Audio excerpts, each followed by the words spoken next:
this the hell? All right, y'all. Happy Wednesday evening here in the States. We've got an enhanced risk of severe weather today for parts of Kansas, southeast Nebraska, and into the Quad State area involving Missouri and southwest Iowa, rather, as well. We've got severe weather happening around the southern Chicago metro and also into Oklahoma City several rounds today, possible down there with a conditional risk that is being realized. So we have no active tornado warnings as we begin this stream, but we will have some tornado-prone areas today due to conditions in the atmosphere in place. So let me know where y'all are watching from. Feel free to like this stream, sub if you're watching this back and you like coverage like this. I'm happy to help out. We won't have Ryan today, but we do have Storm Chaser Brad Arnold right below me, and also a virtual Railfan there in the scene in Oklahoma City, which is going to see several hailstorms today. Hopefully not a tornado, but we will be here to cover it if there is one. So let me know where y'all are coming from. Tell your friends and family and so forth, even your dogs, that we've got coverage going on today for the severe weather. Happy to help as many outlets as possible to let you guys know what's going on. So here you go. What we're looking at right now is the severe weather risk today. I'm going to draw it in black here as our enhanced risk in this area here.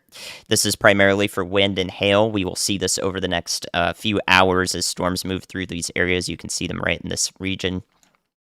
We've also got that marginal for Chicago. These storms are going to quickly dissipate once they move out of the metro and towards Indiana. And we've also got the slight risk down here in Oklahoma City for both tornadoes and significant hail. Again, significant hail is possible today and will be the primary threat. So that's going to be the case today. I wasn't fast enough to get to the radar here, so we're about to cover that tornado warning. Of course, coming through right on time. Looks like I have some good timing. So that is our first tornado warning today. Brad Arnold's down there. He can come through at any point. So Brad, if you're listening to me, feel free to send me a message. I've got desktop audio muted first, but then once I hear you, I'll play it back for the stream here to listen to. So Storm Chaser Brad Arnold's out there again. That's for Mills County, Iowa, and we're about to zoom in on that. So let's get started here. Make sure y'all are spreading the word. You know, it's not a high-end severe weather day, but it is important that we cover warnings that do come through for these areas, since we have a lot of folks in tornado watches today. Those are mostly lower end to mid-end tornado watches from the Storm Prediction Center. So yeah, again, coverage like this I think is pretty good to have. So that's what we're going to do today. Happy to see you all. Thanks for the support while you're coming in. Let's look at our tornado warning. All right, let's go over to Mills County, Iowa, right there in southwestern Iowa. Here is what we're looking at here. We've got our storm. Let me just go ahead, since we're covering an active tornado warning, I'm going to turn this pink box off because we're looking at the pink polygon here. In blue, this is our first tornado warning tonight. I went live just in time for it. You know, they call me the tornado seeker, and we got Brad the tornado sniffer. No tornado warnings are going to, not be seen by both of us at the same time. So actually, Storm Chaser Brian Allen's over there in this cell that includes a tornado warning for Malvern, Hastings, Emerson, and Strahan in Mills County. So this is the eastern side of the county. And this supercell also has a history of producing a 2-inch hail so far over here. So this is a significant storm to be paying attention to. If you're just joining, we've got the winds, the velocity on the right side of the screen here, and a look at the storm and where it's raining the heaviest here on the left side of your screen. So the reason why this is tornado warned is we've got a little bit of rotation right in here in this blue circle here, just south of Malvern. So this tornado warning's coming out. Radar indicated, no indication that there is one ongoing. But what we are observing at the moment is a sort of an interaction here. You see the cell developing to the south and kind of coming into it. So this is going to merge together over the next 15 minutes or so. Whether that's going to be constructive for a tornado to occur or destructive, meaning it's not going to produce a tornado because of this interaction, it remains to be seen. So I think you guys heard that tornado warning come through. Let me know if you didn't hear it. Again, Brad, if you're just getting the stream up, you can come over at any time. I'll ping you a couple times if I see you close to anything gruesome going on there. So, all of these storms are beginning to rotate. Our tornado threat, if our slight tornado threat, is going to maximize over the next couple hours or so. So, right now is the most pertinent coverage. Right now is when you should be telling people that we're covering these storms if you know somebody in any of these areas here that you can see on Radar Omega. So there's our first tornado warning. Let's go down and take a look at Oklahoma City because we have several storms going through this region. Once this one's done, that's gone through the metro at the moment. There's another one down south. There's another one to the west. There's two more back behind it that are all dropping golf ball size. Hey, look at this mess. Look at this mess of red polygons here. These are all considerable severe thunderstorm warnings, 2.25-inch hail falling here. That's larger than a golf ball. I'm going to get my golf ball so I can show you guys how large that is here. Oh. Here we go. All right. So if you need a reminder, hail this size right here is falling in spades from all of these storms. And it's going to impact the metro area here in Oklahoma City several times. So that's what we're looking at right now with all of these different red polygons coming together here. Thank you for the support, Buck Nasty. Appreciate it. How are you all doing? Mod team, good to see you as well. Let's make sure we're all staying weather aware today. So today, of course, is also, let me look at Chicago before I start talking about the next few days here. So this hailstorm has been approaching Chicago from the west and is going through the southern suburbs. Thankfully, most all of Chicago is spared from hail today. You can see it moving through here.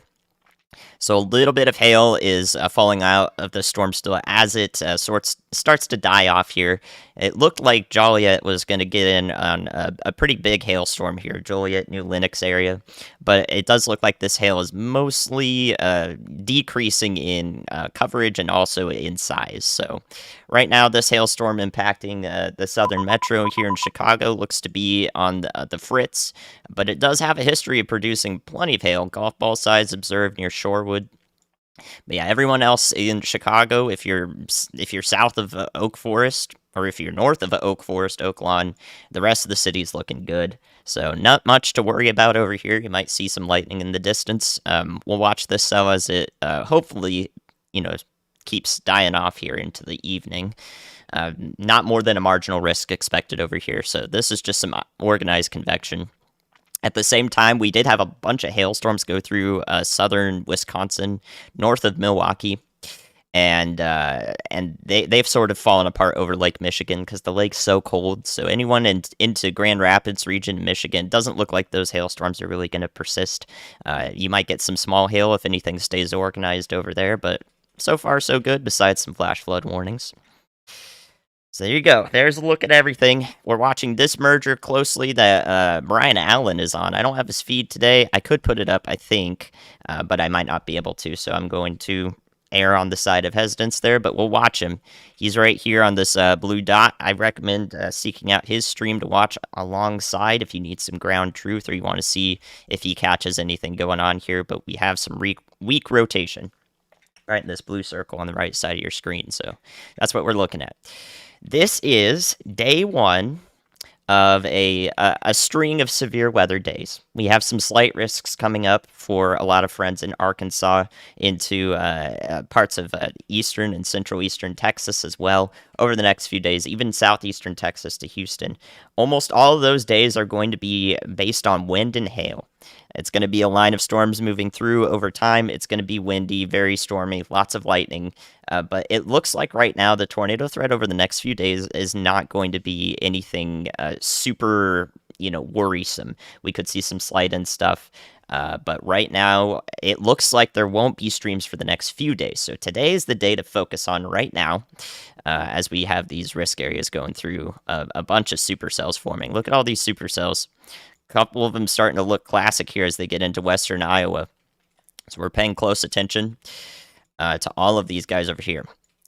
These are not even on a warm front, actually. These are just in the open warm sector. They're just being forced up by the low pressure center that's somewhere to the west here in Nebraska. And we're seeing a bunch of just semi-discrete supercells, meaning there's quite a few of them, but they're sort of interacting with each other. So any sort of tornado threat that will be realized today will probably be a result of storms interacting with each other and producing a tornado based on favorable outflow gusts being swept in and starting to rotate. So we can kind of see a little bit of that here in our one active tornado warning in Mills County, Iowa. This is on the southwest part of the state. We actually had already a handoff is occurring. So a meso handoff is what we call this initial rotation, moving down here to the south and east of it. And then this will become the dominant area of rotation in this storm. So right now, two separate areas of rotation occurring in this supercell as it sort of merges together with the other cell that was interacting with it. So pretty cool to see that occurring. Already a meso handoff. Nick, would you like to moderate the chat? I see you there. I know we got a delay on, but the moment you hear me, I'll check it out. I'll see if I can see your message in there. Stream's not blowing up too much yet, so we got a quiet chat for now. No, there won't be concerns for Arkansas until tomorrow. Thank you guys for the support. Yeah, feel free to ask anything you got. I'm also paying attention to Brandy posting stuff. Ping pong size hail in Melbourne, Iowa, over here in one of these cells over here. So lots of considerable severe thunderstorm warnings with those BB beeps. You'll hear them come through. Yeah, I actually happy to help. Thank you guys for telling me a past stream has helped you guys out. I'm really happy to be here today. Again, we're just now starting up coverage today, and it will be over the next couple hours of, where we're going to see a tornado threat and also just super large hail. And then eventually that should transition again into that damaging wind threat when all these come together. So again, if we're not going to talk about your area today, it's going to be somewhere down the line. Yes, you can. All right, I got you, Nick. Okay, there we go. Chicago threat tomorrow? Yeah, a very low end threat for Chicago tomorrow. St. Louis, it looks like you guys should be okay today. Topeka, you got some storms headed in your direction from the west over here, so you can see them. They're popping up. We'll take a brief gander at them if they start becoming more considerable threats, but right now we have a couple of destructive severe thunderstorms to look through as the southern Chicago metro goes through that dying thunderstorm, so a little more hail left over there. So let's look at Oklahoma City again, because now we have a destructive severe thunderstorm warning for Chickasha. So it looks like Chickasha is going to get in on, or just to the northeast now, the supercell is moving out of the city. It's going to get in on some baseball-size hail here. We start to see these hail reports coming in. There's one right there near Bridge Creek, one to the northeast of Blanchard. Look at all of these supercells. This one near Newcastle actually looks pretty interesting here. We might start to see some rotation setting up here. You can see the border of this supercell. It is very crisp. It's very an immediate gradient of no rainfall to heavy rainfall and hail is occurring here. So when we see a gradient like this, that indicates the storm is very healthy, and it's definitely attempting to rotate in some capacity here. So if there is a tornado warning at some point, including parts of the southern Oklahoma City metro, I wouldn't be surprised. We're going to have a couple of chances at that as well with these supercells moving in. They're starting to display some classic looks to them, and the tornado threat should only increase only a little bit. It will increase, but not too much as we go over the next couple hours. Yeah, so we can take a really good look at how clean this supercell looks here. This is our differential reflectivity. The gradient here and the arc of it is an extreme example of where our updraft is occurring right over the town of Newcastle. So if this continues to look like this, then yeah, again, I'm not going to be surprised with any tornado warning that might come through here. But right now, I'm hoping that that's not too much the case. But yeah, we have several rotating supercells here. They could become tornado producers, especially these southern two, heading in the Moore and Norman direction. This one over Chickasha warned for baseballs. The ones up here to the north of the metro that I'm putting in a square here, these ones are not tornadic at the moment. These are going to be our left split supercells back over here a ways. They split, and they're going to become mostly hail dominant. So this one up here, east of Guthrie, is a hailer. This one over here in the northwest Oklahoma City metro is a hailer. So those are not going to be tornadic. But the ones down here near Chickasha and also Newcastle and into Moore and Norman, these ones could be tornadic if the threat is realized. So we'll be paying close attention to them. We can do several things here where we look up a couple scans here to see if rotation is occurring, and it definitely is right here near Newcastle. Do you see this? This is definitely some rotation with this storm, consistent with levels as we go up in the atmosphere. So literally the radar is scanning with height here, and we're seeing a new area of rotation develop rapidly. I would not be surprised if this becomes tornado warned near term if this continues. So we can look at this from several radars too. We're going to hone in on this Moore Norman cell right now. Seems like this is a pertinent threat, so let's pay close attention to this. See, the moment that rotation reaches the ground, we'll have a really close look at it. So this is from the terminal radar. Definitely rotation occurring right in here, just southeast of Newcastle. If this is realized, we'll have a close look at it immediately. So watching this very, very closely right now. We even have another radar here. I think this is actively scanning. Let's see if we can get data from it. It might not be, but we have several test bed radar sites here around Norman that we can hopefully have as backup resources. Yeah, guys, this is gonna incur a tornado warning. It's looking really, really, really evident here that this could be a tornado warning very shortly. So Moore and Norman, you guys watch out ahead of time. Y'all watch out. Rotation is rapidly developing. It's consistent with height. I think a tornado warning is starting to be in the question here from the National Weather Service here. So please let people know. It's also rotating back here near Chickasha. This cell also looks potentially dangerous. So we're watching this tornado threat begin to ramp up just a bit here as we get to the sundown hours. Goodness gracious, man, this is happening way quicker than I thought it would, but this is why we're here to cover it. So the hope is that this does not ramp up much more, but right now this is beginning to be considerable tight rotation. So again, if that tornado warning comes through or it continues to pose this look to it on radar, I do think that we'll see a tornado warning in these areas for Moore and Norman, Oklahoma. That would be for, I think, northern McLean County here. And it's about to cross the county border here. So we'll see that for Cleveland County first and foremost. So every radar scan here is super important. Once we get more data, it's going to tell me immediately what's going on here. But right now, I see rotation occurring with this storm, consistent with height. So we're going to get a tornado warning continued for Mills County. This is in Iowa. So no tornado warning for this cell yet, but we'll go back to that one soon. I'm just watching this really closely here, hoping that it doesn't do too much. Every frame of data is going to tell me what happens here. A new tornado warning has been issued. Now we have this one warned. All right, so that one is for Cleveland, McLean, and Oklahoma County. So that's for this cell right here. Moore and Norman, Oklahoma, in a tornado warning as of right now. Just developed. Call that one out. Starting to see it with as we go up in height there. Pretty evident tornado warning. You can actually see the inflow into the cell here from the forward flank of the preceding cell to the southwest. So this is getting wrapped up real nicely right into here. I am intrigued why I'm not getting new radar data yet, unless I am. So the new scan should be coming out soon. Let's look at the terminal radar once again.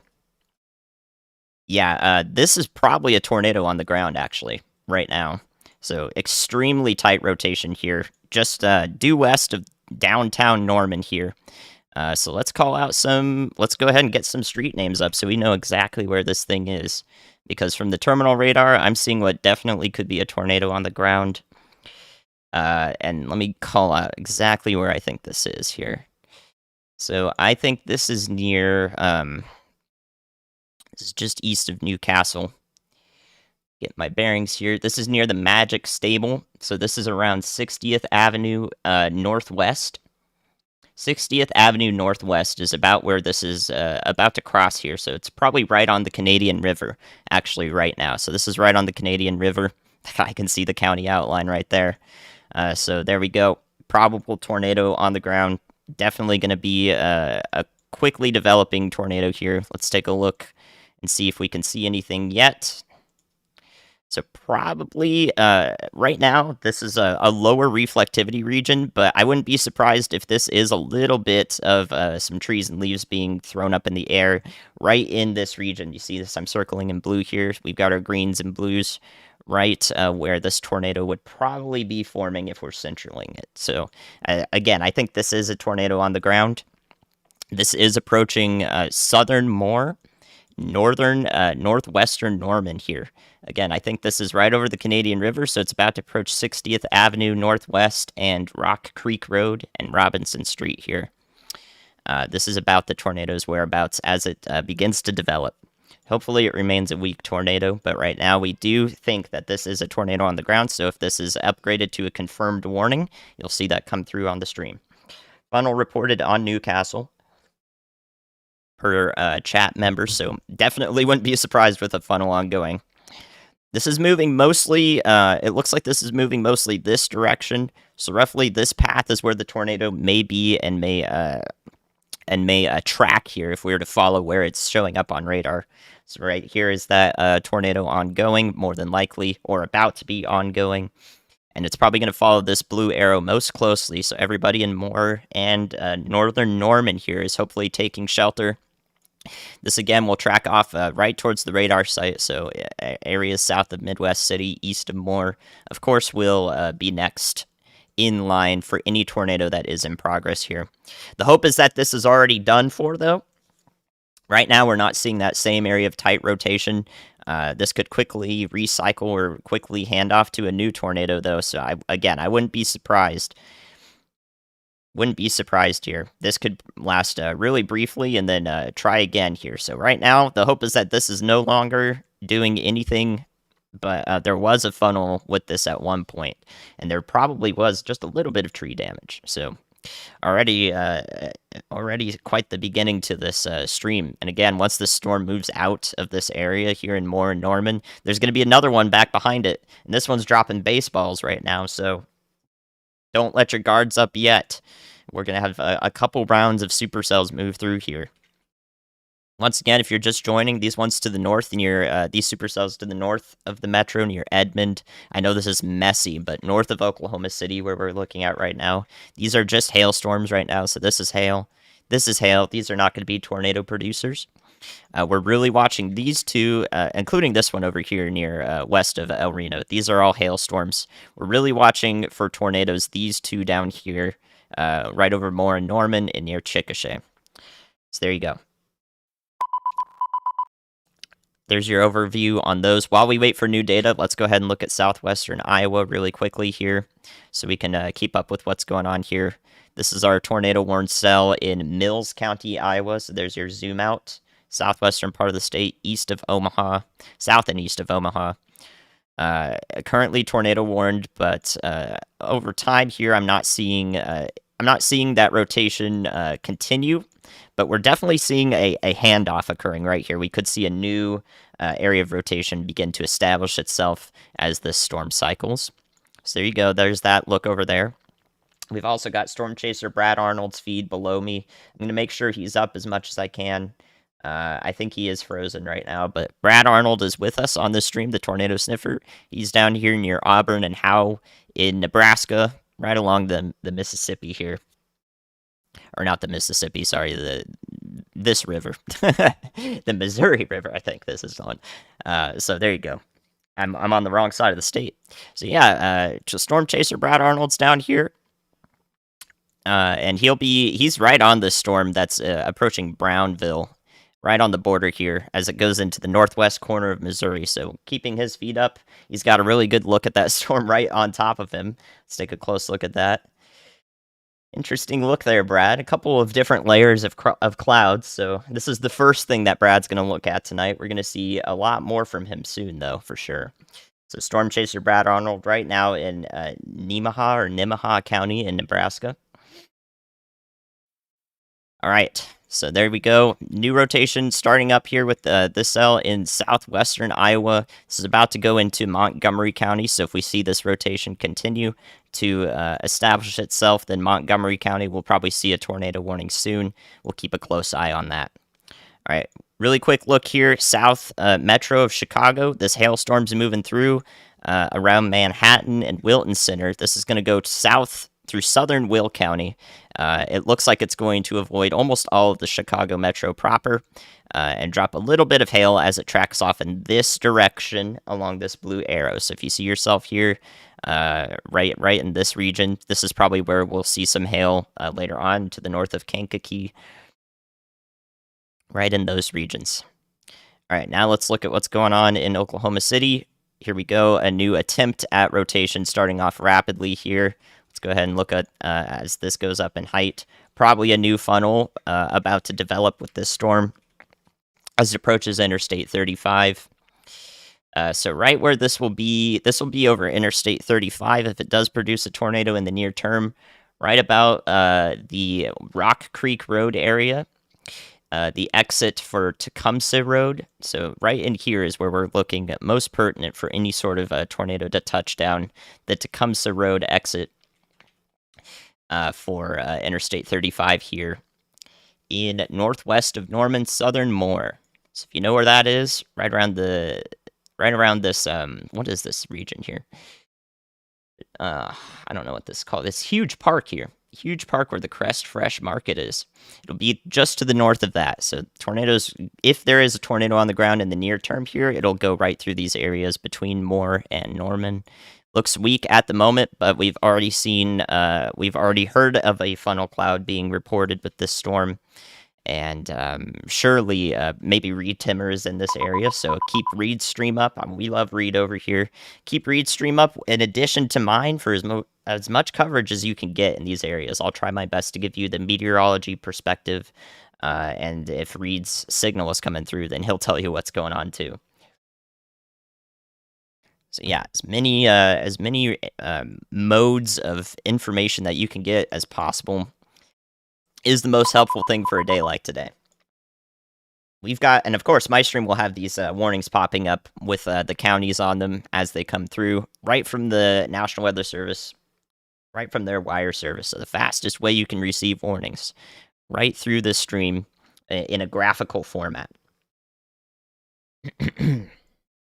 So there we go. Again, once this storm moves through, this current tornado warning that is going through northern Cleveland County into the southeastern part of Oklahoma County here, right around Oklahoma City.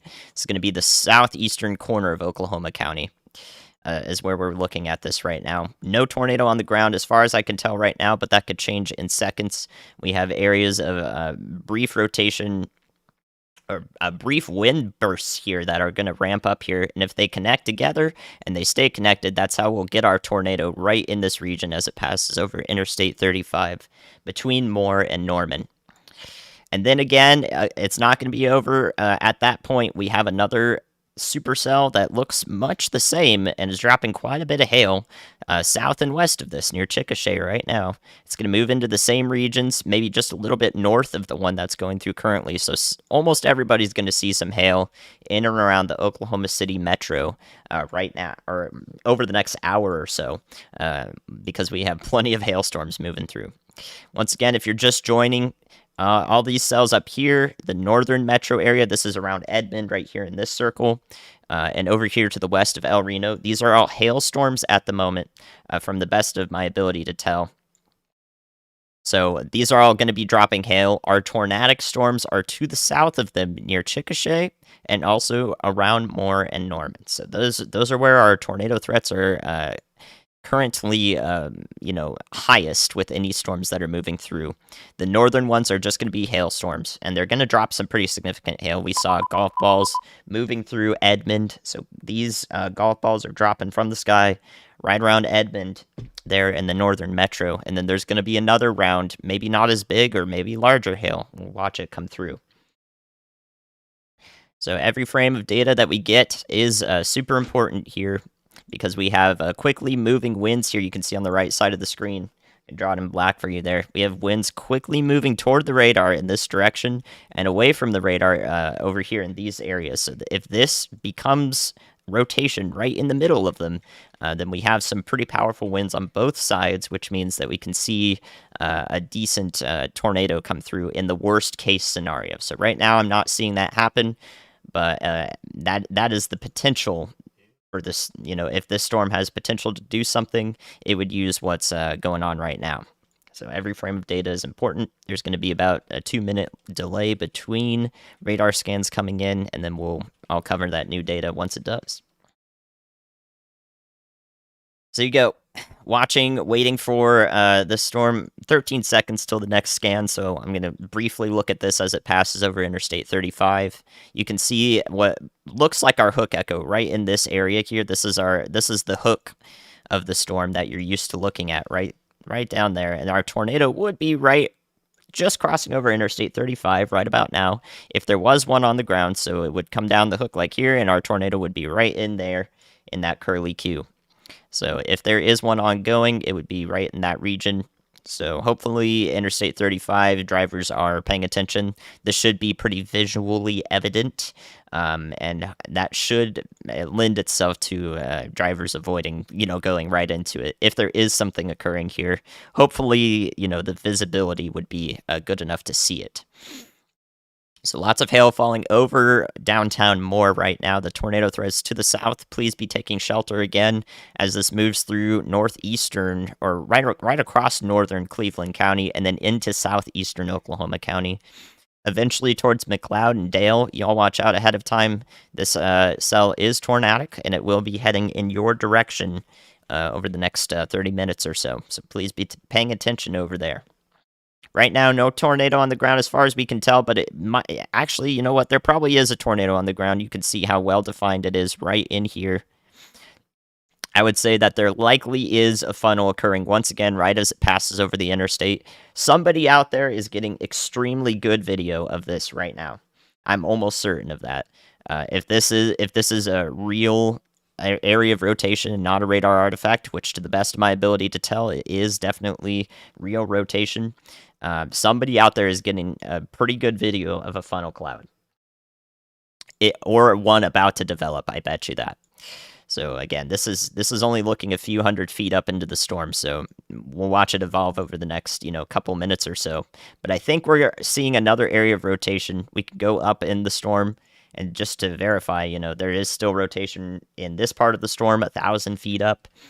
So I think we're seeing a cycle here. The next attempt at this storm producing a tornado. So that's what we're watching right now. Not seeing anything immediately tornadic to the southwest near Chickasha. We've got a couple of hailstorms around this leading supercell that's been dropping pretty large hail in these areas. That this is about to interact with this storm right in this direction here. So this may hamper any sort of tornado producing or tornado potential, rather, as it goes towards Bridge Creek and Amber here in Oklahoma. So this would be in Grady County now.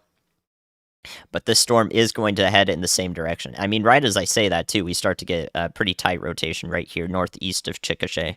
So watching the storm, one thing we can really look at here is if one supercell is exhibiting a characteristic as it moves through an area. So this one near Moore and Norman, and right in between the downtowns of both. If that supercell is tornadic over here, then this one following could do the same thing. So that's why we want to make sure people are not like, oh, phew, it's done for.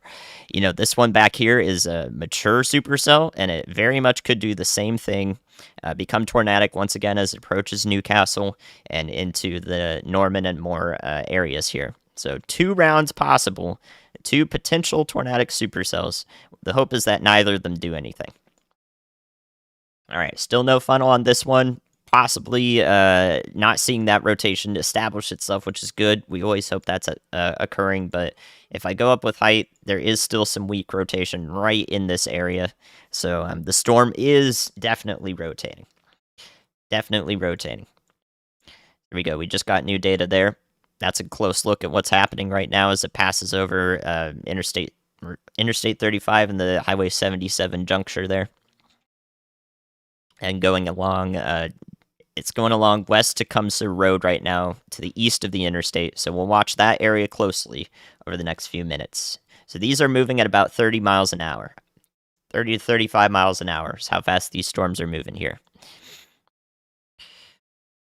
All right, we can take one really close look from the terminal radar here. This will also give us a really good idea if anything is instantly occurring on the ground, because this is right next to where we could see it. I mean, because we have such good data, this is literally, like a quarter mile from the airport radar here. You can see the wind field here. These are winds going away from the radar right here, right at the surface. This is only 100 feet above the surface, and going toward the radar right here in the green. So our rotation is the storm is rotating right at the surface. Probably in the part of the storm you can't even see. Like this is wind moving in a part of the storm you probably can't even see it because it's not condensed into a cloud. It's that low to the surface. So this is literally a look at how the air is moving right above the surface. Really cool to see that in place. And this is scanning so rapidly, we can really see the development of a tornado very quickly if it does occur from this airport site. This is extremely good data. You're not going to see something like this often. Every 30 seconds, basically, we're getting new scans here. Every 60 seconds, and it's pretty cool. On this last scan, you can see like the vortex itself. If there is a rotating part of the storm, it is making a circle right here in in the rainfall. In anywhere that it's raining at the surface on this storm here, it's making a circle. So this is in between Moore and Norman, Oklahoma, right now. As far as we can tell, with Reed Timmer's guidance, there is no tornado on the ground, as he's close to this storm and providing video evidence of it. I don't have him up, so you guys let me know if Reed sees a tornado. You'll be my first indication here. So yeah, we'll watch this closely. Extremely good data right now, but we also want to be paying attention up into the storm. We can see if parts of the storm aloft are rotating, and that will tell us if something's going to happen at the surface, but tornadoes actually do occur ground up more often than not. Almost certainly they occur ground up, so we might be able to see it at the surface sooner than we see it up into the cloud. So that's why we have multiple ways to look at this data. This storm back near Chickasha, again, is being interacted with right now. It is rotating. It may become tornado warned if it continues to rotate and head towards Blanchard, Newcastle, Bridge Creek, all of these areas which have already seen golf ball size hail. So we're paying close attention. But right now we need to see this previous hailstorm, the one to the southwest of it. It's going to move into the supercell or in some way, and that might change its ability to produce a tornado in the near term. But once this supercell, if it does become isolated or discrete, is how we say it, then we'll watch that for any sort of tornadic potential as well as it moves into these same areas that are in a tornado warning now. So, of course, northern Cleveland County between Moore and Norman, and headed into southeastern Oklahoma County along Interstate 240 and 40 Junction towards McLeod and Dale. You are in a tornado warning, or might be, as this warning is extended if it is by the National Weather Service. So please have an advanced y'all watch out over here, probably as far south and east as Shawnee, and definitely into the McLeod and Dale areas here, east of the Oklahoma City Metro. So there you go. There's your best look at what's going on right now. Currently, no tornado on the ground with this storm. You can see the hook echo of it right here, though, as it passes between these areas. It's moving pretty slowly compared to some of the storms we've seen recently, only about 30 miles an hour. So we'll watch it closely. Let's go back to Iowa really quickly here. I do think that this storm is, this storm here, if we play it back some, you can watch how there was a tornado warning with this rotation right here near Malvern and Hastings in southwest Iowa. And now that was 45 minutes ago or so, 30, 45 minutes. And now we have this storm from the south that's beginning to interact with it. As it goes in, you can see the storm interacting with it, moving into the supercell, and then we have this broad area of rotation between Hastings and Emerson now. And this is eastern Mills County, so this will move into Montgomery County. This is definitely an area of rotation that could occur as these cells interact with each other in this direction. So if this does produce a tornado here, it would be pretty nasty because it would be rain wrapped as well. So we'll watch that closely. And I'm trying to keep Brad Arnold's feet up. He's down here near Brownville in Nemaha County in Nebraska, about to cross the border into northwestern tip of Missouri here near Rockport. The supercell is also rotating a little bit here, but right now it's primarily a hail threat and damaging wind threat as well. A new tornado watch has been issued. I could take it, Riley. Yeah. If you have Brian Allen, I'm sure that's who you're talking about right now. It'd be great to have Brian up. Yes. So go ahead and, or did you send that already? Let me see.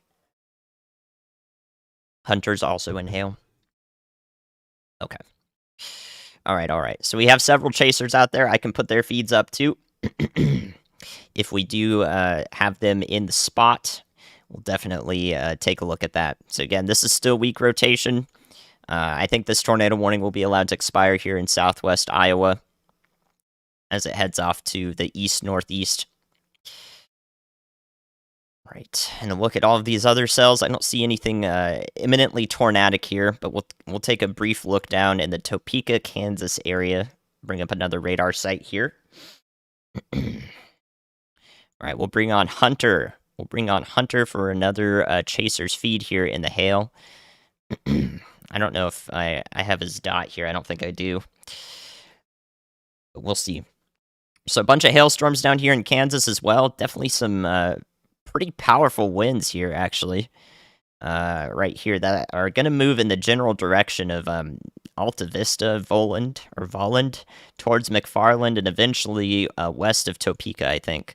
These are very interesting, powerful winds here. You see these dark blues right in this area. These are up to actually 85-mile-an-hour winds showing up on the radar, not too far above the ground here. So this is a pretty potent windstorm down here near Alta Vista and Dwight in Kansas here. So this would be entering Waubonsee County or Wabaunsee County.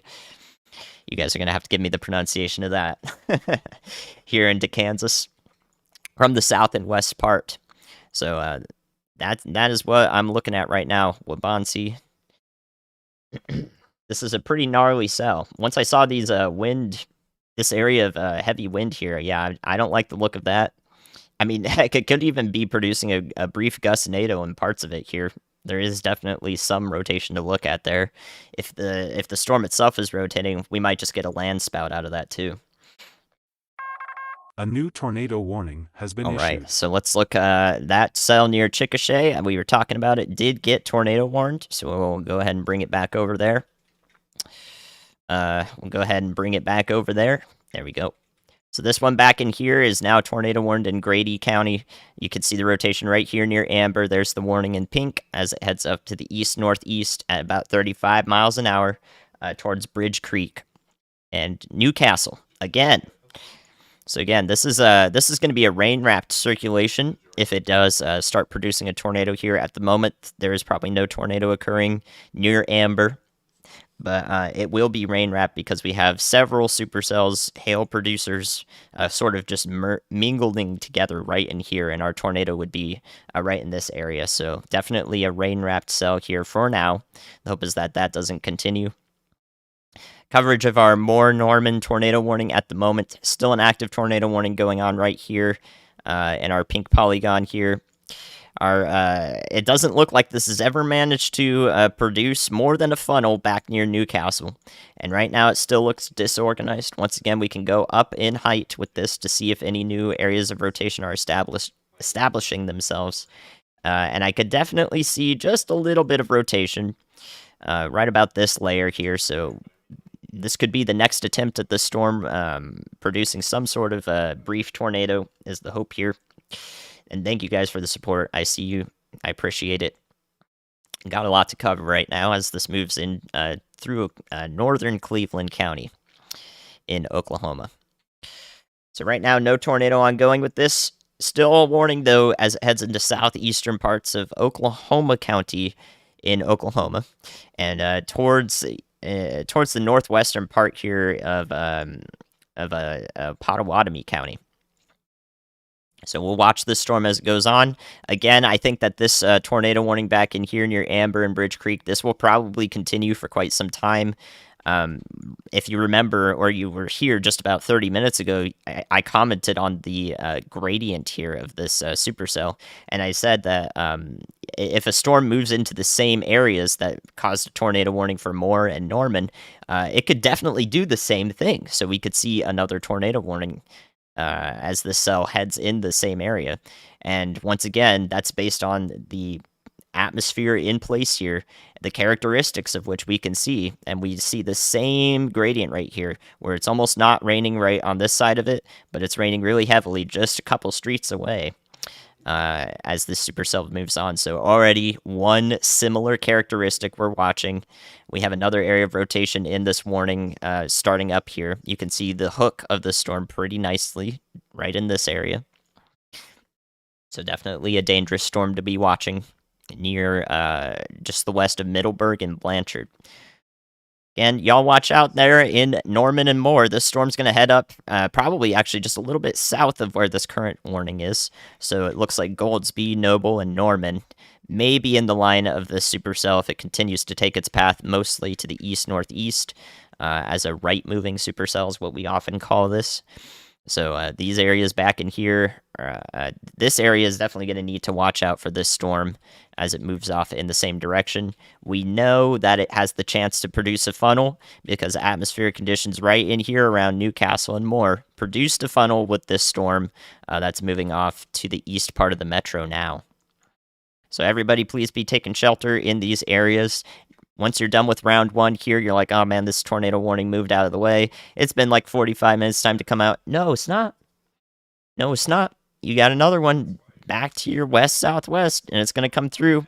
If you're in Norman or Moore and you're already taking shelter, I'd recommend just being there for another 45 minutes, because you might get another one come through on your phone as we watch this one come into the area, the same area. And I don't like the look of this one either, so definitely be taking shelter. Continue to take shelter anywhere in Norman and around these areas. The southern part of Oklahoma City Metro. Doesn't look like this leading supercell, again, is doing much as it heads off through East Moore. So right now this is approaching State Road 77H and moving out of the populated regions here. So this is about to be over right about where 12th Avenue Northeast and Shadow Lake Road are. Right about there. Bordering Tecumseh Road is where we're looking at this rotation here. Again, it's moving out of the most populated suburbs here, but not producing a tornado at the moment. The most that this leading cell has done is produce a funnel around Newcastle, and we have the same storm moving into the Newcastle area once again, so we're watching it closely. Do be taking shelter anywhere? Yep, Bridge Creek be taking shelter. Good to hear. Good to hear. Again, if you're just joining us here, these supercells up to the top of your screen, I'll draw it in blue here. So this one well northeast of the city, this one near Guthrie, this one over here north of El Reno. These are all hailers, so these are primarily producing hail. These are not tornadic up in this area. These are not tornado producers. These are left-moving supercells, which produce a bunch more hail and much less often a tornado threat. This one here in the western suburb of Oklahoma City that I'm highlighting now, this one is probably a hybrid. I think its tornado threat is probably low. Right now, I'm only concerned with hail, but this could start rotating. So we'll also keep a close eye on this near Bethany. This will head up through the village and toward Edmond and Arcadia as well. So also keeping an eye on that cell over there. Hopefully that is also a hailing cell, but if we watch it back, we can actually see that it was one storm right in this frame, just about 11 minutes ago. And now if we go forward, we can actually see the supercell splitting. So here's our left split right up here. I'll draw the shape for you. And here's our right split supercell right here, right in the format. So two different beans there. This one, that's the northern left split here. This is likely going to move off in the same direction and become a hailstorm once again through some of these areas in western Edmond that already saw golf ball sized hail coming through. These golf balls coming through. And then this right mover here, if this continues to be dominant at all, this right mover right here, this will start tracking this direction more so than to the north, and this could become another tornadic cell. So paying close attention to that. It's just a great idea not to be outside right now in the Oklahoma City area. You guys know this happens through the springtime, so you have your tornado plans in place. More, I hope you do at least. And now is a great time to practice them, even if nothing extremely dangerous is ongoing at the moment, from what we can tell on radar. So it's a great idea to just be practicing being in your safe spots in these regions, as we see plenty of nasty weather just going through in general.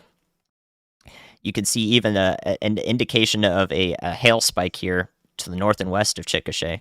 This means that there's probably baseballs that are about to fall in amber and move up to Bridge Creek. So very, very large hail is probably occurring in the midst of this mess of cells here, this mess of storms. So we're starting to see very large hail crop up and likely make its way to the surface as it heads towards Amber and Bridge Creek, right in there.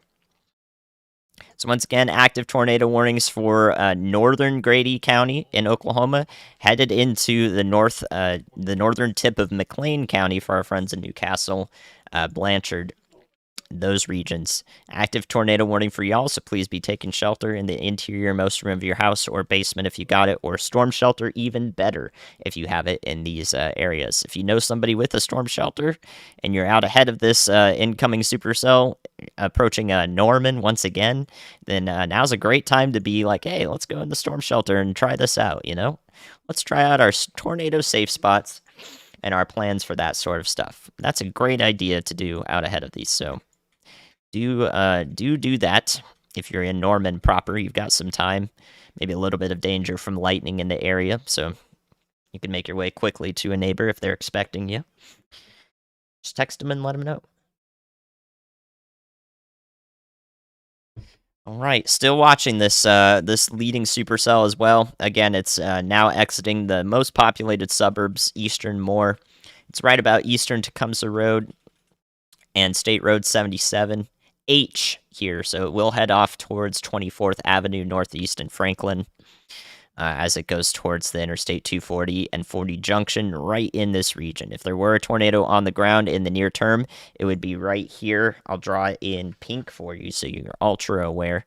This would be where a tornado would form right in the hook of this cell. Right now, there is no tornado ongoing to the best of our abilities to tell. But this storm does definitely still pose a tornadic threat.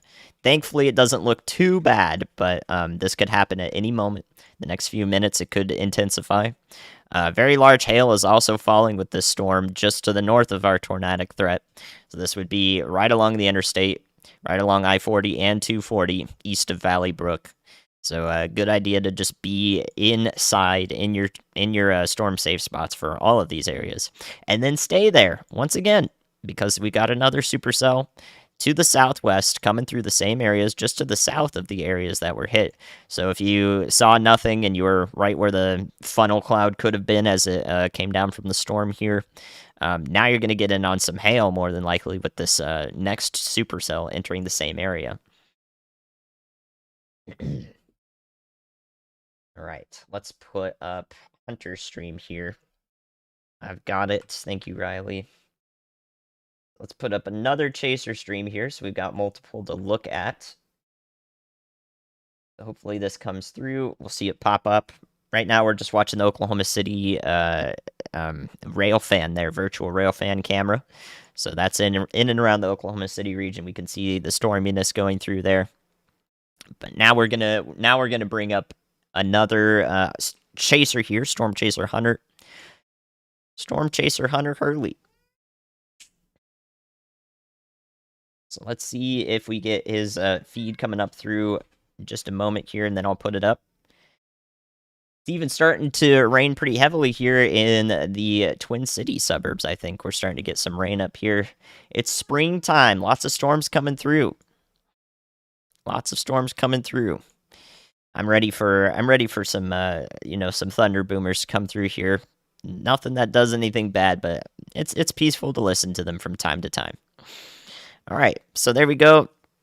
Nothing imminently tornadic, ongoing right now. We're just watching a steady state storm system here, right around as it travels through Eastern Moore and around Blanchard and Middleburg here. Two separate tornadic supercells here. Another one that I am watching near Bethany in the northwest part of Oklahoma City. Right now, it doesn't look too bad, but it is definitely going to need to be watched as it heads up through the northern part of the city. I think this one is hopefully going to remain weaker and less tornadic than these other two. So that's our most updated look at all these storms over here. Watch them come through. We'll get new radar data every minute or so. All right, so let's go back up to western Iowa here. Our tornado warning up here was allowed to expire. It looks like our storm wasn't able to reestablish rotation or tight rotation just yet as it goes into Montgomery County. So here's a look at where we're at. You can see the state of Iowa right there. These storms are entering the southwest corner and the western side, mostly as hailstorms, is what we're watching right now. But we do have storm chaser Brad Arnold right below me. Look at his feed. So you hear it. Let me highlight it for you. Brad's right here in the pink that I'm circling. He's headed up towards this storm, and we do see a little bit of rotation here south of Hamburg, and that's also where Hunter is, right in this region here. So we have both a look from the north right here and south from our storm chasers. The two storm chaser feeds are looking at the same storm, but from different directions. So let me show you guys that. It's really interesting looking.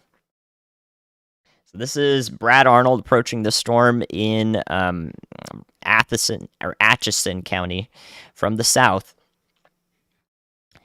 I think this is Missouri. So this is the northwest tip of Missouri right now, right where the tri-state border is. So this is what a sort of a hailstorm and a mixed mode with some rotation in there looks like. A very clear image from Brad Arnold. Looking very nice there. So, wow, look at that lightning. This is unbelievable footage.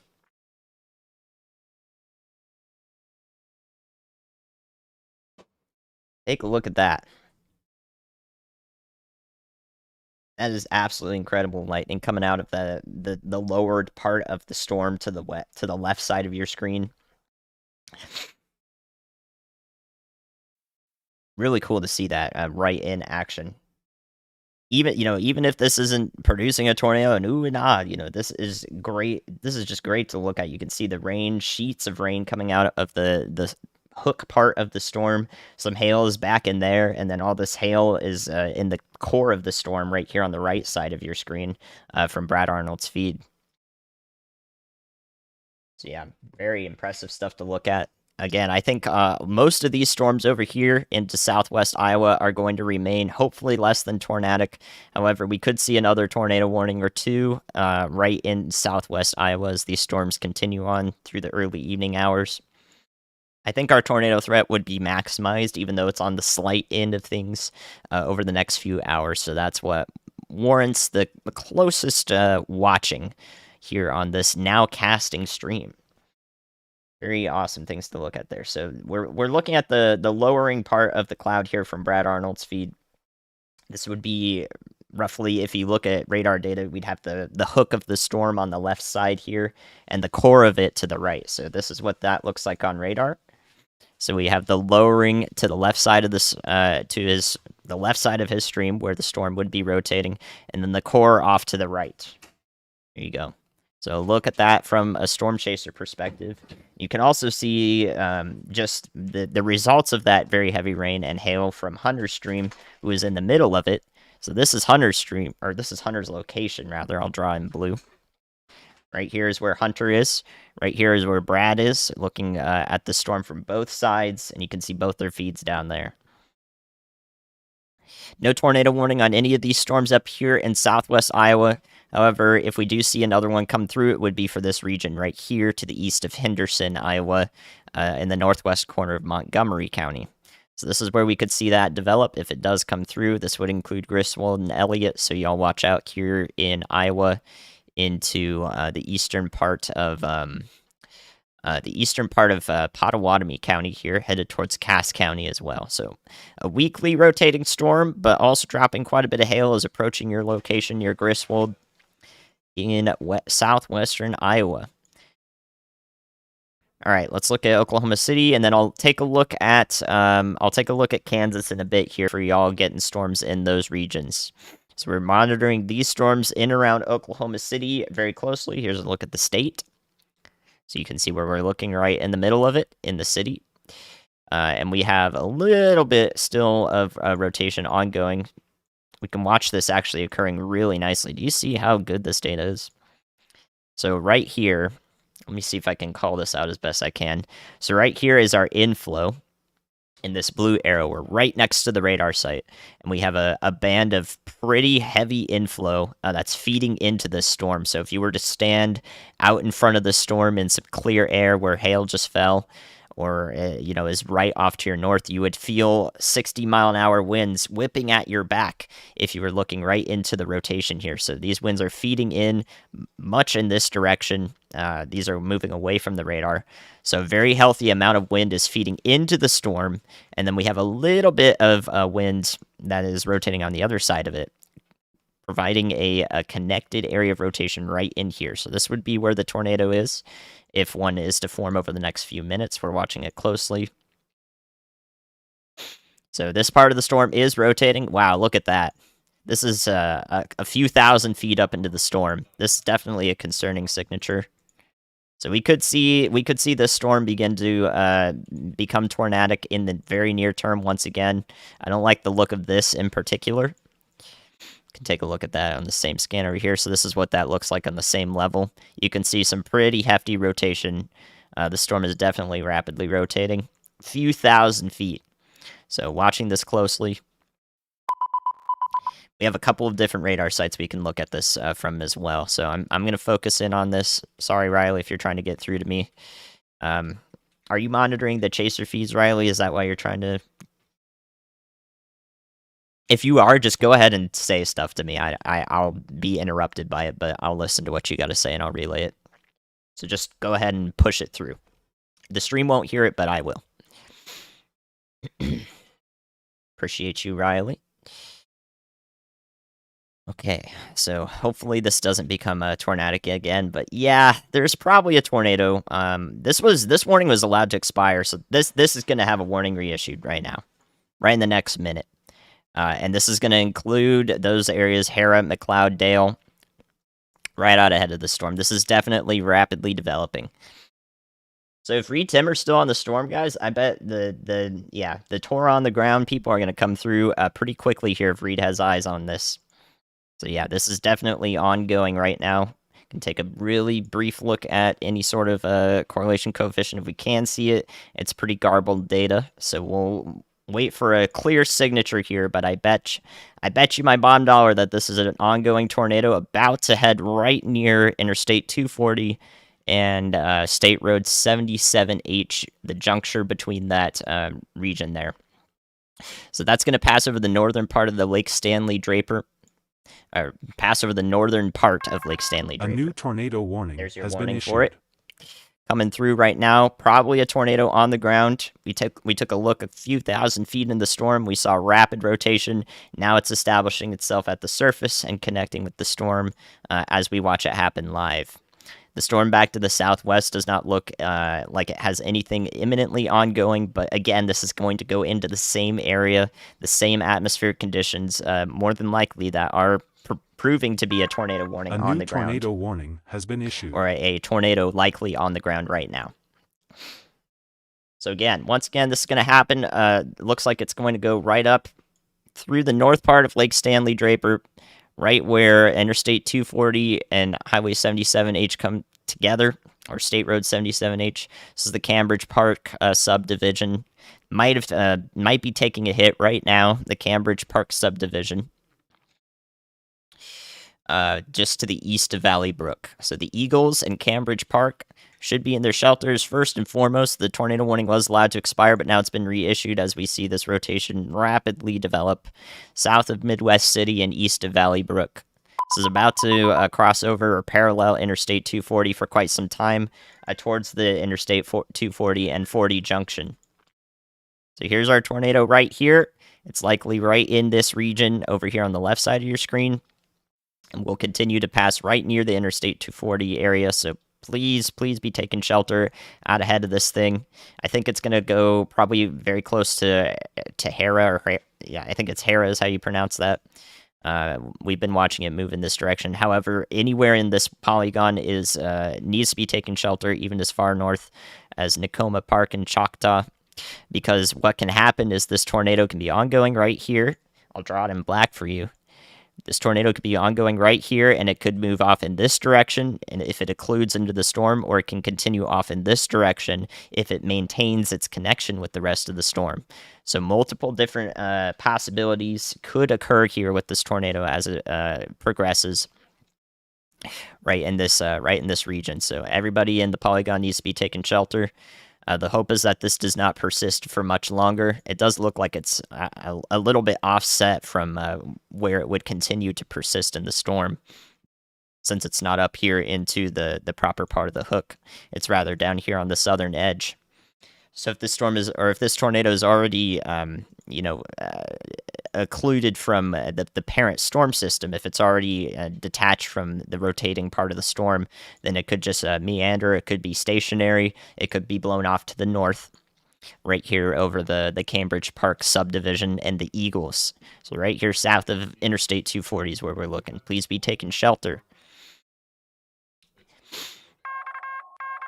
New information. This tornado warning has been upgraded. So we have confirmation from storm chasers and the National Weather Service that there is a tornado ongoing with this storm, or was one very recently. So this is occurring, and please be taking shelter now as it heads through eastern and southeastern parts, or southern and southeastern parts of Oklahoma County. In Oklahoma State. Once again, this is not going to be done for a lot of these areas. Most of these areas that are in this tornado warning are probably going to get some heavy rain and hail from this supercell back to the south and west. You can see it there. This one is moving in the same direction. This one looks like it has very, very healthy inflow here. I don't like the look of this at all. I don't like the look of this at all near Blanchard, as this heads up towards Norman. Right between Norman, Noble, Goldsby, right in this area. If we see a tornado warning continued, which I bet we will, that will go into Cleveland County, right in those areas, and we should be taking shelter once again, or still taking shelter in Norman and Noble and Goldsby, right in these regions. Hall Park, everywhere over here, should be taking shelter or thinking about it ahead of time, because this is definitely another tornado-producing supercell off to your west, moving in the same direction as a previous one, which now has a confirmation of a tornado warning a tornado on the ground. So we've been watching these for quite some time. I think this one up here in the northwestern part of Oklahoma City that we've been talking about, so this one impacting Edmond Village, the Village, and Bethany. It does look like this one is going to not become tornadic and rather mostly be a hailstorm up in here. So all of these other storms that we're watching, these red polygons are severe thunderstorm warnings up near Stillwater, up into Pawnee County there. These are all going to be hailstorms. This one included near the northern part of Oklahoma City. So everything in blue circled there, these are all hailstorms. Our tornadic storms are down to the south of those. Right now over around Valley Brook, we could see a new tornado developing and occurring off to the north and west of where the previous one was. So here's our new rotation beginning. That's approaching Midwest City. So plenty of complex dynamics are occurring right now.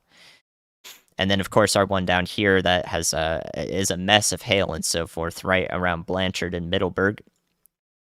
This is now pretty far away from Chickasha. Hopefully, Chickasha you'll be fine, but there may be some more storms off to your south and west that could move in the same areas, also posing a lightning threat. So don't want to be outside for the evening if you can help it, but hopefully this is moving out of your area, out of Grady County, but it will impact the Goldsby, Norman, even Southern Moore locations next, and it looks very primed to do exactly that. So we can see right now this area of 50 to 60 mile an hour winds here in the pink. 50 to 60 mile an hour winds are funneling into where the storm is trying to rotate. And then we have a little bit of a weak connection on the southern part with any sort of inflow that's occurring. So Right now, the storm does look very dangerous as it heads towards Norman, so I'm not going to sugarcoat it at all. I'd like everybody to be taking shelter once again in Norman. If you were previously doing so, I would tell you to take shelter once again. And then we'll go up to Iowa in just a second. Yeah, Riley, I've got you. Just go ahead if you have something to say to me. I'm not. It's not going to come through on the stream. I'll just listen to what you have to say.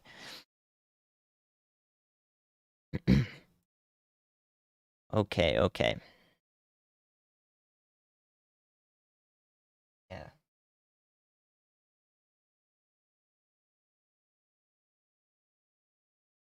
I see my overlays. I see my overlays messed up. I'm not sure what's going on there actually.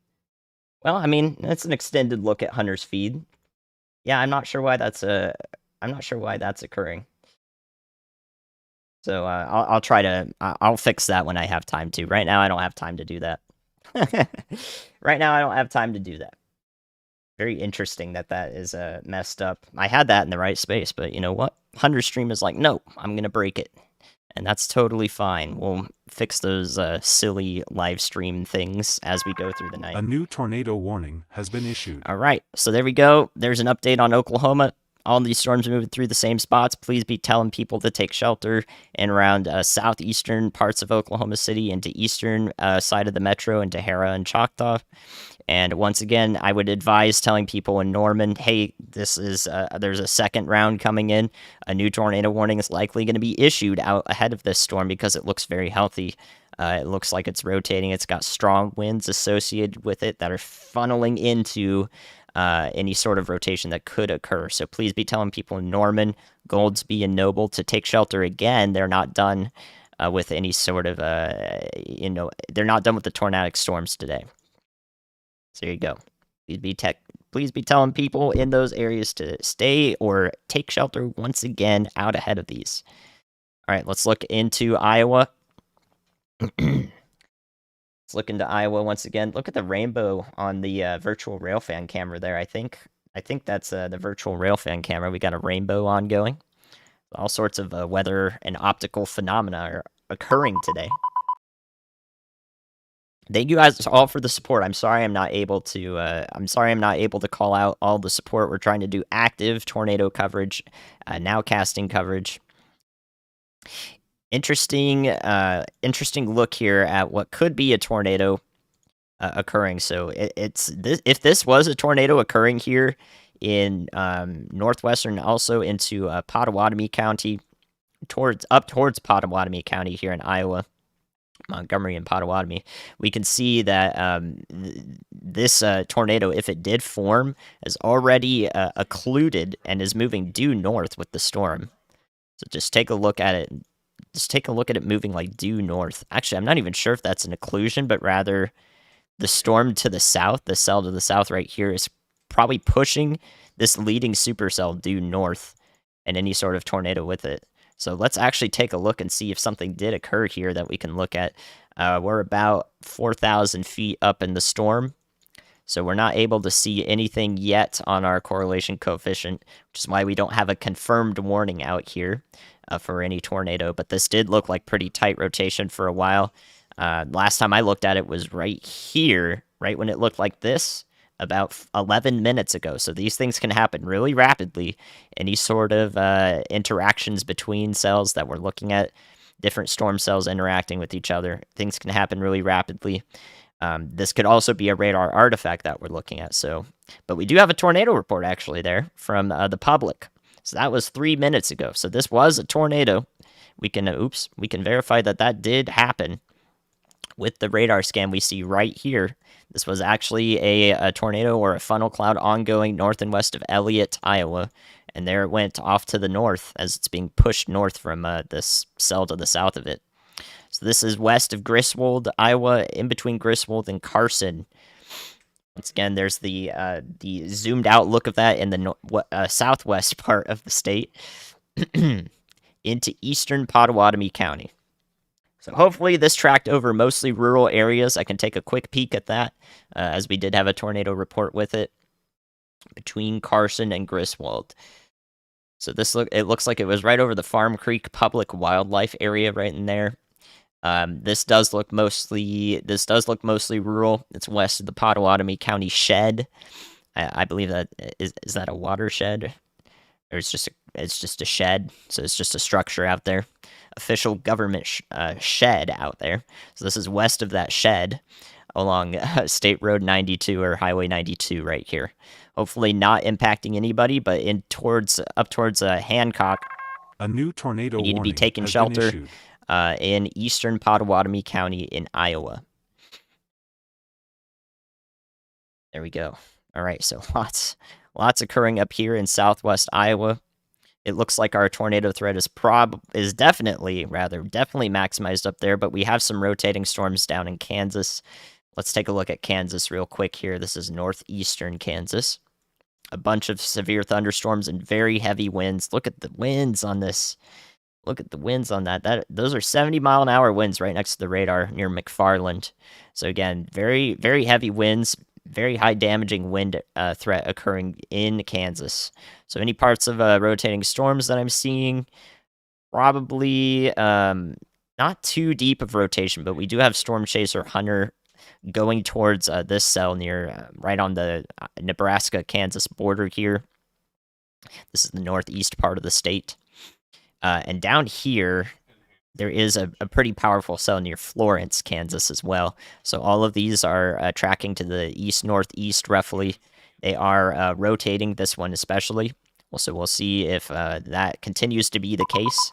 Any tornado warnings that come through, we'll cover them in depth. But right now, I don't see anything that's immediately tornadic. I just see a lot of damaging winds west of Topeka. So the cell down here may not have as heavy of winds, but this one will generally move in the direction of Topeka, Kansas.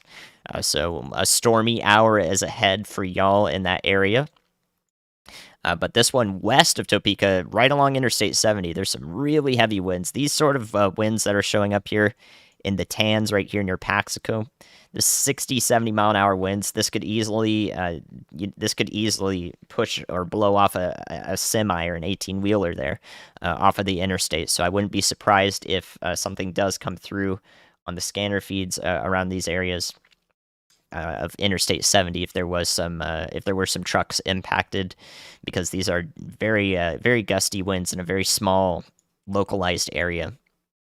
So there you go. There's a look at Kansas.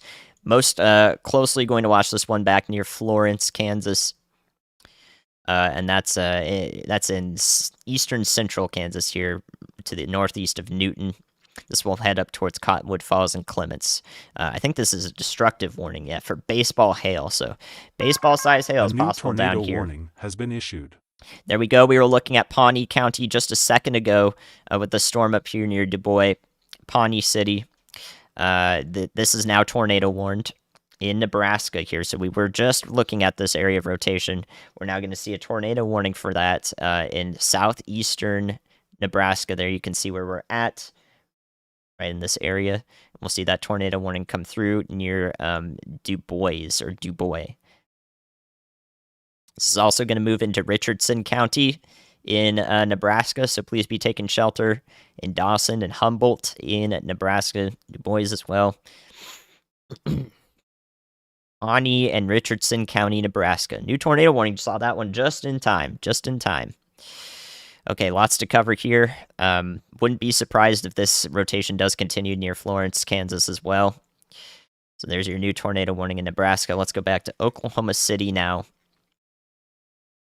So our initial confirmed tornado does not look like it's on the ground anymore. I don't see any tight rotation here. Looks like it may see a little bit of rotation here near Nakoma Park. Again, this is moving on the northern side of this polygon here, so everybody in the polygon should be taking shelter.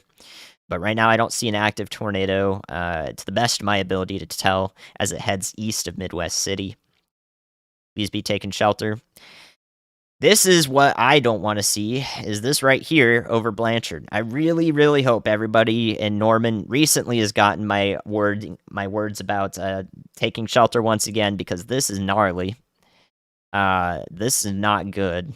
So this is not great. You don't want to see this signature here. I'm pretty worried about this storm as it heads towards Norman, Goldsby, and Noble. So you're in a tornado warning now. It came through just a little bit ago. Watch that develop over the last 12 minutes. You can see how fast this area of rotation right over Blanchard is ramping up. Here in the this dark brown region, the 86-mile-an-hour winds on one side of the cell, one side of this rotation. That has the potential to be a it could be a significant tornado if in the worst case here. So we're watching this happen live. Sirens should be going off once again here in Norman. Please be taking shelter in Cleveland County and northern McLean County for Goldsby, Norman, and Noble. Right now, we have had one confirmed tornado warning as this cell moved through eastern Moore, right around the suburbs there, east of Moore. It was particularly, if you're looking for information, it was particularly over A new tornado warning has been issued. It was particularly over this one subdivision I'm looking for now, Cambridge Park and the Eagles, right along Interstate 240. So that was where our tornado was confirmed in east of Valley Brook and northeast of Moore. And now we have this one down here, which is just a mess of several storms congealing together. When these storms all congeal together like this, we could see a very potent situation arise.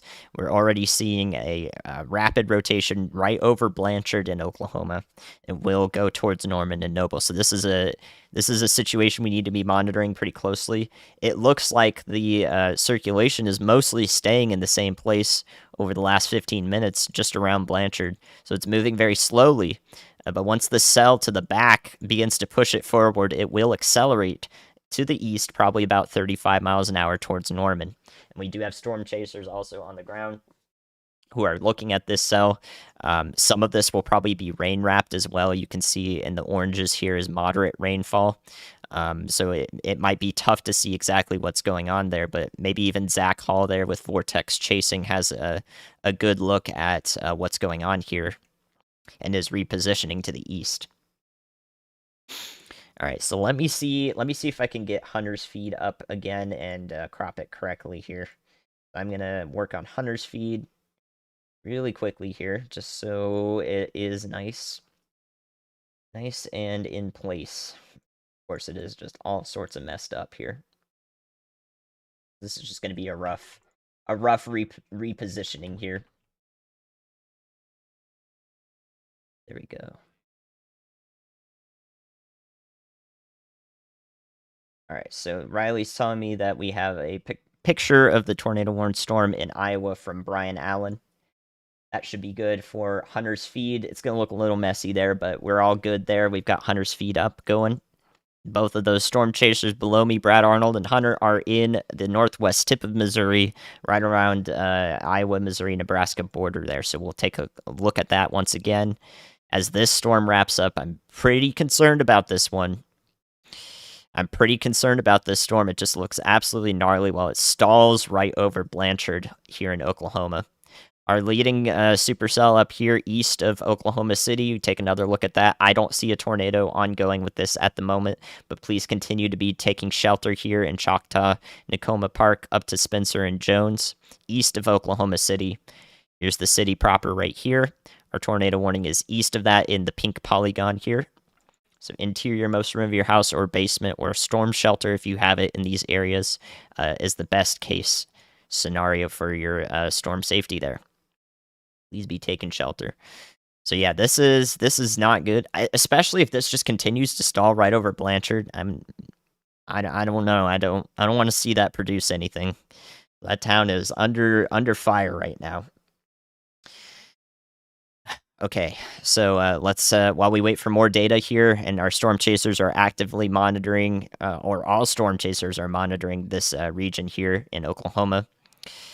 One more time, I want to tell you guys all, if you're just joining, all these storms up here in your Pawnee, north along Interstate 35 here, in Edmond and Bethany, these are all hailing storms right now. These are not tornadic.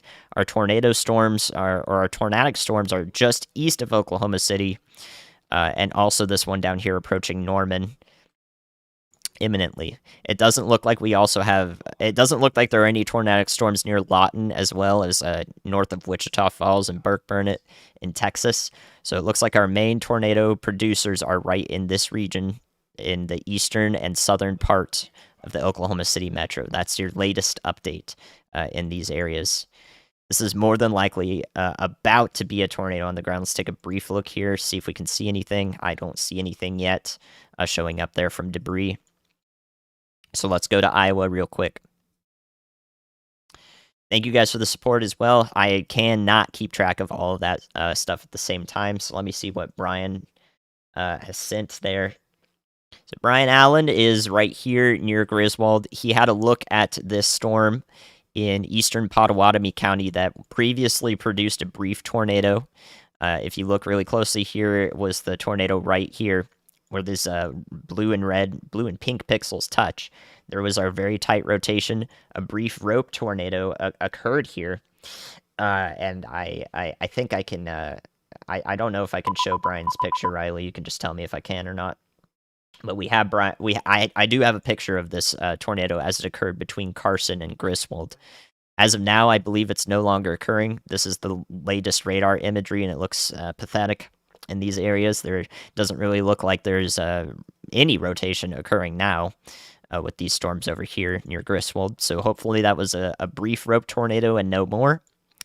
And these warnings would be allowed to expire, but please continue taking shelter in Hancock and be thinking about it to the north and around Atlantic, Marne, Walnut, and Avoca or Avoca, right there near Interstate 80 in western Iowa. All right, unless before we go back to Oklahoma City, we also still have this tornado warning down here. This is a preventative warning for Pawnee and Richardson County, southeastern part of Nebraska. Storm Chaser Hunter Hurley is headed towards that cell here in the bottom right, the bottom chaser feed there. So here he is right here in this blue circle.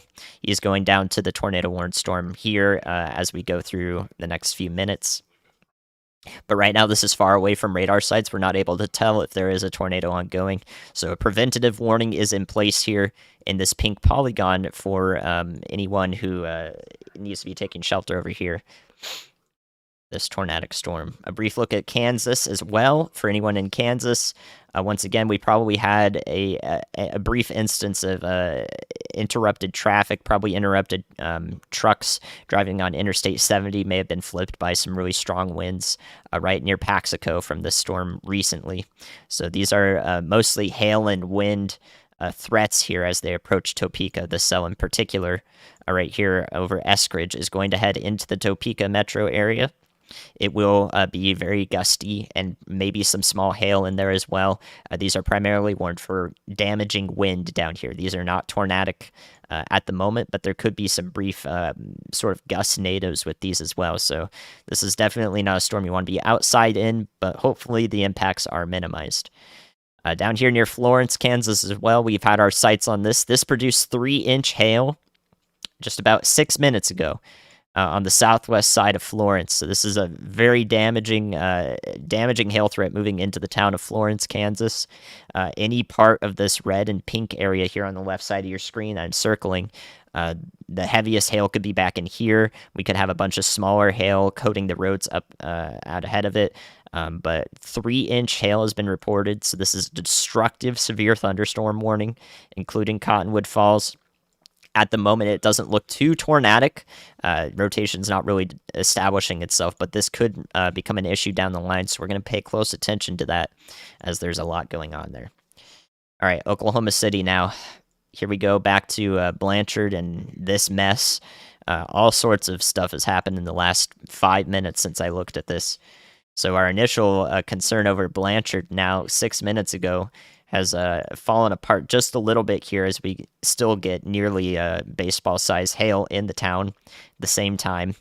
But what we're watching now is a new area of concern just the west of Storm Chaser Zach Hall on Vortex Chasing. So here's our new area of concern, that divot right in there is where we could see another tornado if we see established rotation. So right here is some 60-mile-an-hour winds possible It may be a radar artifact, but this inflow is possibly flowing into the storm just north of Dibble, and then the southern edge of it may begin to establish itself, falling out of the storm from the back end, the rear flank, as we call it.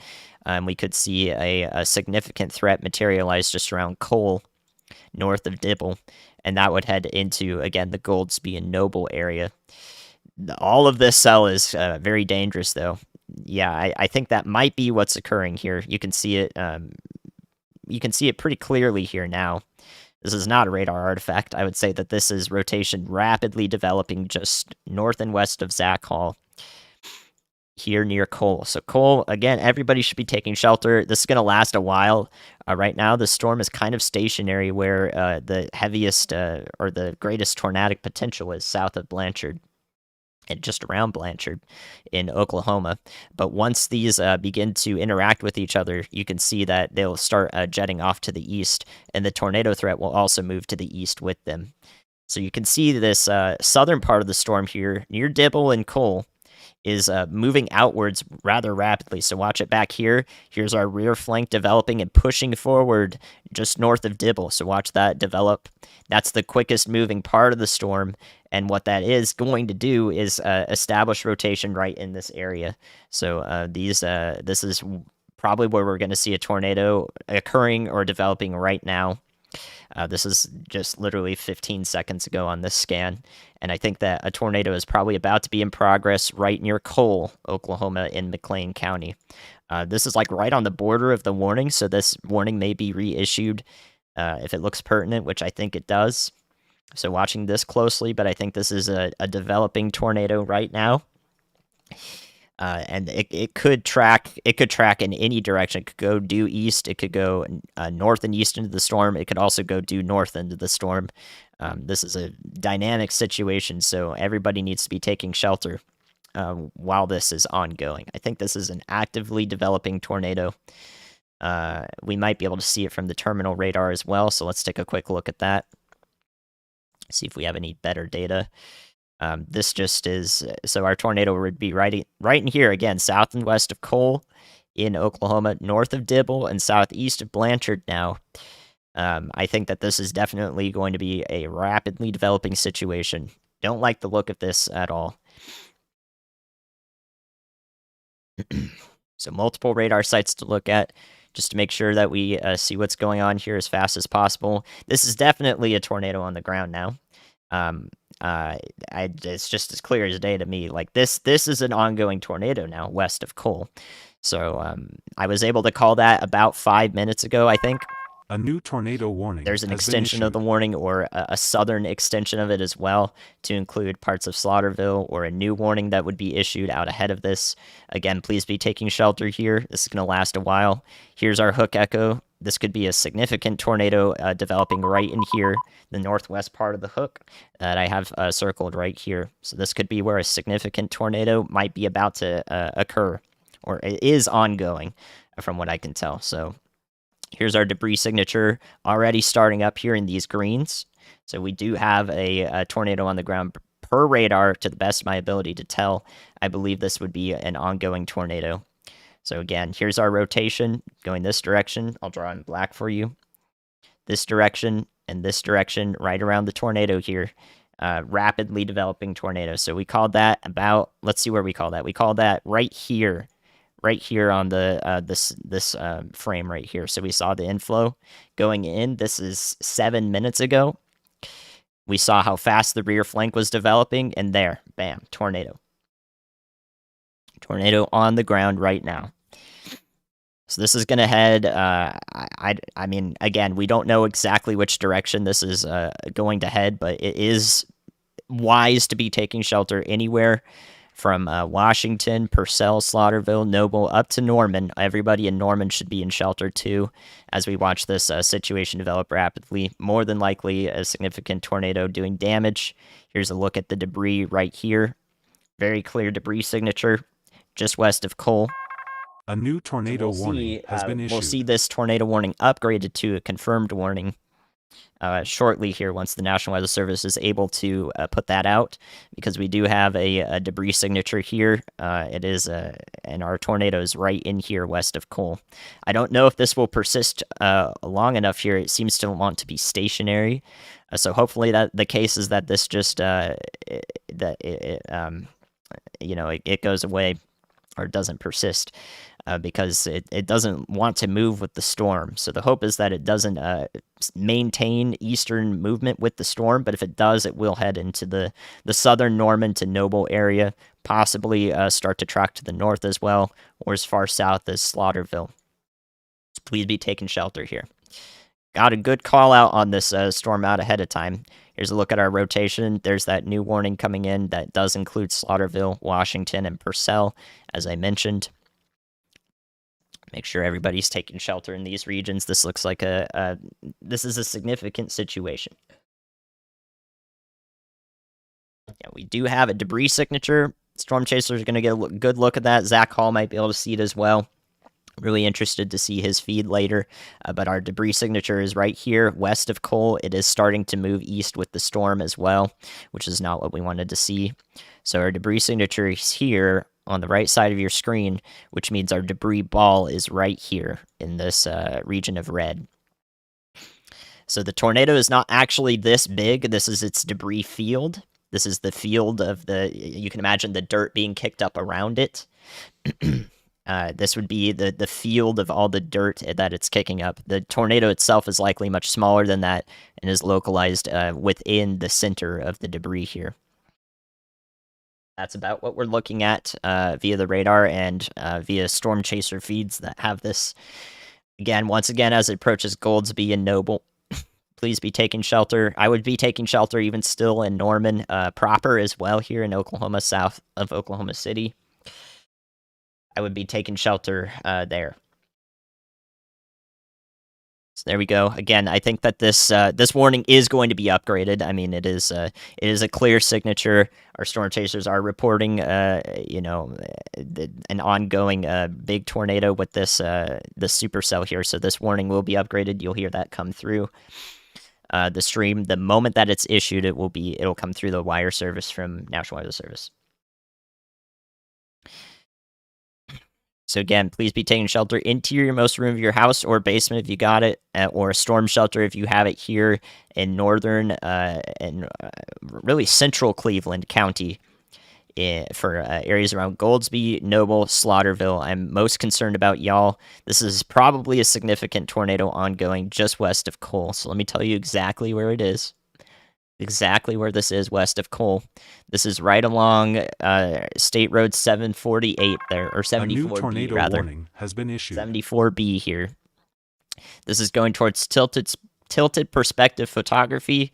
Cole proper, the fire department there, First Baptist Church of Cole, Real Arc Ministries, Megan's Dog Training is right where this tornado is. It's right over there near Cascara Road, and is approaching Portland Avenue right now, just to the west of Cole. So that's where we see this large tornado on the ground. We'll head east through Noble and Slaughterville. Large debris signature here just west of Cole. This is more than likely a significant tornado right in here. And I mean, it's persisting right now. The hope is that it doesn't continue to do damage as it heads east towards Interstate 35, south of Norman. But those areas have, A new tornado watch 5-10 minutes or so as this travels east about 20 to 30 miles an hour. We'll watch it as it goes. So there's your latest update on that. Our storm up here, we can take a look if any more rotations occurring. We could have another brief. Look how ridiculous this looks. This could have another brief tornadic threat associated with it as it passes between Choctaw and Hara here east of Oklahoma City. So this is our northern cell. The warning associated with it is more than likely about to be expired. So we'll see if another tornado does come through here. But right now, you're not going to see a signature like this all that often. This is huge. This is absolutely huge. So somebody out there is getting extremely good footage. It looks like it's traveling mostly due east. So again, Megan's dog training along Main Street here, South Main Street of Cole. This is where this tornado is probably going to impact any houses along Portland Avenue and Main Street. New There's our information. This tornado particularly warning has been upgraded. particularly dangerous situation warning with this tornado now. So this is more than likely a significant tornado ongoing just south and west of Cole proper. It's going to pass really close to Washington and Slaughterville and Noble on its current path.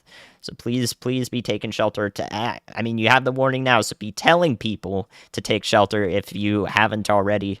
There's another stimulus for you. You have multiple stimuli now to tell you take action and tell people what that they need to be doing this here.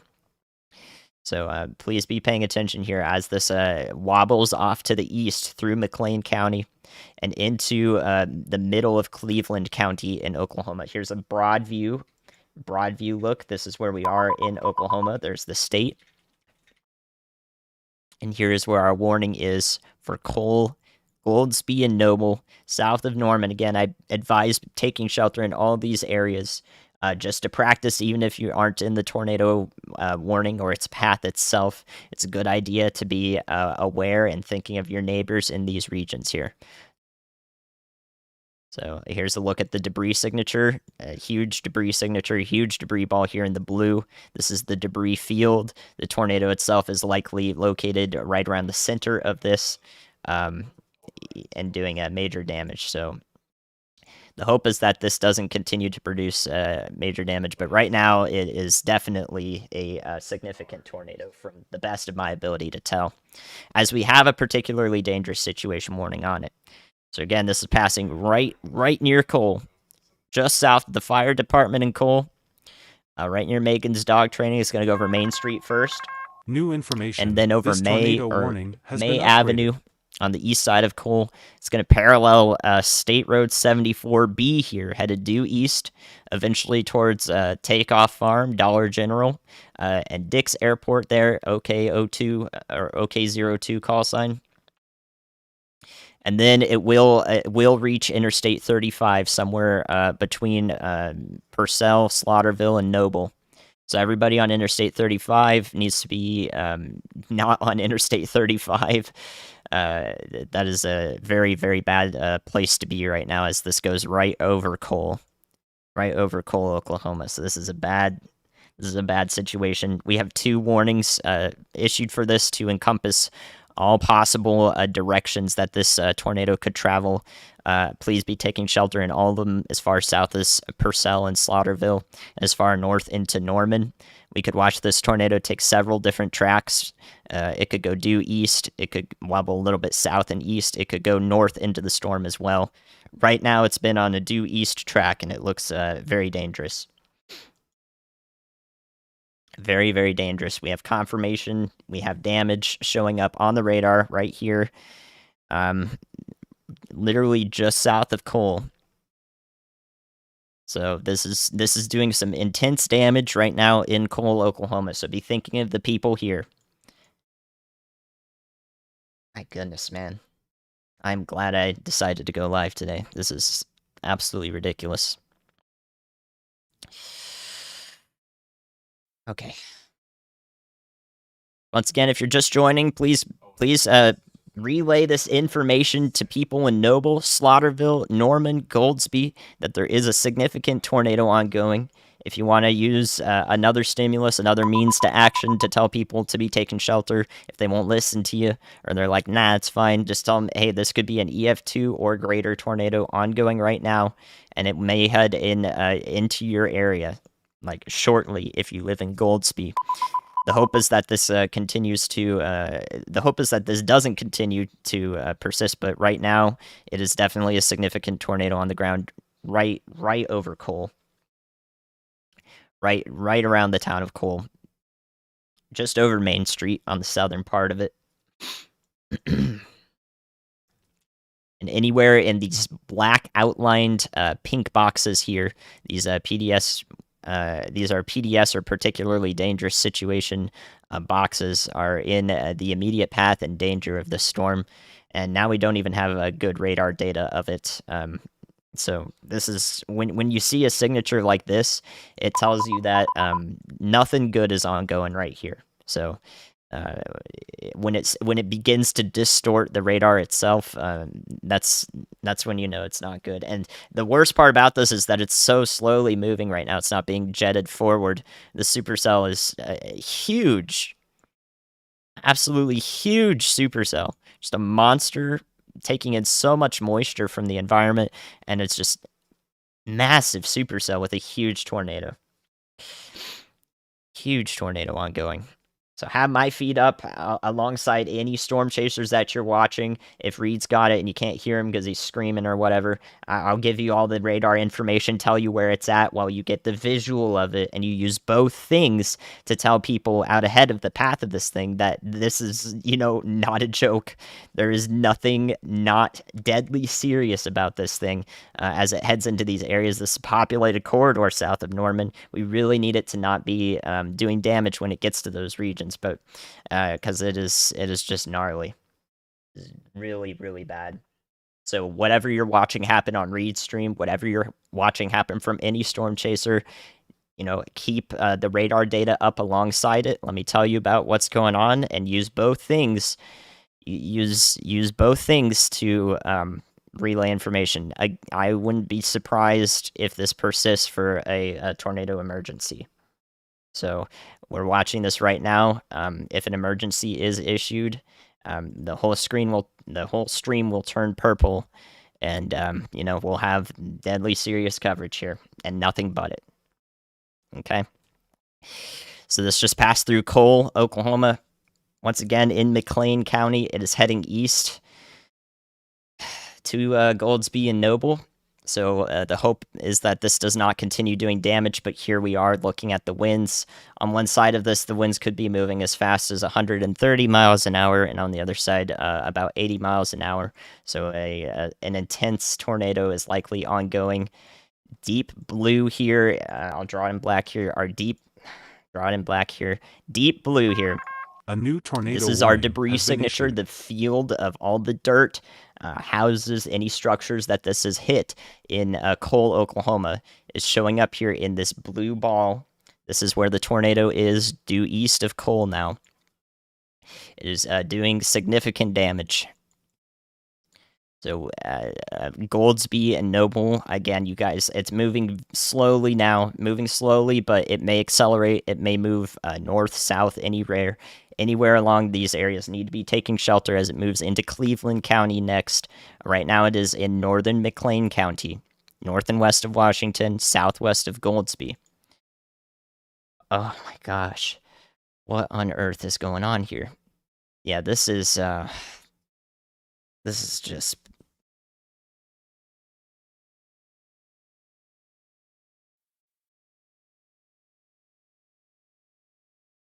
All right, I got Brad Arnold in my ear right now. So Brad's headed up towards Nebraska City. Nebraska's, so Brad and Hunter up there are in the Missouri-Nebraska that border region there near Iowa.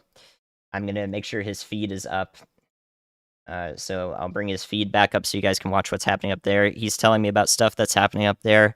I'm gonna take a look at it once we don't have to cover, or like once I have 30 seconds to look away from this thing, but right now I don't. As this is east of Cole. So what we're watching happen here is likely an intense tornado ongoing, possibly a violent tornado ongoing around Cole, Oklahoma, headed up towards Goldsby, Noble, Slaughterville, and Purcell. Please tell people to take shelter anywhere here in McLean and Cleveland counties. Please be telling people to take shelter in Norman. Everywhere in this region needs to be taking shelter. This massive supercell is producing a massive tornado. This data right here around Cole is literally folded velocities. So I have, on one side of this, I have 123 miles an hour velocity, and right in the center of this is just garbled data because the tornado is huge. So huge and extremely powerful winds on both sides of this, with garbled data in the center that tells you that is a violent tornado ongoing right here in central to northern central McLean County. We were able to call this tornado about 7 minutes or so before it even touched the ground here, and give an advanced warning. Advanced, y'all watch out ahead of this thing before this turned into a particularly dangerous situation. So we've been tracking this tornado as closely as possible. I gave you information about it before it even formed. I watched it come together, watched it start rotating. So that's what we're watching right now, is the product of all of that scientific look on the situation as it moves so slowly. It's just moving so slowly here that the damage is going to be extreme around these areas of Cole. Because we could even have an anticyclonic satellite tornado just off to the south and east of it. So possibly multiple tornadoes ongoing, as well as satellite tornadoes cycle around this, or anticyclonic tornadoes are ongoing. Here's a look at the debris signature. If you've ever seen one, this is rivaling some of the violent tornadoes we've seen recently in the last month. So here's one now in Oklahoma. The hope is that this begins to dissipate here as it gets wrapped up into the storm. Now it is rain wrapped. In addition to everything that's ongoing, it's more than likely rain wrapped in here. You're not going to be able to see it if these people out in Goldsby are trying to go outside to see it coming toward them. They might not really be able to see it. Maybe a little brief instance of it shredded in rain here. Just rain curtains, surrounding it rapidly. Just no reason to be outside in this. It's just not letting up at all. Not letting up at all. Oh my gosh. I don't want to see the product of this. So if there is damage on any storm chaser feed, make sure you guys are taking care of yourselves too. These can be traumatic, memorable situations. Just watching them happen.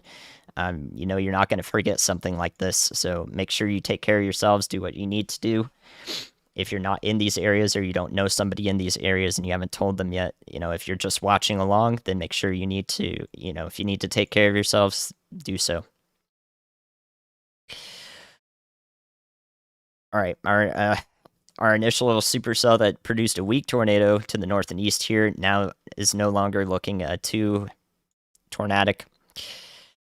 Really, all of these cells down here near Burkburn in Texas and Lawton are also just some slight hailstorms. Nothing is really rivaling the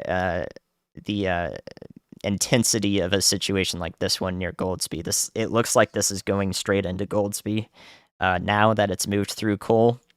So we can take a look at the track of this thing here. It was stationary, almost stationary, slowly moving around Cole, Oklahoma, and now it's jetting off to the north this direction. So over the last few scans, if we watch this over the last 5 minutes, you can see its northerly track that it's taking now.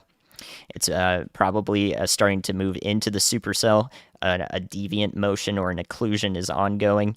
There may be a new tornado warning, a new PDS warning, or anything that could go as far north as Norman, which is why I've been encouraging for the past 30 minutes that people in these areas into Norman and Goldsby and so forth are also taking shelter in the interior-most room of their house or basement or storm shelter if you have them. Okay, so Goldsby up next. Into southern Norman. Looks like this tornado is moving a little more to the north. We're going to watch it wobble around. We're going to watch it hopefully dissipate. We're going to see its huge debris signature right here. Please be taking shelter. Tell people to take shelter out here. This is a life-changing event. South of Oklahoma City, south of Moore, south and west of Norman, and west of Goldsby and Noble. Right towards the Cleveland and McLean County border in those areas. So 2 seconds right now, I'm going to go look at Nebraska and Kansas in over the next 30 seconds. We're going to do a brief overlook, and we'll come right back, okay? So we have our storm chasers up north. Nebraska City is in a tornado warning right now. Some broad rotation there with storm chaser Brad Arnold's feed right below me. He is right here. I'm going to circle him in blue down here. There he is, moving up into the storm that is tornado warned. Large hail and a lot of it falling in Nebraska City and moving into the southwest corner of Iowa for Sidney and Fremont County. In addition to that, our previous tornado warning for Richardson County was allowed to expire. That was a preventative warning as we're far away from a radar site. Can't tell what's happening at the surface. We also have a tornado warning up here north of Denison in Crawford County. That's been lasting for a while. So please be taking shelter. If you do see your county show up there in Iowa in the warnings that pop up on the stream, and they make alerts and go boopity-boop, then that's another way, another visual stimulus that you can use to be taking shelter here north of Denison for Deloitte, Kieran, and Boyer. And this is west central Iowa now. This also has a destructive severe thunderstorm warning with it. Or I'm sorry, it's a considerable severe thunderstorm warning, but previously it was dropping baseball-sized hail here. So we've seen multiple baseballs, 3-inch hail reported today from these cells entering southwest Iowa. They have remained less tornadic than the ones down in Oklahoma, but we are watching them. All right, looking here in Kansas, we still have this rotating storm. Here's a look at the state. We're in east central Kansas, north and east of Wichita, north and east of Florence, headed up towards Cottonwood Falls. This has a history of producing baseball-sized hail. It is a rotating supercell as well. It will head up towards Council Grove, Allen, Dunlap, west of Emporia, in Kansas here. A here. new PDS tornado warning has Topeka, been issued. there's a windstorm entering your area, 68, 70-mile-an-hour wind gusts reported. In this storm shape right here, it's about to enter the metro here in Shawnee County. So you have a considerable severe thunderstorm warning there for winds, more than likely. 70-mile-an-hour wind gusts and half-dollar size hail are possible, so just over an inch in diameter for Topeka, Kansas, along Interstate 70. They may sound the sirens for that. I'm not sure if they do in Topeka. Somebody in the chat can let me know if they're in that area, if there are sirens for this. Sometimes they sound them for considerable severe thunderstorm warnings, as you want to be inside for that. And that's what that indicates. Nothing else tornadic occurring right now in Kansas. So let's go back to Oklahoma City. All right, so this tornado now is just west of Goldsby. The hope is that it is losing intensity. I think it is. I think it is losing intensity west of Goldsby. Hopefully, we're watching the end of this tornado's life cycle, but it is now due west of Goldsby in the last 2 minutes since I've last looked at it. So it has taken that more northerly track, and we have that tornado warning now, including Norman in a particularly dangerous situation, as I've been talking about. So Norman, again, I've been advising you be in shelter for 30 to 45 minutes now. It's a great idea to do so, as you are in a tornado warning properly now in through downtown Norman. Cuts right through you there in that pink box that you can see. All right, so due west of Goldsby, we have the area of Pryor's Pizza Kitchen. This is headed up towards the Riverwind Casino, Goldsby Gaming Center, right there along the junction of Monarch Highway and Highway 9. So right where that Love's travel stop is, the Riverwind Casino, the truck parking there, the Newcastle Fire Department Station 2.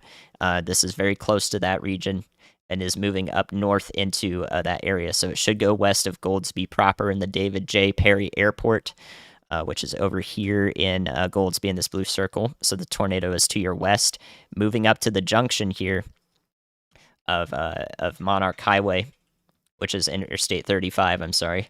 Interstate 35, Monarch Highway, and Highway 9. So that off-ramp right there is about 5 minutes out or so from being hit or impacted by this hopefully weakening tornado. Riverwind Casino and the Oklahoma Motorsports Complex there, approaching the Canadian River. That is next in line for where this tornado may track if it continues on its current trajectory up to the north and east like this. So going up towards the Riverwind Casino, that area right in there. If it does stay on the ground, it might pass just south of that. So the Southwest Veterinary Hospital, and the Goldsby Gaming Center, and the Roosevelt Consignment Auction Site. everywhere right in there near the Goldsby Gaming Center is possibly next up for the path of this tornado. A new So we'll have PBS another tornado warning. has been Yeah, issued. there's another warning issued for it that's going to go more to the north and include Norman as well. So there's our new warning. But I do think that this tornado is just about to dissipate. Well, it includes now western parts of Norman. So the National Weather Service is attempting to delineate the path of this tornado as they see its trend and movement, and include all possible areas of its movement. And at the same time, we could have another tornado beginning to develop here north and east of Washington. Just incredible. Incredible dynamics. I just haven't even I've been calling out street names, so I haven't had the chance to focus on this, but here you go. A new hook and a new tornado likely developing west of Slaughterville now. So this is not yet on the ground, but it is now probably about to be, as our previous one is lifting, more than likely. You can see its remnant debris signature right in there. It's more than likely still doing a little more damage as it ropes out. The hope is that it's roping out, but please continue taking shelter anywhere in Norman. Anywhere in Norman. So here we go. This one is about to drop over Interstate 35 to the south of where we're looking at. This would be due west of Slaughterville. So that's right around the Johnson Road Church, the Oklahoma Horseshoeing School, the Equine Hospital. Right down there, this is extremely quickly developing. Let's go up in some height to see how fast the circulation is going. I don't like the look of this one either, though, because it is a classic look now developing on this part of the storm. So this is to the south of Goldsby. A new tornado warning. We'll have a new tornado warning now for this part of the part of the storm as well. So now a new tornado warning is going to come out here, include Noble, Slaughterville, and Etowah. More than likely, that's that most recent one coming through. I think we're avoiding the worst of this moving into Norman proper. I really think that this is now not is about to not be a tornado on the ground now west of Goldsby. So the Riverwind Casino hopefully avoids a direct hit here, but needs to be taking shelter until the warnings are allowed to expire. And for a good while after that, Slaughterville now needs to be taking shelter. If you, we just saw the potential for a violent tornado that just occurred near Cole. Please be thinking of Cole right now in Oklahoma, in McLean County, south of Oklahoma City. They just got hit by an intense tornado, more than likely. I don't even know what I don't want to know what's going on there. We'll take, it doesn't really matter what the rating of it is or anything like that. So we're just mostly focused on now the humanity, the relief efforts in that area for anyone that was impacted in that small town. So be thinking of them, okay? Now down here, Slaughterville is next up. We just saw the potential for what this storm can do if it does produce another tornado down here east of Washington, right over Interstate 35. It could be doing so in the next 30 seconds. Hopefully that doesn't occur. It looks a little disorganized, but Slaughterville should be taking shelter. We've been talking about you and including you in previous warnings for a while. This previous tornado could still be doing a little bit more damage here as well because we still have tight rotation right in here. So Riverwind Casino, again, you're not done with this. You're still in those warnings. And Norman, you're still not done with this. You're in those warnings despite what's going on. Please be taking shelter. A new tornado warning has been issued. All right, let's look at Brad Arnold's feet. Good Lord, wow, well, I just can't keep track of everything. All right, so Brad's going straight towards this storm. Let's see where he's at. Nebraska City. Here's a look at the radar. So you see this radar right now. Huge area of hail in here, this pink and purple spot. Brad Arnold's just south of that. Right here is his circle. Right here is a circle in blue. He's headed up towards the north. And we're going to take a look at what he's got. So here's Brad's feed near Nebraska City. Trying to see if there is a... we have the wall cloud center frame here. Moving up to the right side of the frame. We're trying to see if there's a lowering in the middle of that. Or right anywhere in that. And I don't see any evidence of anything lowering there, but that is definitely a proper wall cloud for Nebraska City in Nebraska, right on the border with Iowa there. So it's going to move into Fremont County west of Sidney in Iowa. and to the north and west of Hamburg. That's a look at the storm currently that is moving into those areas right across the border. From Storm Chaser Brad Arnold.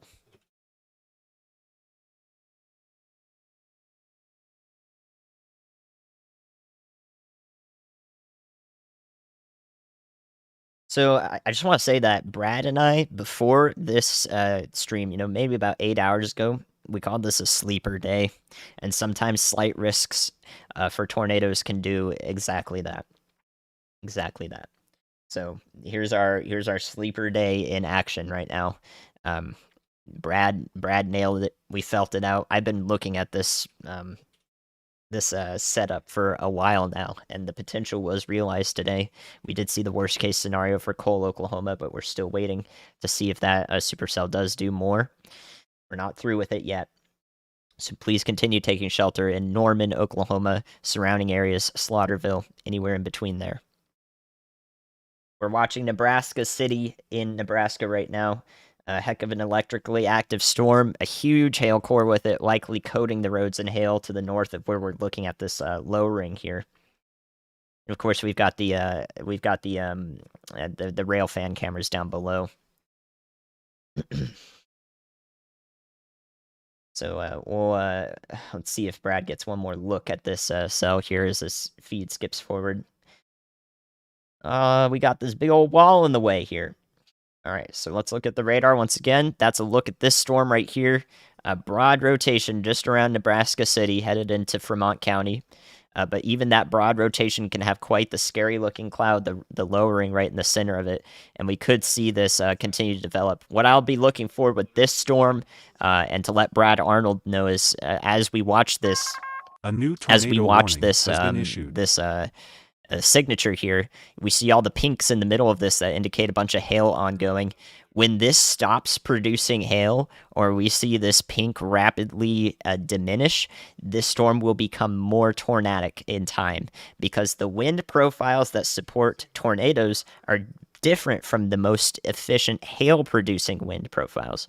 So how the winds change with height and speed and direction, they're different for hail versus tornadoes, and if you're trying to maximize the efficiency of both. So Brad, if you're listening, which I think you are, be watching for the hail core to start diminishing with time, if we're going to see an increased chance at a tornado with this supercell here. Here's a look at where we're at. Southwest Iowa, Nebraska border, northwest tip of Missouri, right around Nebraska City. So we did get a new tornado warning in Kansas. Let's take a look at that. Oh man, that's for this cell that we've been watching near Florence, I'm sorry, near Florence. So many F-named towns here. This again is going to pass up through Strong City, Cottonwood Falls. We've been talking about y'all way back yonder when it looked like this. So this was 30 minutes ago, and now it's up here. We have some possible tight rotation coming together right in the hook of this storm, where the tornado would form down in here, due north of Clements. So this is going to pass up to Strong City. Please be taking shelter here in northern Chase County in Kansas. This was our one supercell that I was concerned with in Kansas about being tornadic. Anywhere up near Topeka, it was just more of a wind threat as those storms moved up there. If we watch the path of this storm, though, we can see that it's moving pretty much due northeast. So very slowly, it's approaching Interstate 330 or 335 here. Yeah, Interstate 335, the junction there west of Emporia. This should not impact Emporia proper, but please be watching out ahead of time because you're one county over. So eventually we'll be thinking about Burlingame, Carbondale up there into Kansas as this goes toward the interstate. We'll be watching it closely. Right now, I don't think there's a tornado on the ground with it, but the rotation is definitely tight enough to warrant a tornado warning there in Chase County, Kansas. Here's a look at our one monster tornado producing supercell. Its second attempt is a little more disorganized here, but now due west of Slaughterville. This does look like a rapidly rotating part of the storm. Not currently as intense as we saw prior to the RFD surge that produced the Cole tornado recently here, but west of Slaughterville, we could see another attempt at tornado genesis, or Topeka, thank you, or the genesis of or the beginning of a tornado, and there it is right there. So more than likely, a weak rope tornado or a cone tornado might be developing right in the center here, right in there, with this latest radar data. So if we look at it, once we get some more data, or I can look at it from the terminal radar here for another look, more recent data. Let's see. So yeah, we could have a tornado about to develop here just west of Slaughterville. Has passed over Interstate 35 now and is heading away from it in roughly this direction, following the blue arrow, and it is south of Noble. So south of Noble, west of Slaughterville, you can triangulate there, and it will go to the east of Interstate 35. It is now done with that, but will pass over Highway 77, going through both of those towns there in Cleveland County. So this is now passed into Cleveland County. Our previous tornado that did a lot of damage to coal. All right, Brad's telling me he has a tornado on the ground in Nebraska City, so let's look at that. Brad somewhere in here has a tornado on the ground per his relay. He just told me. Let me play that back so you guys can hear him. So I'm gonna play Brad's message back so you can hear him. Hopefully this isn't too loud. Turn him down just a bit there. Hey Andy, I've got a tornado on the ground in Nebraska City. So there we go. Playing Brad's audio back so you guys can hear it. Hopefully that came through nicely. More than likely, we have a tornado on the ground west of Slaughterville, Oklahoma. This the next attempt at this huge supercell's attempt to produce here. But we also are going to have a tornado on the ground per Brad Arnold's messaging in Nebraska City. So he is headed right into the hail core here. There's a look at it right there. So a very weak attempt at a tornado here. You can kind of see an attempt at like maybe a little bit of circulation reaching the ground there, just under the lowest point of the cloud. So if you look at the lowest point of the cloud right in the center of the screen, you can see a little bit of a darker area there.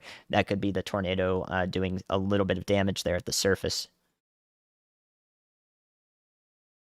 So there you go. There's a look at that from Brad Arnold. This is now north and east of Nebraska City, where he's situated. It's passed into Fremont County in Iowa, so it is out of Nebraska City proper and is going to the west of Sidney, Iowa, about to pass over Interstate 29. This is where Brad is on Interstate 29. The radar data doesn't look too conducive for this, but this lowering has a history of possibly connecting to the ground or the ground connecting to it for the Nebraska City storm here, right on the border between Nebraska and Iowa. So this is Storm Chaser Brad Arnold on this tornado warning. Again, there's still a pretty big hail core with this, I'll show you right now. So we got his feed right there. Keep up with it there. In case something does drop, I'll bring it right back up. But this is the radar data that we're looking at. So our rotation's right here, like right where Brad is situated here in his dot. I know it's small, but you can see him there. So let's take a look at the trend of this storm, how it's trending. Do we have a surge in the back of the storm? No. We might have a little bit of an RFD surge, but what we do have is this cell to the south of it starting to interact, and maybe this could be constructively producing a tornado as these two storms interact with each other right where Brad is.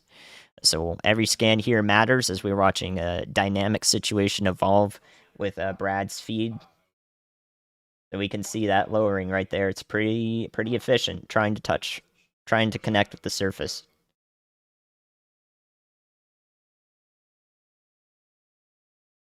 All right, so Brad's going to reposition now, as he is pretty close to where this rotation would be. Hunter's feed is also live there. He is in Richardson County, so he chased this cell down here. So there we go. This was a previous tornado warning about an hour ago in Richardson County. So we have Storm Chaser Hunter's feed. He's looking at a bunch of lightning occurring in a leading cell right over top of him and back in the cells further west. So I believe his feed is pointing to the. Honestly, it could be pointing any direction. It could be pointing north or west. It looks like it's pointing west, south, northwest. Yeah, I think we're looking northwest here. So a lot of lightning occurring down there. You can actually see a little bit of a. This is a popular question I get. You can see a little bit of a greenish tint there. It's more like a blue-green tint, a turquoise tint there from Hunter's Feed on the bottom there. So that is likely due to hail. Hail in the core of the storm is refracting all of the light in there, and when it reaches your eye or reaches the camera here, it all sort of congeals together into that grayish blue-green look. So that is because there is hail in this storm, and the hail would probably be roughly in here if we're looking northwest. So there's a verification of what we're watching here. Atmospheric optics at play. There we go. Another look at the Nebraska city cell headed up towards Sydney. Please be taking shelter in Vermont County, including Sydney, Iowa. Over here on the other side of the river from Nebraska City, or I think this is a river. I need to familiarize myself with this real quick. Believe this is the Missouri, right? Yeah, this is the Missouri River. So on the other side of the Missouri River here is where we're looking. Just over Interstate 29. So we go. We're watching a possible developing tornado. Brad Arnold's got a look at it and is repositioning. His icon again is right here, and he's going to chase this cell. All right, so let's go back to Oklahoma City real quick. So we could have this part of the storm here is still attempting to develop another tornado. It is unsuccessfully, I think, or may have produced a brief EF0 tornado here just west of Slaughterville, but so far has unsuccessfully produced another tornado. So again, if you've been taking shelter in Norman, those tornado warnings have, and that previously on the ground tornado that is all since expired. Our area of concern is south of Noble and west of Slaughterville here that I'm circling right down there on the right side of your screen. So again, our area of concern out ahead of time will be Etowah, up towards Tribby and Pink, anywhere in those areas out ahead of this thing. So just be aware of this part of the storm that is still tornadic, but is less organized than our previous possibly intense tornado impacting Cole. So still be thinking, if you're still just joining now, be thinking of our friends in Cole, Oklahoma, who probably just underwent a possible intense to violent tornado. We don't really know how strong it was, but it doesn't really matter if those people's lives were altered, no matter how strong it was. So that's what we're thinking about here. I don't know. I wasn't expecting to cover a tornado like that, but I was here to do it, and that's the good thing. That's the good news, is that hopefully we were able to tell as many people as possible about that storm, that tornado, and have the shelters, being filled there.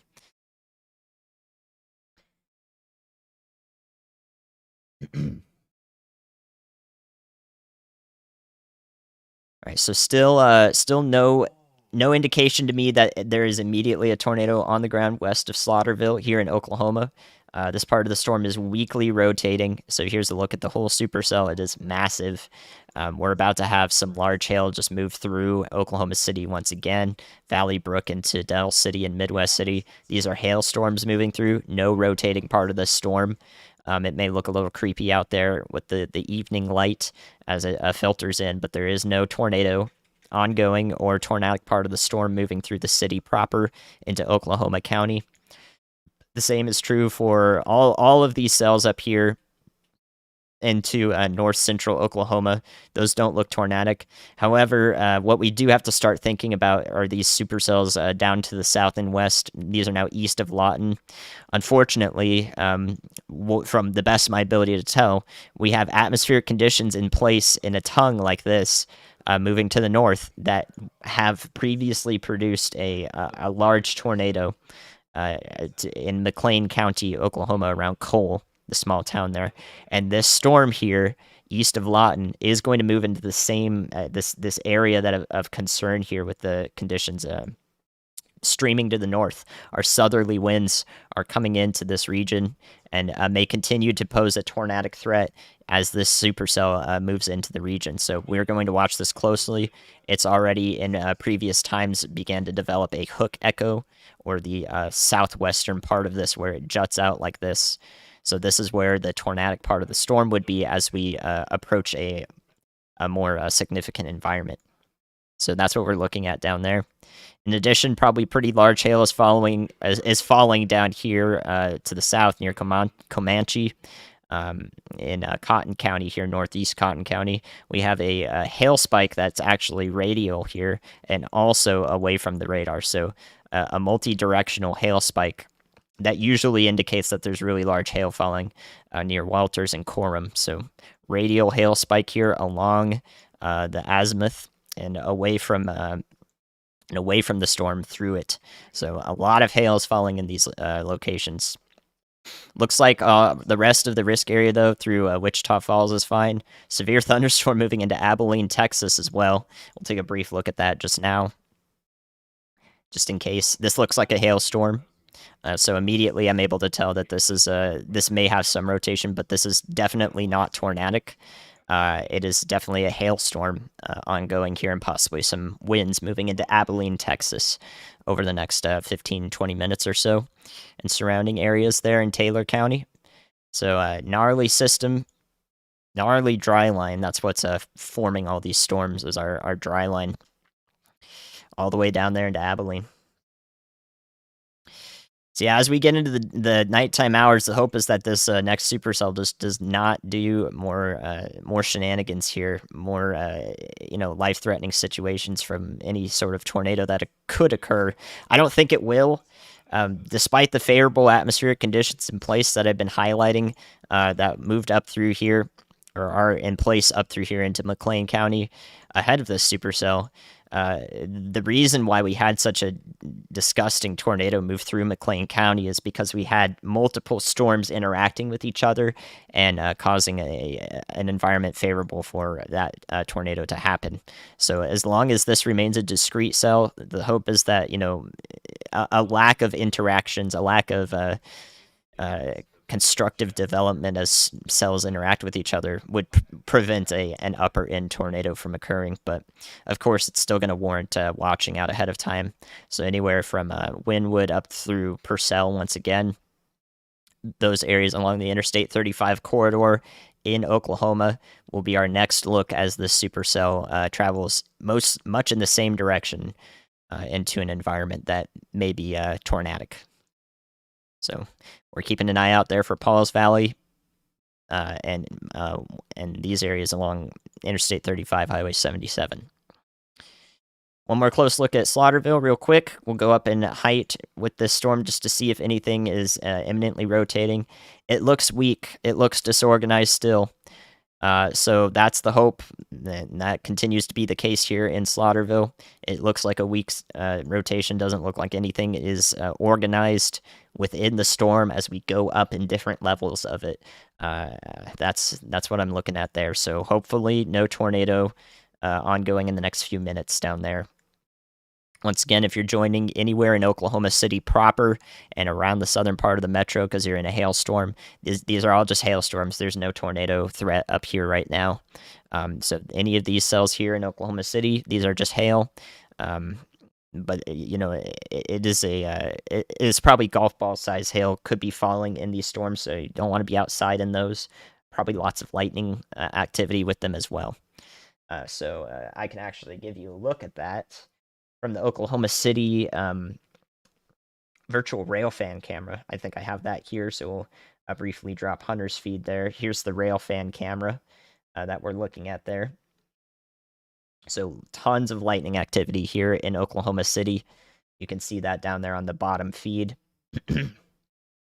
So lots of hail, lots of very heavy rain falling right in there. Lots of lightning, so don't want to be outside in that.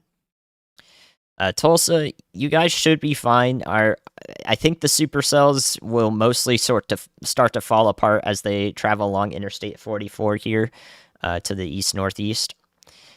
Our maximized potential for severe weather is right in this corridor of Oklahoma City and the Interstate 35 road here. This is where our severe threat is maximized. Over here towards Tulsa, we're sort of moving away from the most favorable conditions. Are forcing in places the dry line that's right around in here, probably west of El Reno now. as it moves to the west after sunset. So our forcing is not over here in Tulsa or along Interstate 40 to the east. It's mostly back in here, which means that anyone in Tulsa might see the remnants of these storms. They might see some longer crawling lightning strikes through the anvils of the clouds, but you are not in the primary severe threat today there in Tulsa. So hopefully that helps anyone over there. All right, so maybe a little bit of rotation occurring north of Slaughterville now. It's weak still.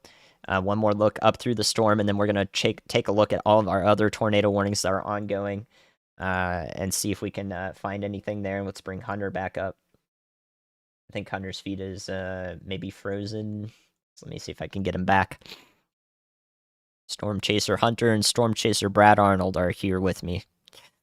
Once again, if you're now joining in Oklahoma City, Valley Brook, Midwest City, and so forth, if you're looking for coverage in these areas, these are hailstorms right now. No tornado threat or very, very low tornado threat. It's not looking anything tornadic here for the city itself, okay? Just hail, a bunch of lightning that you're seeing in the bottom feed down there. So now let's go through all of our storms. We're going to watch this one over to the east of Lawton as it moves into the I-35 corridor. As well as the one to the south of it. Abilene is also in a severe thunderstorm warning, and also areas to the north and east for hail and possibly damaging wind. Now let's go back through our other sites here. We had this tornado warning storm up here near Nebraska City, now west of Sydney. Brad Arnold is chasing that right below me, right here. So our tornado warning there is in Vermont County in Iowa, the southwest corner of the state. We've also had funnel cloud reports up here in Crawford County from fire department public warnings and weather spotters. So a possible weak brief tornado up there near Wall Lake. We could take a closer look at that. Maybe I don't have a better radar site for it. So please be taking shelter as this heads into Sac County and towards Calhoun County. So eventually, Rockwell City down the line is going to want to be paying attention to this. Auburn and Iowa, Yetter, Sherwood, and Rockwell City going to want to pay attention to the storm. I think it is a splitting supercell. Yes, so we might have a splitting supercell ongoing here. So when this storm splits in two, right in the middle there, this northern part is going to go off to the north, or the left part of it will go off to the north and be a damaging hail threat. And this right part may sustain itself here, and this would be our primary tornadic threat in the near term for anyone towards Sherwood and Rockwell City. That might not happen. Right now, I think we're having a sort of a split supercell here. Beginning. So if that is what transpires here, then I would be most concerned from Lake City to Rockwell City in Calhoun County in Iowa. So there's a look up there. All the rest of these severe thunderstorm warnings in red look to be damaging winds, and primarily it looks like the hail threat might be going down a little bit for all of these approaching and going through. Of course, Topeka saw some damaging winds going towards Lawrence, Kansas, and west of Kansas City. And then our one last storm that we need to take a close look at is right here near Cottonwood Falls and is probably producing a tornado right now. Okay. So this is maybe producing a tornado right now. Right now we're looking at 3,500 feet up into the storm, so pretty far up. But that is, unfortunately, a pretty violently rotating storm. So there we go. It developed 4 minutes ago, right over Elmdale, and is likely trying to produce a tornado if it's not doing so already near Strong City in Kansas. So this is in northern Chase County. You guys have been in a warning for a while. We had a funnel cloud report 20 minutes ago, and now we may see a strong tornado ongoing. It's going to take just a little bit of time for us to see debris reach the height of the storm that we're looking at here, which is about 3/4 of a mile up into the storm here. So this could be an ongoing tornado. It's looking really not good. So right now on this side we have 96-mile-an-hour winds, the other side 50. So our rotation component right in here would be about 70 mile an hour or 70 knots. So right about like 80, 70 mile an hour rotating winds. not good. So please be taking shelter in Strong City, Cottonwood Falls here. In northern Chase County, Kansas. This is probably about to produce, if it's not already producing, a strong tornado. If you look over here on the left side of your screen, I'm going to circle this in blue. This area right here in yellow is called a weak echo region, or a bounded weak echo region, or a weak echo hole, whatever you want to call it.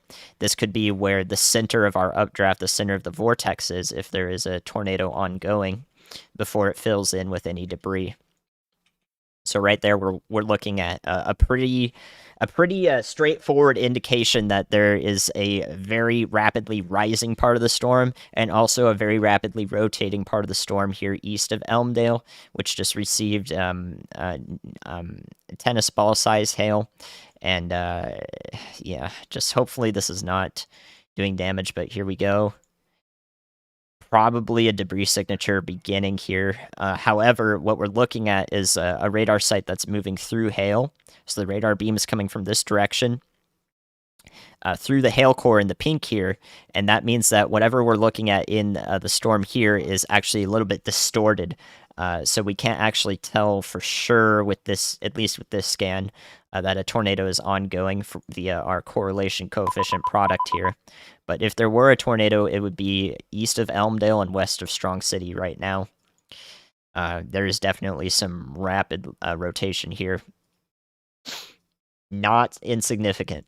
So for the surrounding area, for the supercell, which is it is a confirmed tornado from law enforcement. Did that come through? I don't know if that came through, guys. But if the confirmed tornado warning didn't come through, this is a confirmed tornado via law enforcement. So let's look at the areas that this will pass by. It's going to go west of Emporia in Kansas. There will be a tornado warning, including Lyon County in Kansas, but this will go more closely to Plymouth, Americus, and Dunlap toward Admire along Interstate 335 here. So it should be north of the junction of 35 and 335 if it continues on the ground. It's going to pass right near Strong City, Kansas, though, so we need to take a close look at this. And I'll tell you where about this thing is, near Strong City and Cottonwood Falls. Oh, man. Yeah, there's definitely a tornado ongoing with this right now. I would almost certainly, I'd wager some stuff on this being an ongoing tornado. So this is about to cross over Highway 50 west of Strong City. So this is north of the Chase County State Lake, the Chase Lake Falls, down there along Lake Road.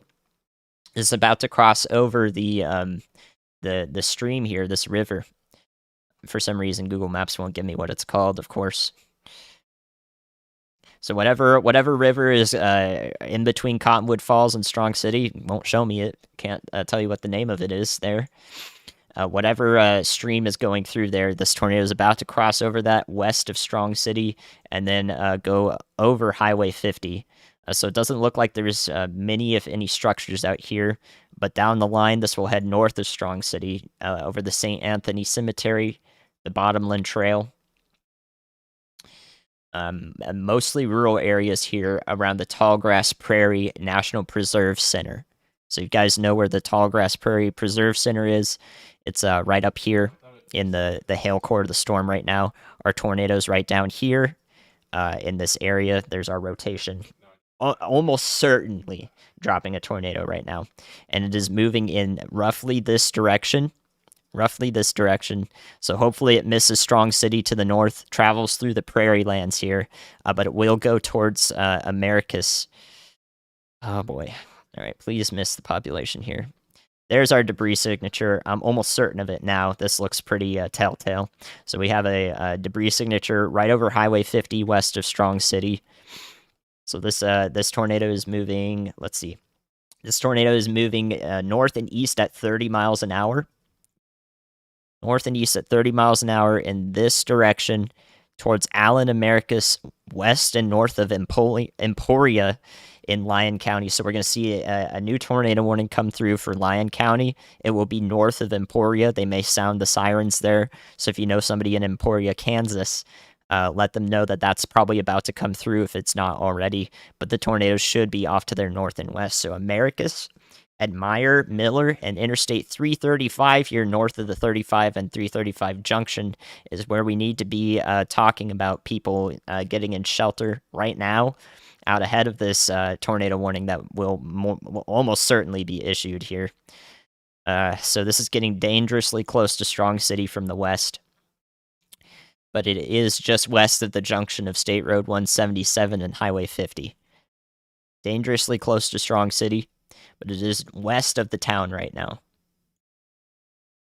West of the town, west of Fox Creek and this junction here, right in this blue circle. So the tornado's back in here.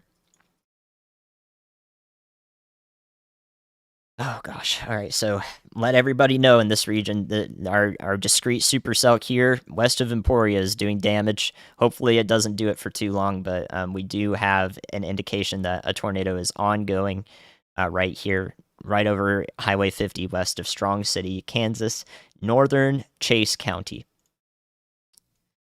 All right, let's look back at Oklahoma City real quick. Yeah, we have another attempt at a tornado about to occur if it's not already doing so, east of Slaughterville and west of Etowah now in Oklahoma. So now this is east of Interstate 35 a clip, west of Etowah, and right around the area of the Micklin Kennels towards 120th Avenue Southeast and Slaughterville Road. That's about where we're looking here. This is definitely a tornado that might be trying to form from the ground up. If we look at this is a higher level of the storm, we can see there's not really much there. Higher level. There's not really much here in terms of tight rotation, but right at the surface here, what we're seeing here is the beginning of a tornado forming from ground up into the storm. So here's our hook echo coming down, the part of the storm that's tornadic. Our rear flank downdraft is feeding into it. And we may see the beginning of a weak tornado, hopefully here, right in around 120th Avenue Southeast and Cemetery Road, and right in that area, there to the east northeast of Slaughterville. So that's where we're watching a possible developing tornado, another attempt from this storm to do something tornadic. Our cells back in here east of Lawton still look like hailers. I don't see any tornadic rotation right now from this radar site. So we look all right down there, but still up to baseball size hail is falling near Rush Springs along Highway 81 down there, southern Grady County into northern Stevens County.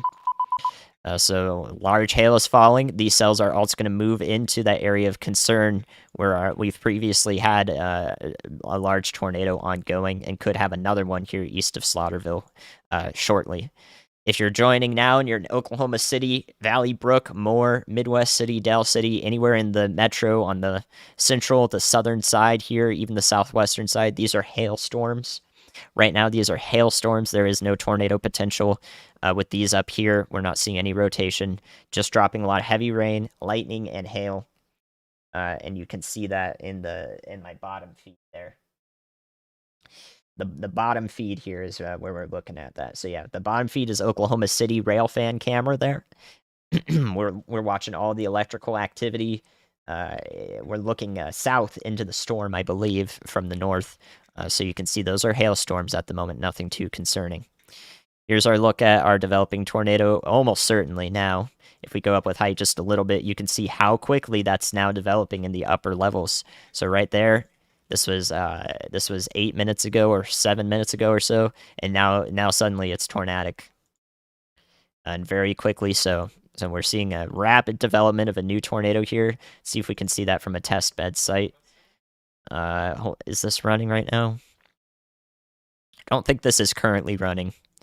So we have to look at it from the Oklahoma City radar here. Yeah, definitely an ongoing tornado. You can watch its development there. Rapid development of this new tornado northeast of Slaughterville, west of Etowah. Down the line, we're thinking about western Pottawatomie County here in Oklahoma, so towards Macomb, Brooksville, even as far north as Tecumseh if this thing does continue, but rapid rotations occurring, and Storm Chaser Zach Hall with Vortex chasing is there, just to the south of the cell, taking a look at it. So our next tornado producing part of this supercell is rapidly coming together. It looks healthy. Here's the wind streaming into it in this direction. Draw it in pink so you can see it. The winds are streaming into the storm in this direction, and our rear flank is coming out of the storm. A new tornado warning And has been issued. now producing probably producing a tornado, or about to be doing so, connecting right in here in the hook. So there we go. There's our new tornado warning into Pottawatomie County, so please be taking shelter there. Looks like we're going to have another attempt at what could be a significant tornado if this continues to develop. So what we're looking at right here is these areas of brown here are about 75 to 90 mile an hour winds, possibly even 100 mile an hour winds feeding into this. This is more than likely the developing rear flank gust front here. A new tornado warning. Almost certainly this is going to be a confirmed tornado warning soon. It's coming together so rapidly that there is almost no chance this doesn't produce a tornado at this point. So please be taking shelter out ahead into Brooksville, Tecumseh, Macomb, Tribby here in Etowah, in Oklahoma. So this would be north of Asher, south of Shawnee is where we're watching right now. But once again, we could see this tornado as it develops move into the storm to the north. So please take shelter in Pottawatomie County. It's a great idea to do so as we watch the next tornado drop from the supercell. So here we go. Our areas in tan and brown here. I'm drawing that yellow arrow. This is our rear flank downdraft, our gust front pushing forward. 100 mile an hour winds possibly feeding into this from this side, and up to 60 to 70 mile an hour winds feeding in to it from the inflow, connecting right in here and forming our meatball hook right in here. This is like a meatball. I've seen this meatball a few times. This doesn't always mean that the tornado will peter out. So a signature like this is, it could go either direction, and a significant tornado is still possible here as we watch this develop. A new tornado warning has been issued. So, while we get garbled radar data, because, I have no idea what's going on now, please be taking shelter here as this heads into Pottawatomie County. Here's a look at where we're looking. Central Oklahoma. Take a look. New tornado forming right now. North and east of Slaughterville, and west of Etowah. This is well east of the Interstate 35 corridor. If you're getting another warning there on your phones in Cleveland County, it is moving away from Norman and Noble and into Pottawatomie County towards Tecumseh, Brooksville, and Macomb or Macomb there. Those are our areas of concern out ahead of this towards Highway 177. Once again, Oklahoma City proper is just seeing a bunch of hailstorms at the moment. I'm not seeing anything tornadic over here into the metro. It's just a bunch of hailstorms and lightning. You can see the lightning activity in the southeastern, the bottom right part of the stream. All of what's going on there. So let's see if we can get some more data here. I mean, everything is pointing to this probably being a tornado very close to occurring. So let's go into Kansas now. Here's our tornadoes passing out to the north of Strong City. We've had a tornado report with it, and now it's confirmed there in Chase County. It looks like it's weakening, which is great. It's great news. We don't want this to keep going. Abilene, Texas is now in a tornado warning as well. Good grief. Okay, I'll take a look at that in a second. Abilene, Texas, please be taking shelter there in Taylor County. I think this initial rotation is being wrapped up into the storm here in Chase County in Kansas here. So now we may see more rotation or a new hook, a new part of the storm here developing on the south and eastern part or southwestern part of the storm now east of Strong City. So I think this has managed to avoid populated areas. Off-duty National Weather Service employees report tornado north of Strong City. I think this is avoided population. And it may be in its weakening phase here as it gets absorbed into the storm. So there you go. There's our Lyon County. Also, the tornado warning has been extended into Lyon County, as I said it would. So if you're joining now from Emporia, you are technically in this warning just barely. So please be taking shelter. We've been talking about y'all for about 15, 20 minutes now as this previous tornado has been doing damage around Strong City and Cottonwood Falls. Our next one is rapidly developing, though. Take a look at this. Here's our next area of rotation. I'm going to draw it in black so you can see it here on the right side of your screen. There's our new rotation. It's right here in this hook. So this is now going to pass close to Plymouth, which is a little bit closer to Emporia, and the I-35 and 335 junction here into Lyon County in Kansas. This is our only tornadic storm in Kansas. The rest of Kansas, there is no tornado threat with any other storms here. It's damaging wind and hail as this moves through, primarily wind. Our tornado threat in Kansas, in all the state, is going to be confined down here in the area of northern Lyon County and northeastern Chase County. There you go. So if you're in Kansas anywhere, this is where we're watching a tornado. The rest of this is going to be some pretty powerful, damaging winds that moved through Topeka. They're now going to move through Lawrence along I-70 there and towards Kansas City as we go into the night. So now we're watching this new rotation develop west of Emporia. I hope that it goes north of the town, but Plymouth in Kansas and Americus need to be on the lookout. We could have 2 tornadoes on the ground at the same time. Here's our initial one. This could be a tornado on the ground at the same time. So we could have 2 on the ground at the same time west of Emporia and now north and east of Strong City. So very dynamic situation ongoing right now in these counties in Kansas. The rest of Kansas will be fine if you're inside. Let's go back to our Etowah storm here.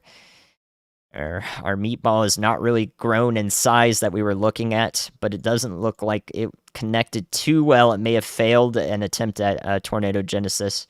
See if we have anything that we can see on the surface. There probably is a tornado in there, though. So here's our debris signature. Right there on the right side of your screen, our correlation coefficient. Just northwest of Etowah, we have a debris signature. So right now, this would be over the East Etowah Road and South Dobbs Road, aka 180th Street. So Dobbs Road and Etowah Road, the juncture there is where this tornado is going to progress.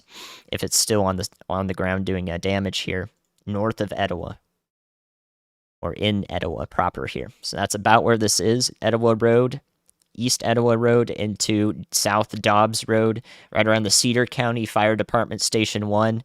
You guys have a little bit of a heads up here, a few minutes until the tornado would be right about in your area. More than likely, a brief tornado did some damage in this area. It's tough to tell. Can try to take a look at this from a terminal radar, see if we have alternate data. That gives us an idea. So yeah, like this part of the storm here is all a mess, but is rapidly rotating and could be producing a tornado still at the surface here. This is in eastern Cleveland County, now approaching western Pottawatomie County in Oklahoma. This will head towards Brooksville and Tecumseh. It may even include north towards Pink in Oklahoma along State Road 9 and towards Highway 177, south and east of Oklahoma City. Let's see here. Man, really? These cells are not letting up at all. We're going to have to take a close look at this. This supercell near Norman. Oh, man. So now this supercell is managing to have a well-defined hook echo. Let me draw it in blue for you. Right as it passes over Norman. There's no tornado on the ground yet with this one here, but this is a hook echo extending down, drawing it on the left side of your screen there, that arrow. We could see a developing tornadic situation here in northern Norman. So let's take a close look at that as we go up with height in the atmosphere right about here. This was 4 minutes ago. You can see this area of winds is kind of going away from the radar and is beginning to establish itself and rotate here just north of Norman. So this is becoming a tornadic storm. As it passes away from Norman and away from Hall Park, the hope is that it takes its time to do that and then does this over a non-populated area here. But I think there is just population throughout this area. There's a bunch of farms out here around Lake Stanley Draper and so forth. So this would be south of Lake Stanley Draper and northwest of Lake Thunderbird, where this possibly could be a developing tornadic situation coming together here. So watching this closely. Watching this closely in advance, y'all watch out here. Headed towards the radar site and away from Norman. We do see a new area of concern developing here. Here's our supercell structure that we're watching. So there you go. This is now, this is going to move through northern Cleveland County. East of Moore, it's happening quickly, but I do think this is starting to become tornadic. Same thing ongoing here, north of Etowah. There could be any number of tornadoes on the ground at the moment. I think we saw a brief tornado on the ground at this point here to the north and west of Etowah in Oklahoma. So right here, right in the core of this, if I center the screen here, you can see reds on the left side of your screen where some heavy rain is falling in the hook, and also on the right side you can see a mixture of possibly non-uniform objects, and that would be our debris signature north and west of Etowah about 8 minutes ago. And that did persist for another frame right here. This is definitely a tornado on the ground. Right about where Dobbs and Etowah roads intersect, the conjuncture of those two, or the intersection of those two rather. And then actually, you know what? This is still a tornado on the ground. Like look how clear this is. This is definitely a tornado. So we have on the left side, this is current, 1 minute ago. Due north of Etowah here, we have reds and pinks showing up. This is a debris ball. The same area on the right side here is completely lowered correlation coefficient. This is definitely a tornado on the ground. There you go. So right in the core of it, very close, not far up in the storm, we have 100-mile-an-hour winds on one side, possibly up to 60-mile-an-hour on the other. This is a significant tornado, still ongoing. So we've had maybe a couple of brief attempts at cycling here. This is hopefully going to be confirmed by this is going to be confirmed by the National Weather Service. Almost certain about that, and it is looking like it's headed towards Tecumseh, Oklahoma. It's you can take a look at it. It's kind of almost stationary for the last few minutes. It could even go up north to pink. If I were to issue a tornado, oh my God, look at that. If I were to issue a tornado warning for this, I would include all of these areas up here because this tornado could just include north into the storm as we go with time here. It could go due into pink. It could continue with the storm towards Tecumseh. That is unbelievable. New information. This tornado warning has been upgraded. So there's the upgrade for this warning right here. This is likely another significant tornado ongoing. Hold on. Let me call out where this is. So this was, unfortunately, the Cedar County Fire Department Station 1. I think the tornado either passed overhead or very close to that fire station there along Dobbs Road, South Dobbs Road. Dang it. So, yeah, eventually this will approach OK Road into McCounty Road 331. It may head up towards Pink, and it may approach Tecumseh. It could be anywhere. It could go in any direction, but this might be a pretty dangerous situation here. This could travel, again, this can travel north into Pink. This could travel towards Tecumseh. This could travel towards Shawnee, Oklahoma as well. There are several directions this tornado could take, and now it's a particularly dangerous situation. This tornado warning has been upgraded. So there you go. New significant tornado, more than likely ongoing. It has been ongoing for a little while now, but now it's intensified rapidly. God. Okay. I really hope this does not impact anyone, but I do think that fire station may have taken a hit there. The Cedar Fire Station number 1. Station 1. So hopefully our firefighters are okay there, but everybody here in Pottawatomie County needs to be taking shelter. Another significant tornado ongoing from our same supercell is in progress here, and this is a significant, if not intense, signature. Jeez. So here's our debris, which is just in this entire thing. This is all debris in here. I'll circle it in yellow, I think is how you'll be able to see it. So here's our debris signature here. You can see that on the right side of your screen. This is all debris. Here's our debris ball. The tornado is somewhere in the center of this, doing some major damage to whatever it's hitting. This looks like mostly farmsteads around here, headed up towards Potawatomi Road and Spring Creek, Palomino Way, the Ashtanga Yoga Studio, and the Morris Pressure Washing here in around Etowah. So this is a significant tornado ongoing. Again, it can travel anywhere up towards Brooksville, Tecumseh. Pink even is not out of line with this. Bethel Acres and Shawnee. I'm really concerned actually about Tecumseh to Shawnee if this doesn't include. Oh my God. Definitely need to you need to manifest your all of your goodwill to make this thing dissipate before it gets up to these areas, because right now it could go directly in that path towards Bethel Acres.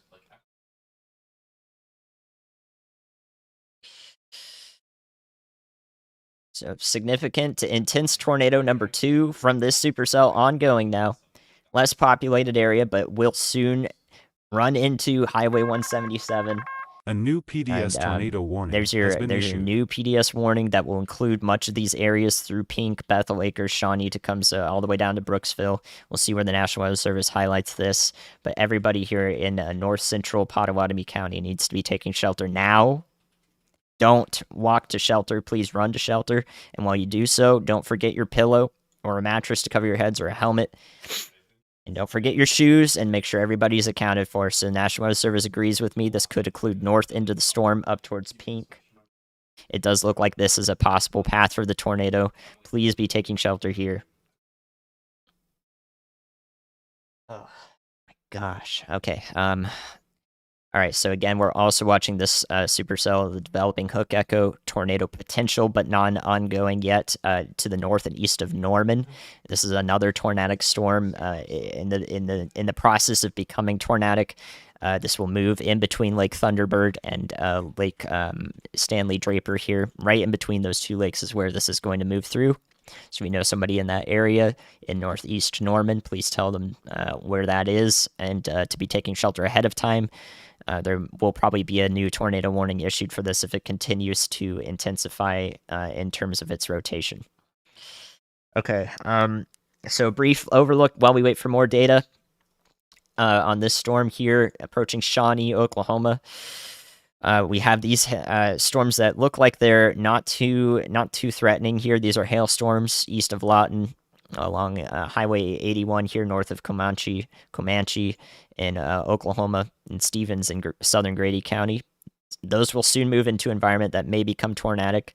The Abilene tornado warning looks like is going to be allowed to expire. Just keep taking shelter down there if you can. It's a good practice to do so. It was never confirmed, but we had a radar indicated warning down there in Taylor County, Texas, for the city of Abilene. In addition to that, we've had confirmed tornadoes ongoing here, and likely still have ongoing tornado here north and west of Plymouth. It looks like actually our new attempt at a tornado genesis was actually a failure, and this original tornado has persisted now to the west-northwest of Emporia. This is moving towards Americus, up through towards Interstate 335 north of Emporia. We've been talking about you for a while. This is going to move up north and go towards Interstate 335 or anywhere along these areas for Bushong, Allen, and Miller in Kansas here into northern Lyon County. So Emporia, right now, you guys are fine. I would advise being inside for any lightning strikes that are rogue and come out of the side of the storm. You don't want to be outside caught in that. The storm is also producing baseball-sized hail, which is extremely damaging. Warning has been issued. So still a confirmed tornado ongoing here in northeastern corner of Chase County in Kansas. A look at some of the debris here. It's not kicking up too much because this is prairie lands right here. These are prairie lands, so a bunch of grass.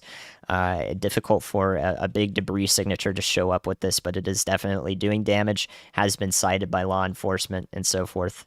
And you can see the rotation right here, west of Americus, northwest of Plymouth in Kansas. So this will avoid Emporia right now. We're avoiding Emporia, Kansas right now.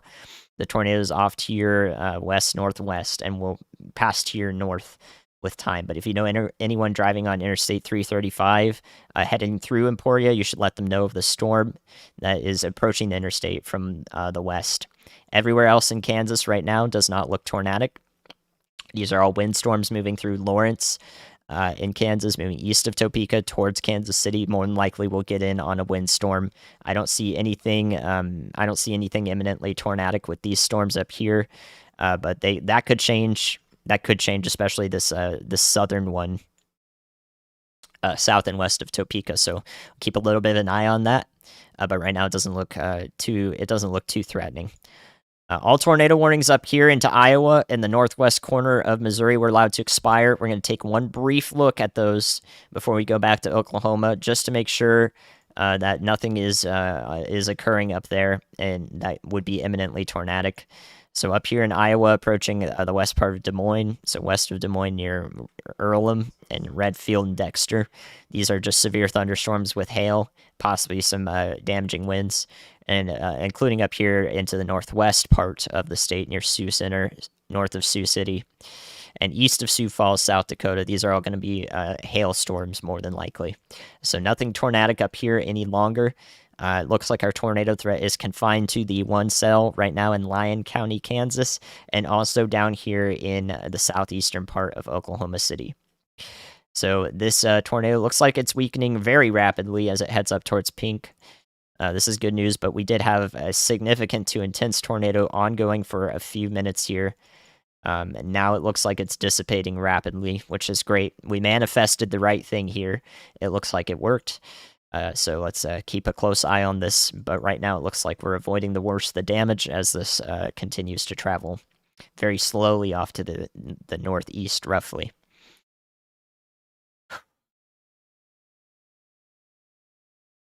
Okay. Okay, so this supercell to the west is going to travel through the same corridor of possibly favorable tornadic conditions. We just saw a significant tornado move north of Etowah here, and now if we follow the same tongue of atmospheric conditions to the northwest, we can see this developing hook echo east of Norman that is now traveling right towards Lake Thunderbird. It is taken a rightward path here to the due east rather than to the northeast. So now Lake Thunderbird is now pretty much directly in the path of this developing tornado, possibly developing here. We have weak rotation. Nothing significantly coming together yet, but if we go up in the storm, we can see if there is instant potential.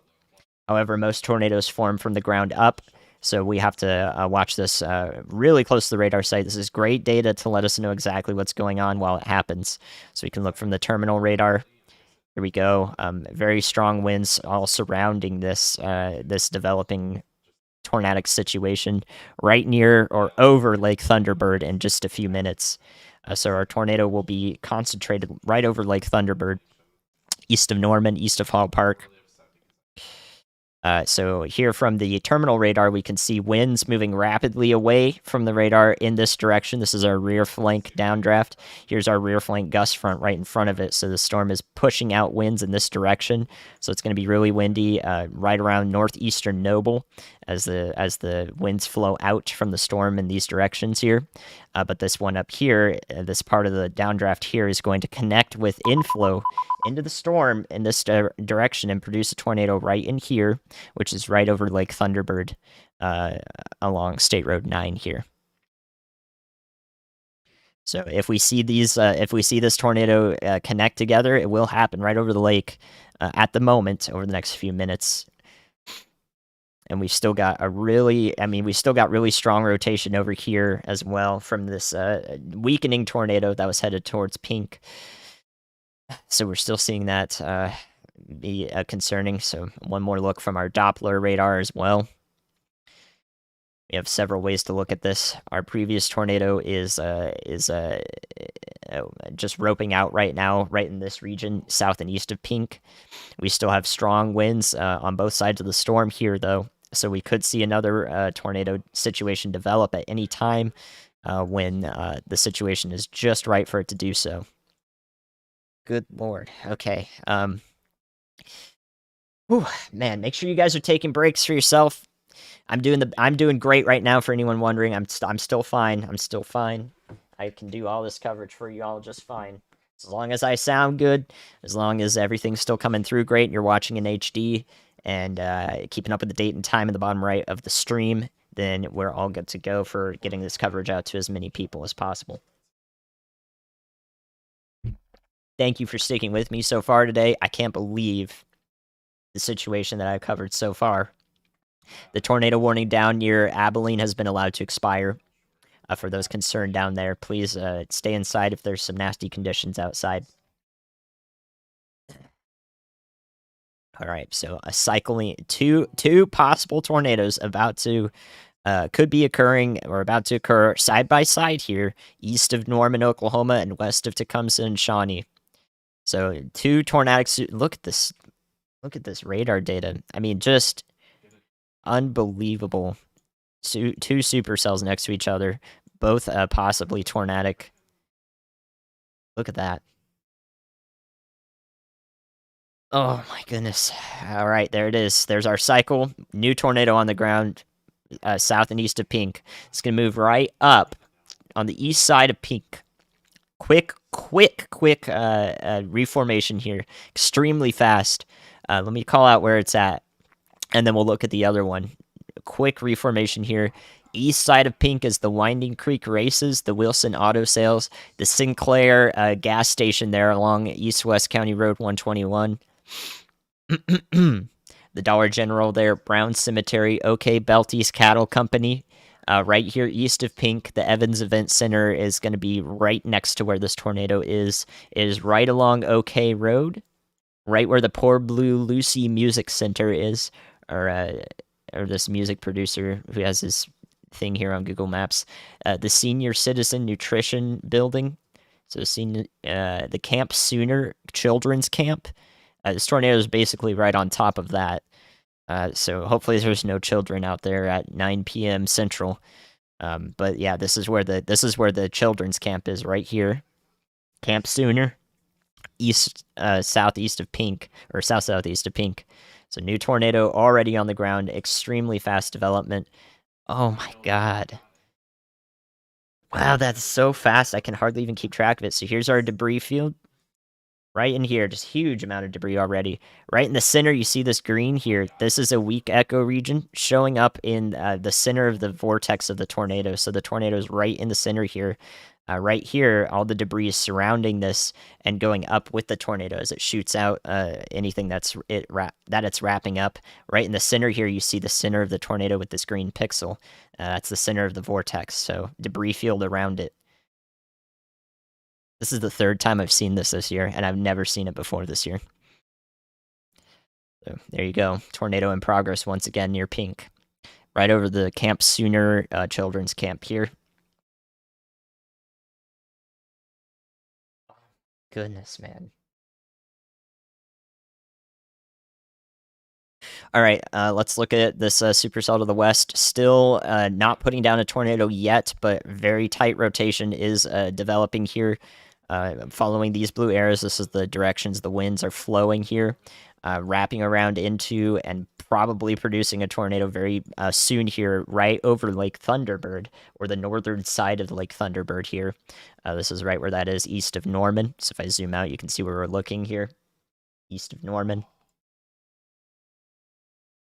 Okay, and let's look while we wait for new data, while this next tornado is on the ground, right over OK Road, or North-South County Road 331.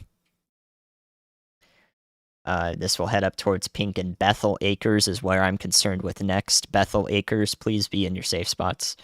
Can't call that out any more than I have, man. Please be in your safe spots up here, anywhere from Shawnee, Bethel Acres, and Dale. You're not out of it yet either, as this heads up towards Highway 177 in these areas. About to pass over State Road 9. All right, now we are seconds away from this supercell to the west over Lake Thunderbird producing a tornado. Seconds away from two tornadoes on the ground at the same time, if it's not already happening. Here's tornado number 1, tornado number 2, both west and east of Pink, Oklahoma. So here we go. There's 1, there's 2 on the right side of your screens at the same time. Thank you guys for the support. I'm sorry I'm not able to pay attention to anyone who's passed it along. I greatly appreciate you all. I'm doing my absolute best I can here. I don't want to focus on a monetary aspect while people's lives are in question. Okay, so that's what we're doing right now. This is Oklahoma right now, southeast of the city. Anyone who's getting hail in Oklahoma City proper is not experiencing a tornadic storm, but rather a hailstorm that's been moving through.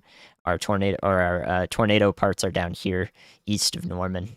And okay, so let's very quickly look into Lyon County, Kansas, where our other confirmed tornado has been ongoing near Americus and Dunlap here. This is not going to impact Emporia. I advised everyone in Lyon County, Kansas to be taking shelter regardless. If you're in Emporia proper, it's very good practice to be in your safe spots here in the interior, most remote or tornado basement, warning if you have it for these areas. So this is going to not impact Emporia, though it's headed off to your north. It does look like the tornado here is dissipated. So we'll watch this one as it goes through northern Lyon County for an attempt at another tornado.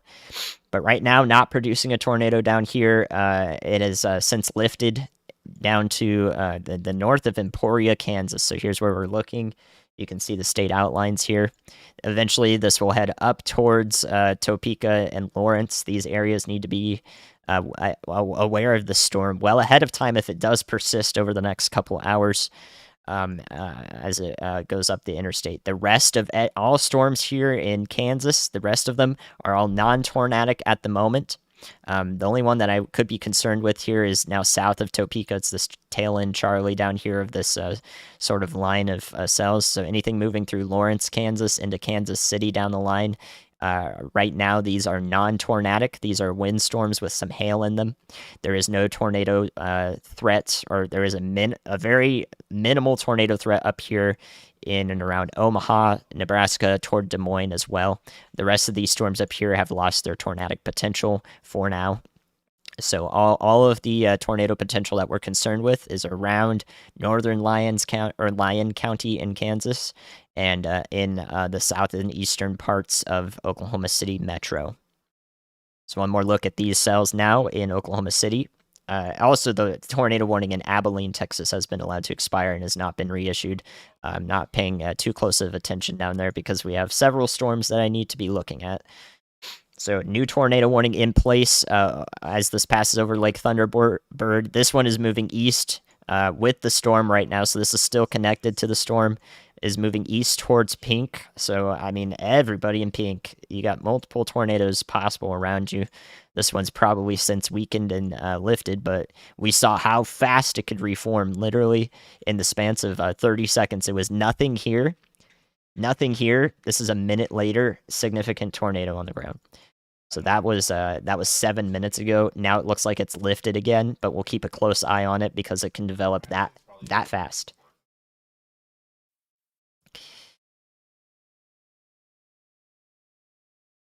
Okay. So two supercells, two tornadic supercells side by side here, east of Norman, east of Moore, and head towards Shawnee. A new tornado warning has here been issued into Pottawatomie County with all these warnings being issued. These ones down here, east of Lawton, these are dissipating right now. So this is a good look down here. It looks like these cells are hopefully not going to be a problem as we go into the night. Right now, they're losing strength, so I think our focus is going to be confined to these ones up here. Anywhere else, the rest of the cells are diminishing. So that's good news. So let's see if we still have a possible tornado on the ground here near Pink. This is likely just debris that's kind of been circulating around the tornado, the previous one, and is still in the air right around these areas, but we still have tight rotation right to the north and east of Pink now. And this part of the storm is going to head up to the west part of Bethel Acres. And then we're probably going to see, man, I just don't even know. If these supercells kind of like, if they interact, I don't know what's going to happen when these come together. But right now, we don't need the dry line. We don't need a front to force anything significant out of an interaction like this here if they do come together. The reason we saw an intense to violent tornado earlier here near Cole, Oklahoma, and McLean County, you're going to see bad things coming out of that town, unfortunately, in the coming day, if not the next few hours. So if you need to, if you're sensitive to that stuff, please stay off of social media, because there was there was a significant tornado, an intense tornado right in that town. Um, and the reason that happened actually was a similar situation, slightly different, but a similar situation to this right here, where we have multiple strong storms beginning to interact with each other, and when they do that, they can promote and alter they can promote tornadogenesis, or the beginning of a tornado, and alter the local environment around them, despite not having the best conditions in place. So if we see something like that happen again, I'm obviously going to stay with it, and I'll be the first to tell you, based on radar data, is that going to happen? Is that seemingly what's going on? So again, nobody is out. Nobody over here in Pottawatomie County in Oklahoma is out of danger. And maybe even a county down the line, because of these two supercells coexisting. I am concerned about what may happen if they come together.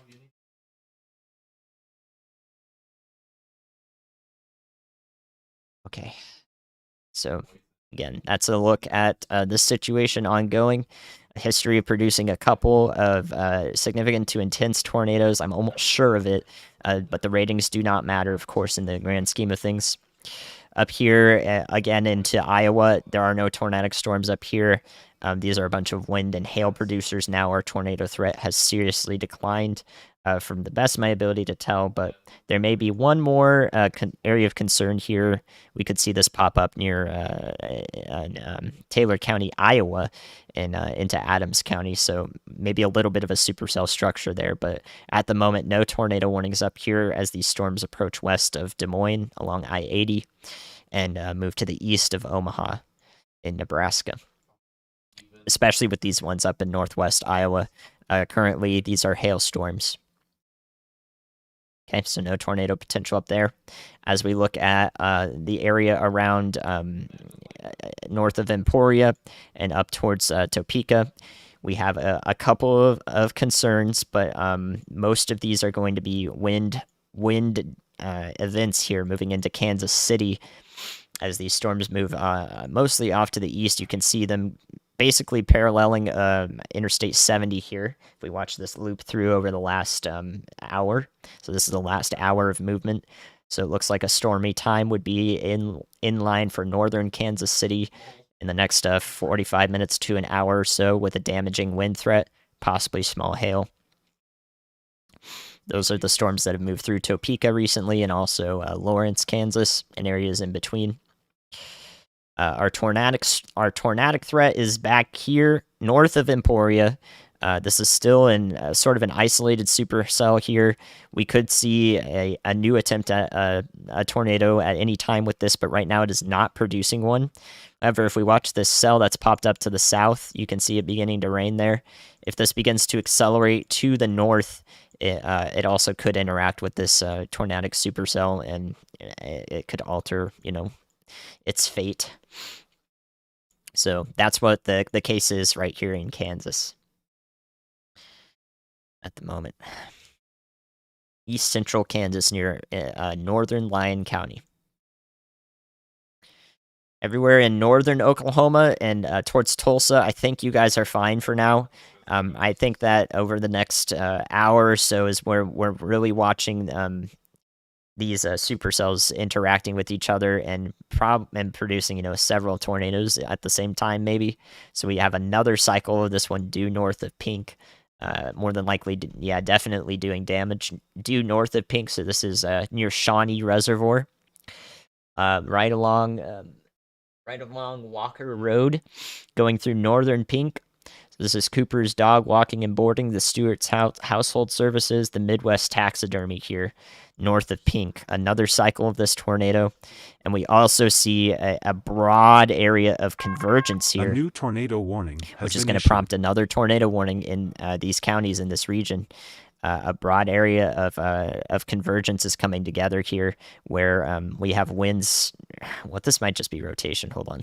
Okay, so yeah, this is rotation here, but also converging winds.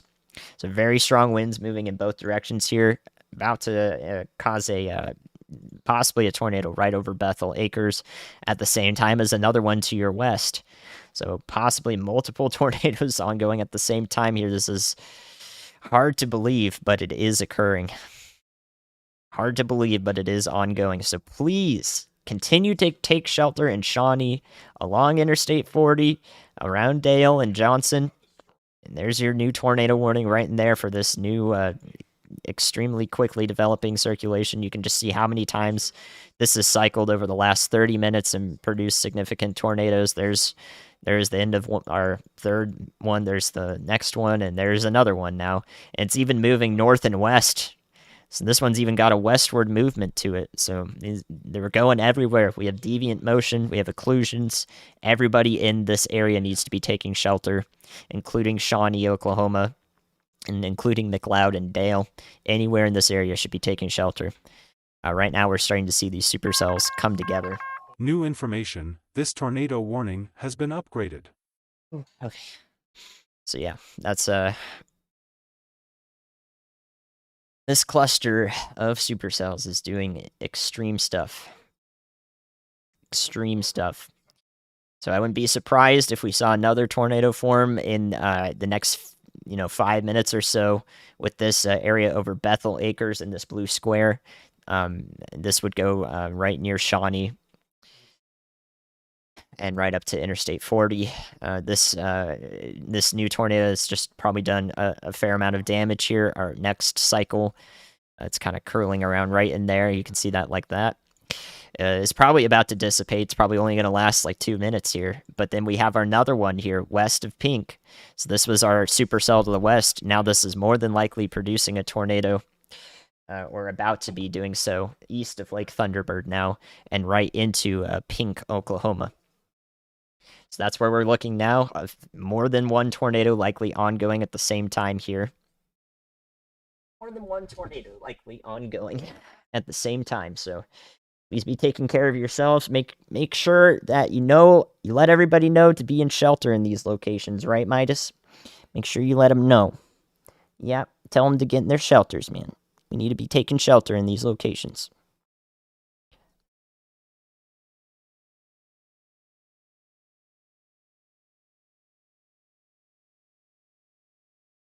Okay. So Brad is talking about going to Kansas City. All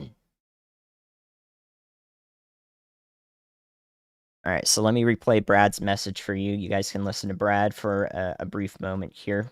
Let me relay that. Hey Andy, just wanted to let you know we are dropping south right now. We're about to turn on Interstate 29, headed down to Kansas City to intercept these embedded supercells.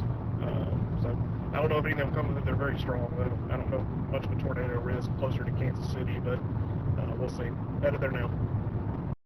All right, so that's Storm Chaser Brad Arnold. Letting me know he's going down to Kansas City. His feed's right below mine there. You can see it. He's going to keep going down to Kansas City and intercept all of the wind bags that are headed towards the city there, and also possibly the future of that one tornadic supercell north of Emporia. Oh my goodness! All right, do we still have? Okay, I don't think we have Hunter anymore. I have no idea, but you can take a look at this the Oklahoma City Railfan camera. You can see the top of the thundercloud there in the bottom right of my stream. Whenever lightning illuminates it, you can see the top of it. That's looking south from the northern part of Oklahoma City towards those supercells that are producing tornadoes. Now east of Norman. So now you're just watching the back end of those cells. You can see they're just classic supercells, huge tops to them. So that's what I've got all those things to show to you. I'll take one brief look at Minnesota real quick since I've seen a couple people asking about it. If you're curious, I am up here in Minneapolis, so some heavy rain moving around my area frequently here. Possibly some lightning. So I don't see too much of anything concerning up here. These are just going to be our weak severe thunderstorms moving through. So this is one smaller supercell here in Nobles County in Minnesota, northwest of Worthington. That could be rotating. But at the moment, I still don't see any tightly rotating storms up here. These are mostly expected to be hailstorms. Mostly expect to be hailstorms up here. I hear thunder outside my place here. I am in Apple Valley, and we have hailstorms right around me. So all these areas here. So I'm right in Apple Valley. I can hear the thunder outside. So the hope is that I don't lose any power here, but I doubt I will. But yeah, I'm up here in Dakota County in Minnesota. So we've even got the thunder boomers all the way up here. A new tornado warning has been issued. All right, let's loop through and go through Kansas at the moment. Not seeing anything tornadic up here, of course, but we do have some hailstorms up here where I'm at. So let's look through a new Kansas. Tornado warning as this storm is now got a tornado warning into Osage County, which is where Lind and Osage City are. So this is a continuation of this warning up to the north and east here. That's going to come through soon and include Miller, Osage City, and Burlingame as well. So no tornado ongoing with this at the moment, but it does have a history of producing a tornado. So it's a radar indicated warning telling you hey, it's a great idea to take shelter out ahead of this storm. Please be taking shelter, practice your tornado safe spots for anyone out ahead of this as it goes into Osage County there in Kansas. So this is our one tornadic storm in Kansas. The rest are going to be these windbags that storm chaser Brad Arnold is attempting to get down to in time, but he's all the way up there in the northwest tip of Missouri. So once again, wind is headed towards Kansas City through southern Topeka and through Lawrence. Possibly small hail as well, but our tornadic storm is to the south and west of all of those areas here, down north of Emporia. So watching that one closely. If it does wrap something up again, we'll take a look at it. But right now, we're most concerned with this part of Oklahoma here near Shawnee. So there we go. More than likely, new tornado on the ground in Bethel Acres, right near Bethel High School. Right near Bethel High School. This is probably our next tornado. There's the debris signature. Sure enough, new tornado here. New information. Confirmation this for it right there. Tornado warning has been upgraded. So there you go. New confirmed tornado warning headed on the west side of Shawnee. This warning is going up to the north too because this is moving basically north into the storm with consistency. So we have constant rotating part of the storm here. It produces a tornado and then occludes off to the north into the storm as it develops and then as it continues on. So new debris signature here north of Bethel Acres, right over the Bethel High School and Elementary School, the school district here. It might be just west of that, near Simple Simon's Pizza. So right along East-West Road 117. This is going to go up to East-West Road 116, the Blackburn Chapel Baptist Church. We can take a look at its path here as it is just developed and may quickly diminish too, just like this one that moved off to the north and west. So we may see this tornado incredibly quickly dissipate, do damage in a very local environment, and then be gone, but then produce again. This is a cyclical thing that we're going to observe. We also could have one once again down here near northwest of Pink. If this produces, we could have the same areas north of Pink be hit by 2 different tornadoes today in the span of 15 minutes, which is why it's so important for everybody taking shelter to not come out of shelter, when things quiet down and there's still a tornado warning ongoing, which is why information like this that tells them exactly what's going on as we see it is a pretty important thing to have, I think. So hopefully I'm able to help everybody over here if 2 tornadoes go through the same place north of Pink here. So this is now all in Pottawatomie County. leaving Cleveland County. It looks like all parts of the tornadoes, the tornadic storms have left Oklahoma City, the metro here, and we have one just remaining, a heavy shower with some hail near Hera and Choctaw. So, man, this data is just extreme to cover. So, yeah, more than likely, in the next 30 seconds, there's probably going to be a new tornado here near north and west of Pink. North and west of Pink, we'll see a new tornado. We just had one touchdown right here. If this travels in the same direction, the same place will get hit twice. And then we'll more than likely have another cycle of this tornado north of Bethel Acres, west of Shawnee. Looks like it's moving due north, up towards Interstate 40 here, east of Dale and west of Shawnee. So anyone along the interstate up there, that's where the storm is moving to. Please do not take shelter under an overpass because you're in heavy rain and maybe some hail and you're driving along the interstate. If they're under an overpass here, that is the worst place they could be as this tornado cycles and heads towards the interstate right here.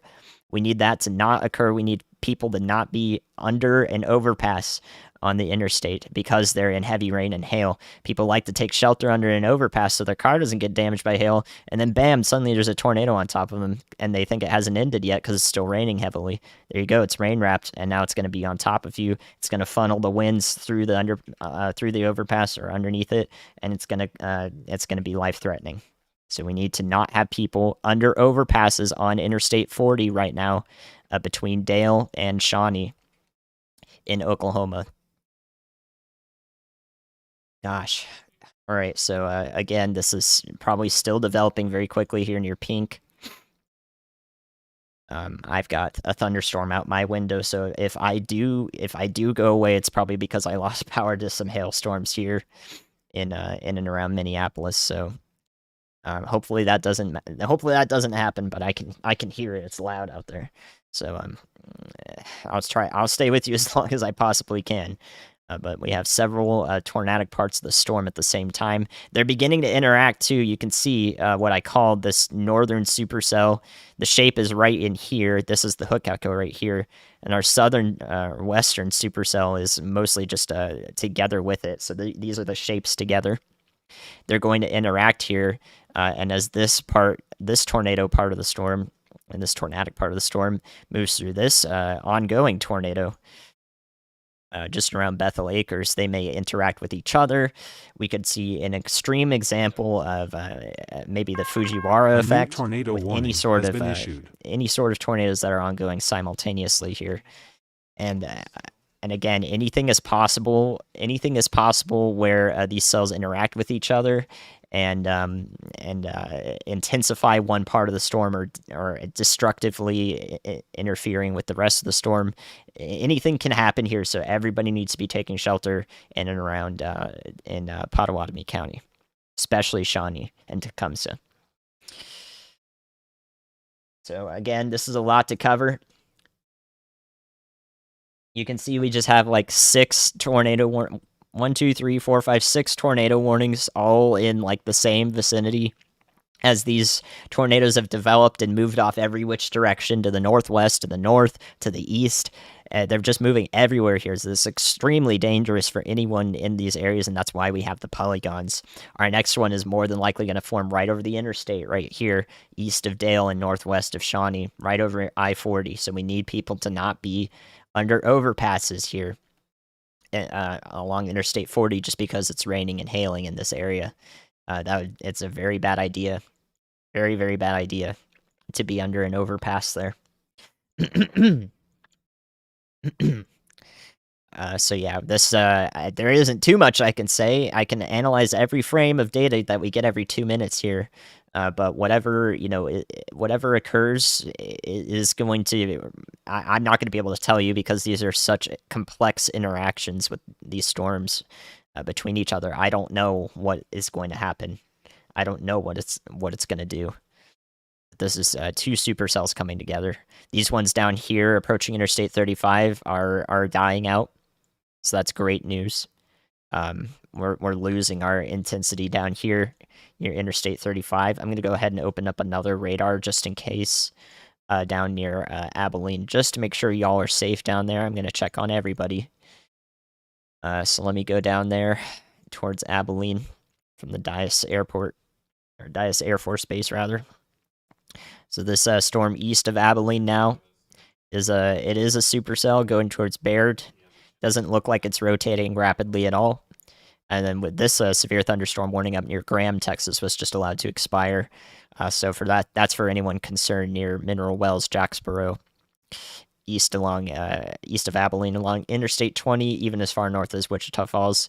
Looks like this activity down here is just confined to this one supercell. So in case it does something, we'll have it open in the future, and we'll be able to call out what's going on. One more look into Kansas here. Here we are in Kansas, north of Emporia, and going along Interstate 335 here, north of Emporia. This has a history of producing a tornado. At the moment, it is not producing a tornado, but western parts of Osage County are warned, and northern Lyon County are still in a tornado warning, including Miller, Allen, and Admire. We're going to watch this supercell pretty much track up towards Topeka. It seems to like this northeast path here. You can see it taking. So down the line, hopefully it dissipates as it goes north towards Topeka, but right now it looks like it wants to travel up here. So we'll be on the lookout for those ahead of time in the Topeka, Kansas area in Shawnee County. It looks like the cell is headed towards you. So hopefully it remains non-tornadic as it gets up there. The rest of these storms, again, headed towards Kansas City, are wind damage and also some small hail associated with them that are currently south of Topeka that will move through Lawrence and probably go into the northern part of Kansas City Metro. Storm chaser Brad Arnold is trying desperately to get there. I've got his feed below mine. We'll start to see some lightning off in the distance when he gets closer to Kansas City, but right now I'm not concerned with tornadoes for Kansas City, so you can let anybody know in those areas that it will be nasty more than likely if any of these storms in a line get there and maintain their intensity and wind. But right now I'm not super concerned with tornadoes for that area. Okay. All right, so back to our Oklahoma storms here. This is just a mess here, but appropriately so. So I don't see a tornado going on right now, which is, I mean, I don't know how long we've had a tornado on the ground somewhere in this mess, but I think our most pertinent areas are due west of Tecumseh along State Road 9, and right along Interstate 40 east of Dale, northwest of Shawnee. These are the imminent tornadic threats I see looking at these storms. That's where we could have new tornadoes form here very quickly.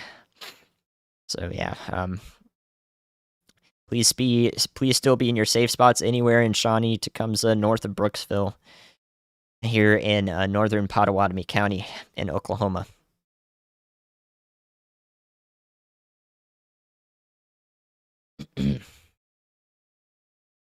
a brief time to take a breath. Ooh.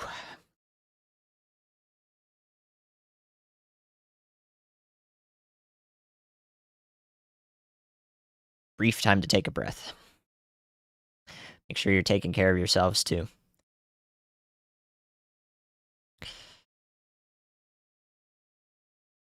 See flashes of lightning out my window. The scale of this storm system is incredible. I do apologize that I haven't that I didn't mention as much this day in my most recent forecast video that I released 4 days ago. You know, these are conditional days where we weren't sure. The Storm Prediction Center, nobody was sure. Even our model was not showing the development of any of these storms in Oklahoma right up until like a couple hours before the event. But we started looking at observations and like, yeah, I mean, this is pretty supportive. If they do fire, this would be our worst case scenario, and we're still watching it go. So we did unfortunately hit the worst case. We did have a sleeper day today. So far, we're not done yet, obviously. These storms are still tornadic, very primed to produce more tornadoes here in Pottawatomie County in Oklahoma.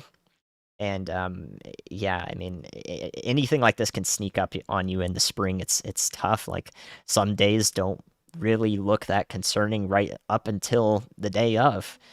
And that's why I think live streams like this are so important to have. And I hope that, we've all been able to do a good job. Me, anyone streaming the chases, providing ground coverage, Reed Timmer doing the hybrid of that so far. We've been able to provide good coverage, but we still got some time to go here for our friends right along Highway 177 here. Because the next frame of data here could tell me that there is another tornado about to occur as it goes towards Shawnee. Another tornado possible right over Interstate 40.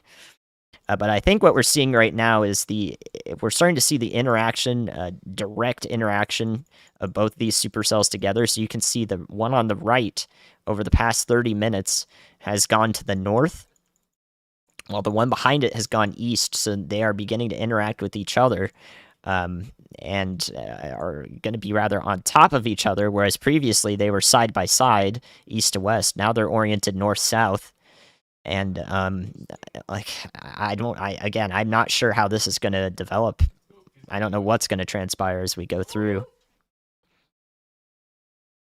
So we just have to watch really closely here, because this is a very unique situation where we've had tornadoes going northwest, northeast, northeast. I think they've gone every direction from along that line.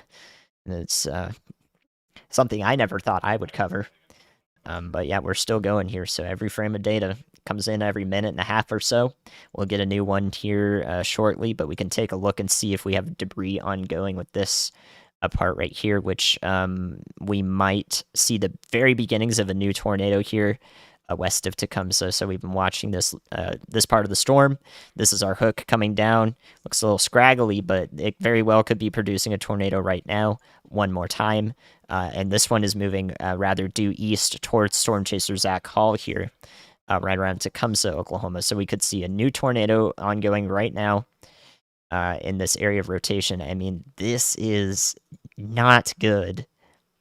This part of the storm is extremely quickly moving. So let me draw it for you so you can see that.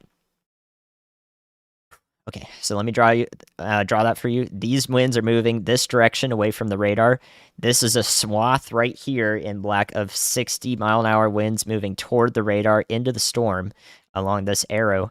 And they will connect right in here if this drops a tornado. So we have 60 to 70-mile-an-hour winds on one side, 60 to 70-mile-an-hour winds, 65-mile-an-hour winds on the other side. That's grounds for a significant tornado in the worst case development of this part of the storm right here. So if this does come together, we have all ingredients in place. All ingredients are in place to produce a significant tornado once again, if it is to be realized. So this will go right in between Tecumseh and Shawnee right now.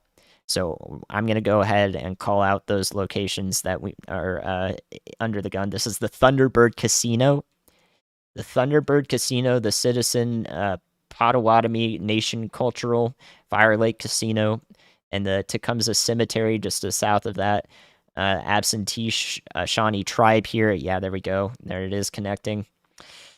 So again, I'm looking at the data, doing my best. This is west of those locations that I just called out there. That's Gilbert and Sons Trucking.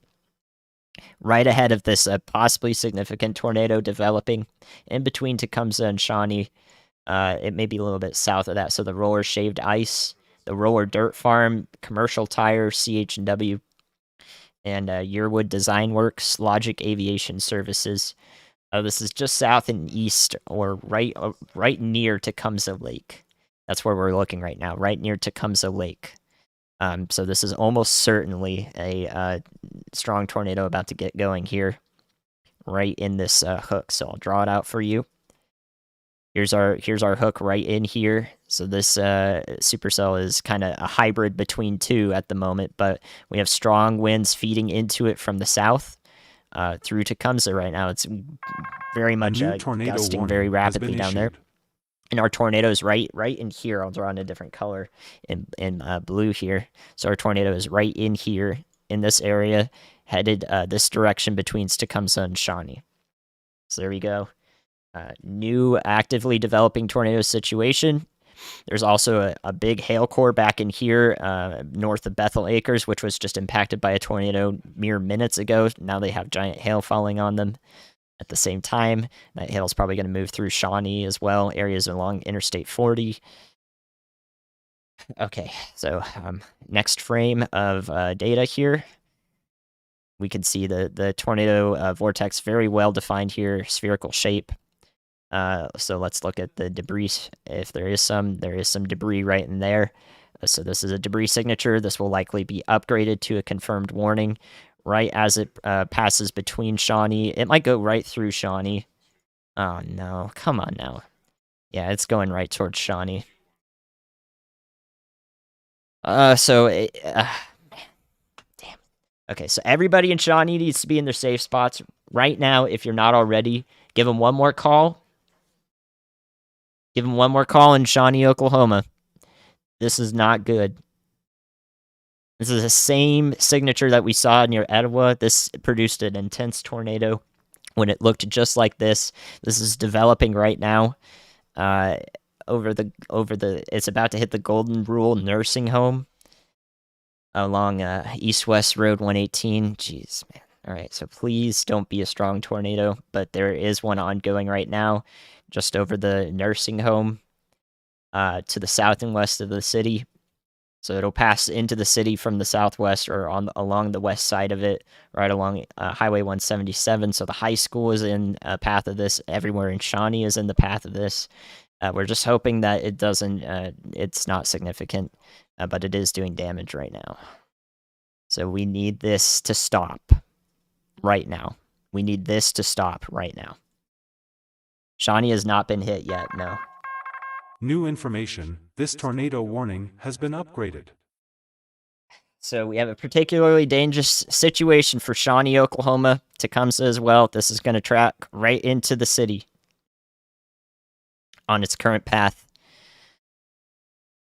You need to run, not walk to shelter. Your storm shelter, your basement, or your interior most room of your house, everybody's accounted for. Bring your shoes, bring your pillow or a mattress to cover your head with, a helmet as well, and run, not walk to shelter here in Shawnee. We have a couple of minutes before as this approaches the town or the city from the southwest.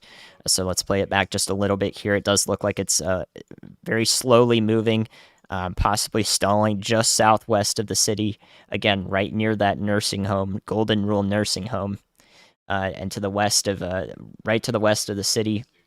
Anyone along Highway 177 can see this thing. This needs to not happen right now. Tornado on the ground approaching Shawnee, Oklahoma, right next to the city. It's right next to the city, slowly moving.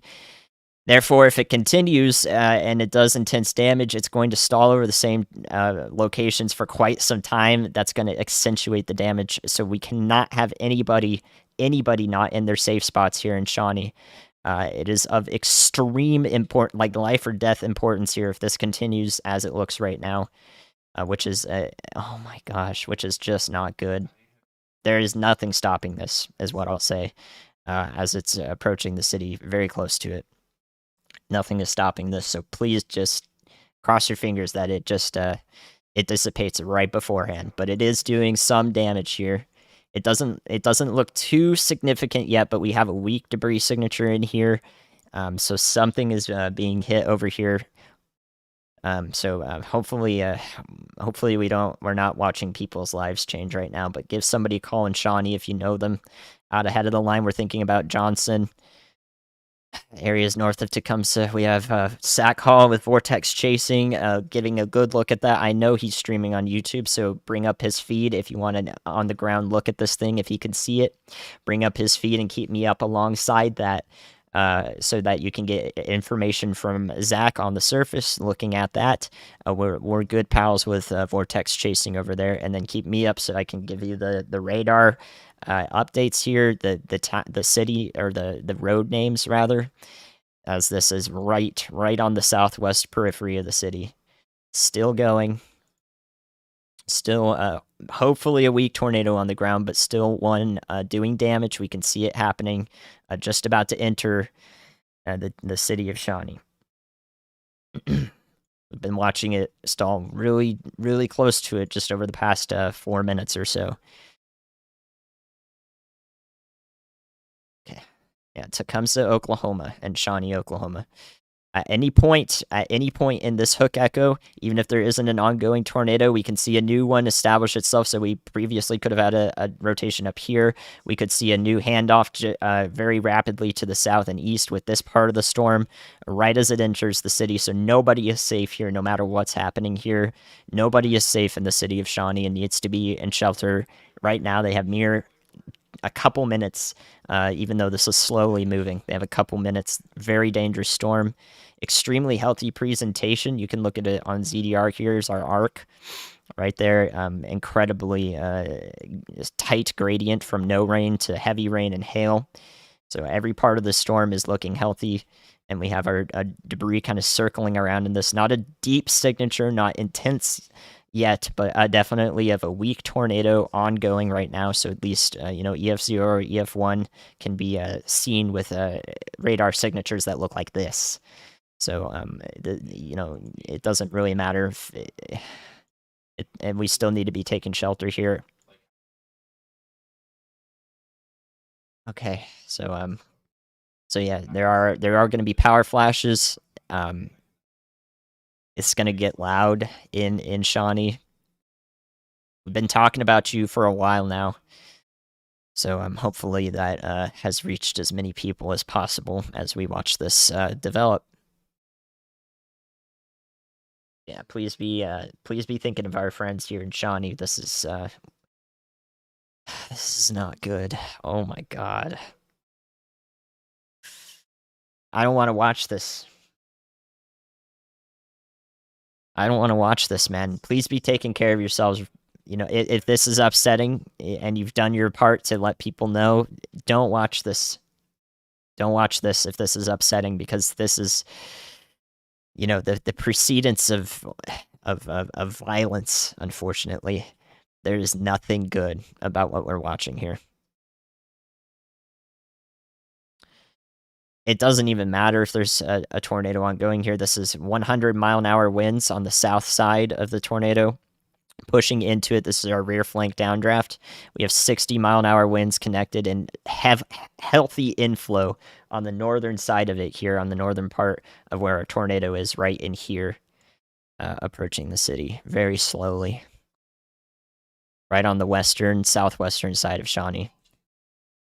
If this continues to be the case and this connects itself fully, this will be a violent tornado here. Zach and Frankie are south of this. They're going to get hit. The ghost train of the storm is right into here, into Shawnee, so 100-mile-an-hour winds are going to do major damage with the ghost train feeding into the tornado. The rear flank gust front is down here, being pushed out from the back end of the storm. Hail is being thrown into the circulation here as well, into Shawnee by 100-mile-an-hour winds. And our hailstorm, or our core of the storm, is up here. So it is paralleling Highway 177 just west of Shawnee. If it can go north, it's going to go towards the regional airport. Going to be right over top that.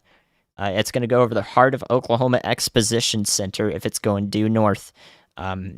If it goes north, it'll avoid the city proper. It looks like it's trying to do that. It looks like it's trying to move a little more north. The hope is that it does that and avoids all the city. But it will go towards the airport. The Oklahoma Baptist University is up there in the northern part of Shawnee. No, there's still population over here too. There's still the area along West MacArthur Street, along the airport. So this is gonna hit somebody. So still a debris signature in there. It is not a deep, and now it's a deeper debris signature. So yeah. So Shawnee, Oklahoma, getting hit by a tornado and an extremely powerful ghost train feeding into the tornado right now.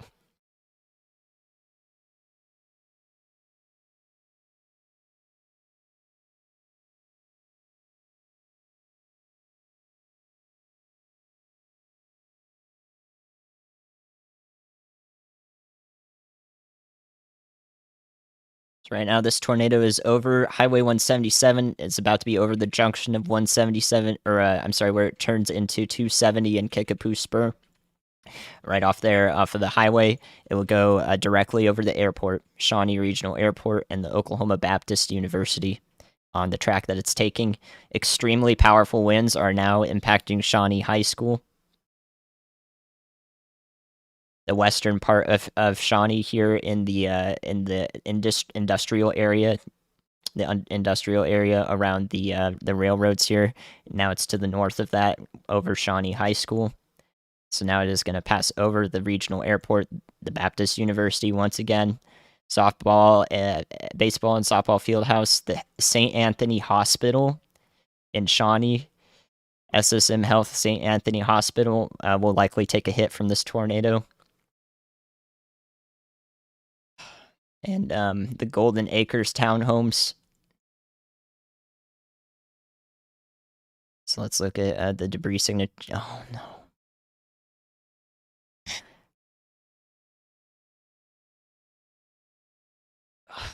God damn it.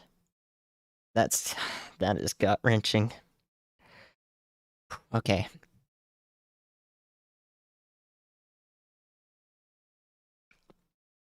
So people's lives are changing right now. Right in this area of northwest Shawnee. Again, everybody in the Baptist University and along the airport needs to be taking shelter. Okay. Please let people know in the, oh my gosh, the Gordon Cooper Technology Center to be taking shelter, and the Lowe's Home Improvement along Interstate 40 here. There are a lot of populated areas in northern Shawnee that are about to be hit by this tornado. This is devastating. Oh my god, man. Please cross your fingers that everybody is in shelter here. You know, we can watch. We're watching people's lives change right now, so this needs to be covered. I hope this is just a weak tornado, but it's beyond belief what we're watching here on the radar. These are 130 mile an hour winds on one side of this, and up to 65, 75 on the other, which is, there's nothing good happening here. So I'm doing the best I can to cover this. New information, this tornado warning has been upgraded. So we get a PDS warning here for Shawnee, and to the north of the another PDS warning, a particularly dangerous situation to the north of Shawnee here. Plenty of populated areas along State Road 18. It's going to impact the Lowe's and the Walmart here on the north side of town. Right along the interstate is where this is headed towards. It's going through right up Road 3E here, going to the north. It is over the airport, over Baptist University right now, Oklahoma Baptist University. Still doing intense damage.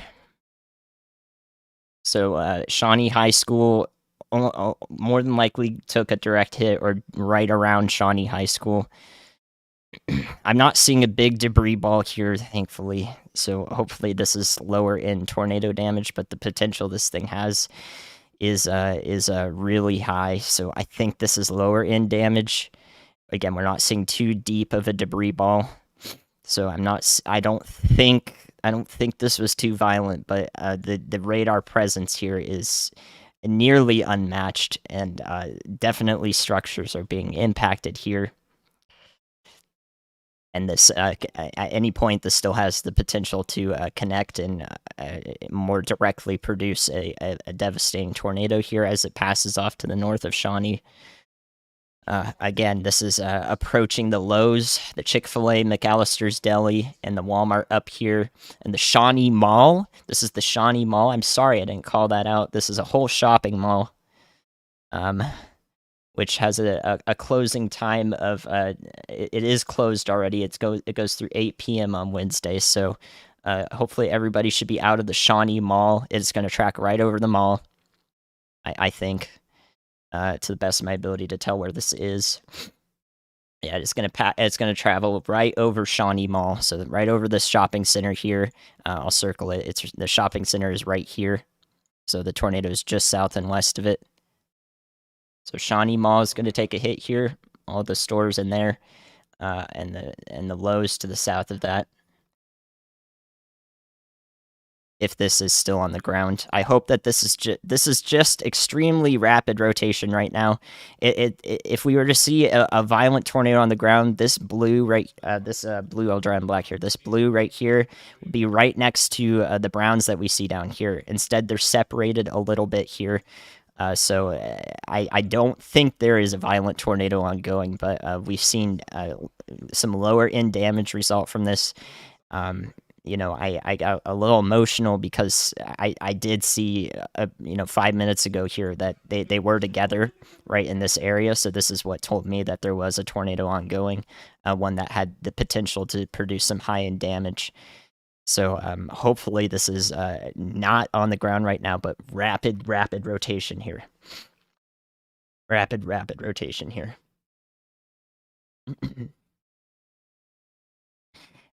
I really hope we'll see what has occurred in these places here in Shawnee, and 3 hours ago near Cole in Oklahoma, in Pink, and all these places that were hit by several tornadoes, and some of them intense Etowah.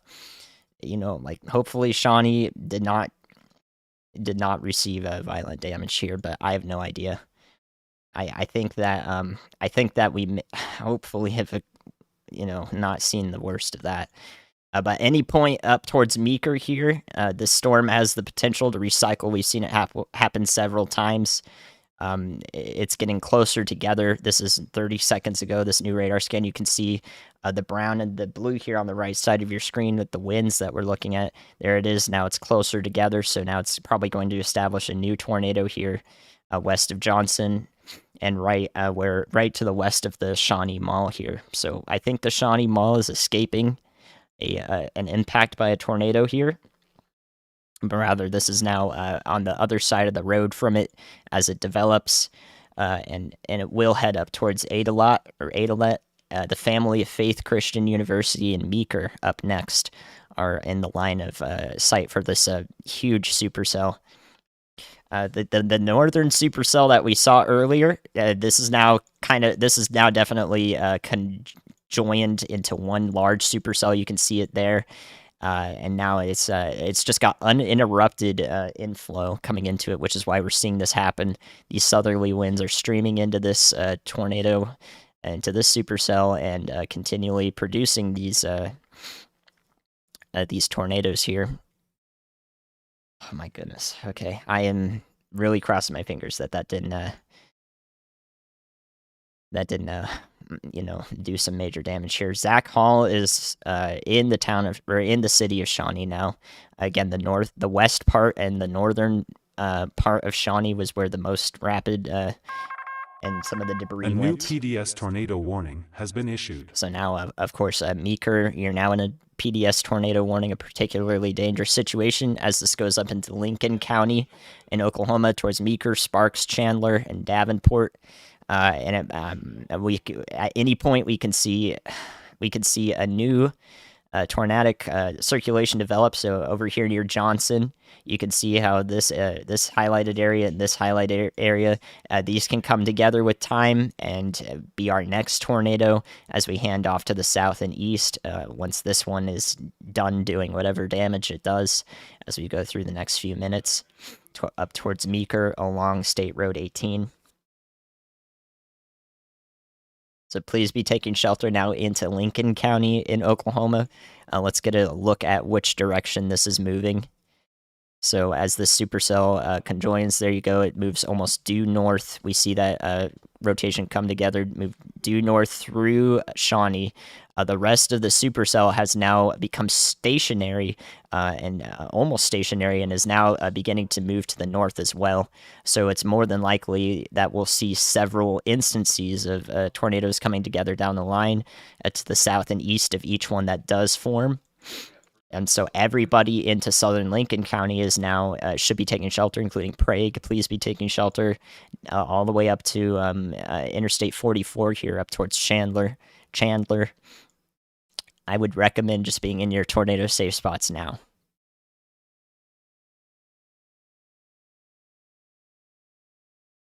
So we still have more than likely a significant tornado about to occur here, ongoing. You can take a look at the debris signature.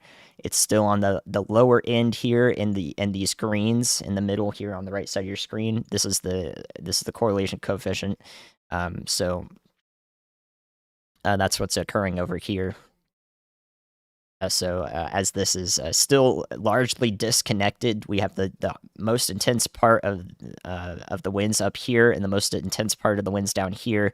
They need to connect between these two squares to have the most significant rotation, tight rotation, indicative of a tornado going up towards Meeker. So right now we don't see that yet, but there's probably a weak tornado ongoing, and then the winds around it are incredibly strong as well. So if it comes together on the next frame of radar data that we have, then that would tell me that the tornado is doing damage like this. So now if we look at the correlation coefficient, we can see some more blues showing up here in the middle. So this tornado is on the ground doing damage now. To the north and west of the mall, which is down here in this blue circle. This is Shawnee Mall.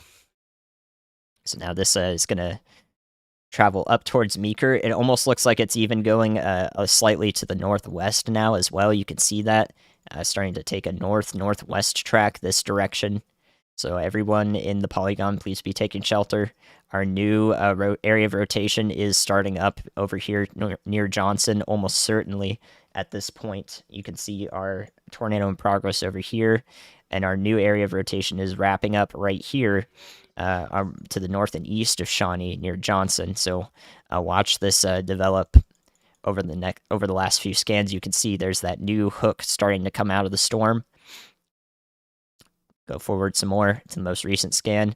That hook's intensifying, solidifying itself as a new rotating area of the storm near the surface. So we're watching that happen live. New tornado will be in progress more than likely if it connects itself near Johnson and up between Meeker and Prague if it takes the same path. Let's see the next development here.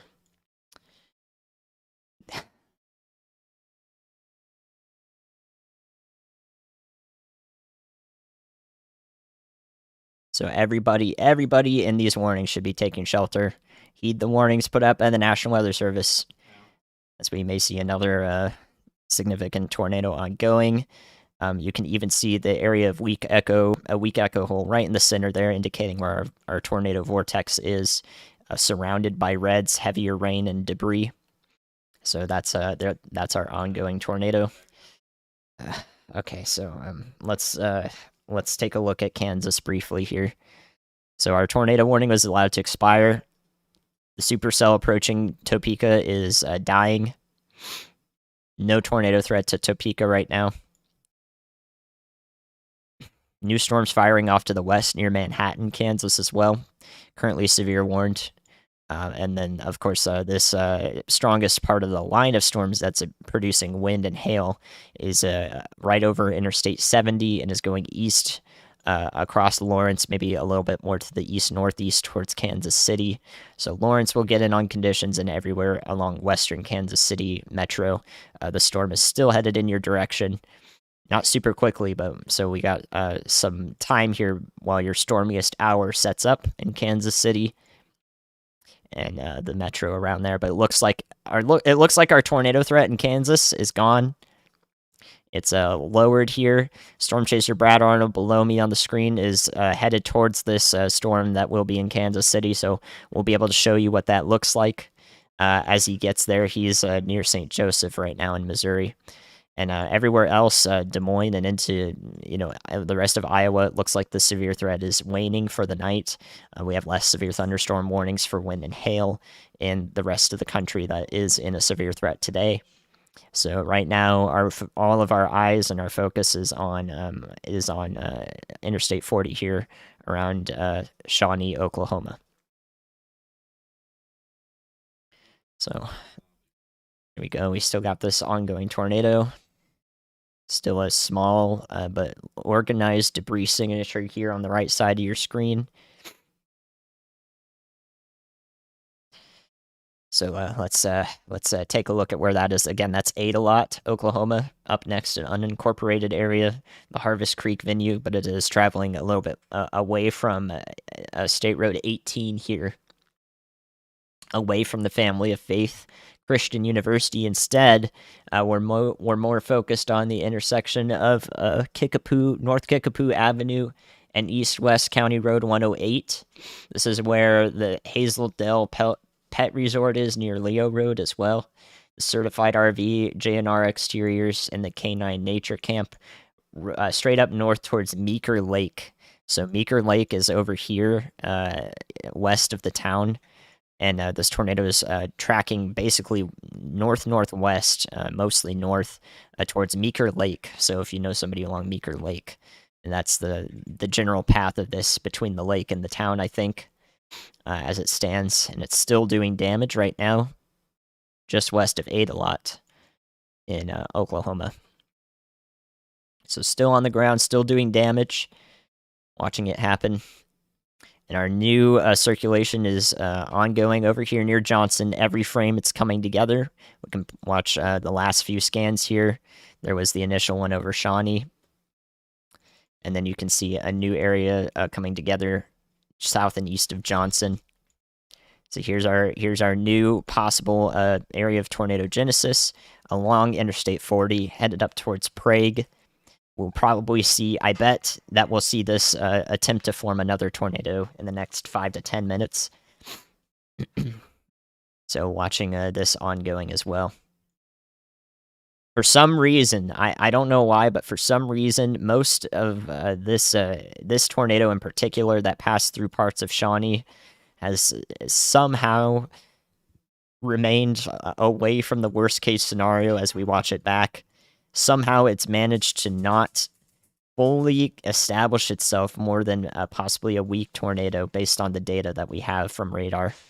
So I think we may have avoided the most violent scenario here, but people's homes and businesses here were still damaged in Shawnee. More than likely, even if it's just by straight line winds, we saw very heavy winds, being wrapped into the tornadic part of the storm here. So something bad happened there.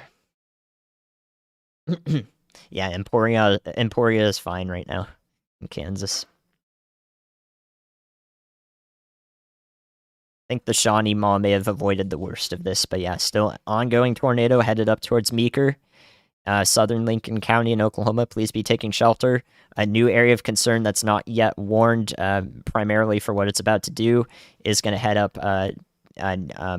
near Prague and Meeker, in between Prague and Meeker. That's this area right here I'm circling in blue. This is not a tornado yet, but rather a convergent signature. A new PBS tornado warning has been issued. So this signature right here precedes the beginning of a tornado, a new area of circulation. You can see the supercell right now has 2 hook echoes associated with it.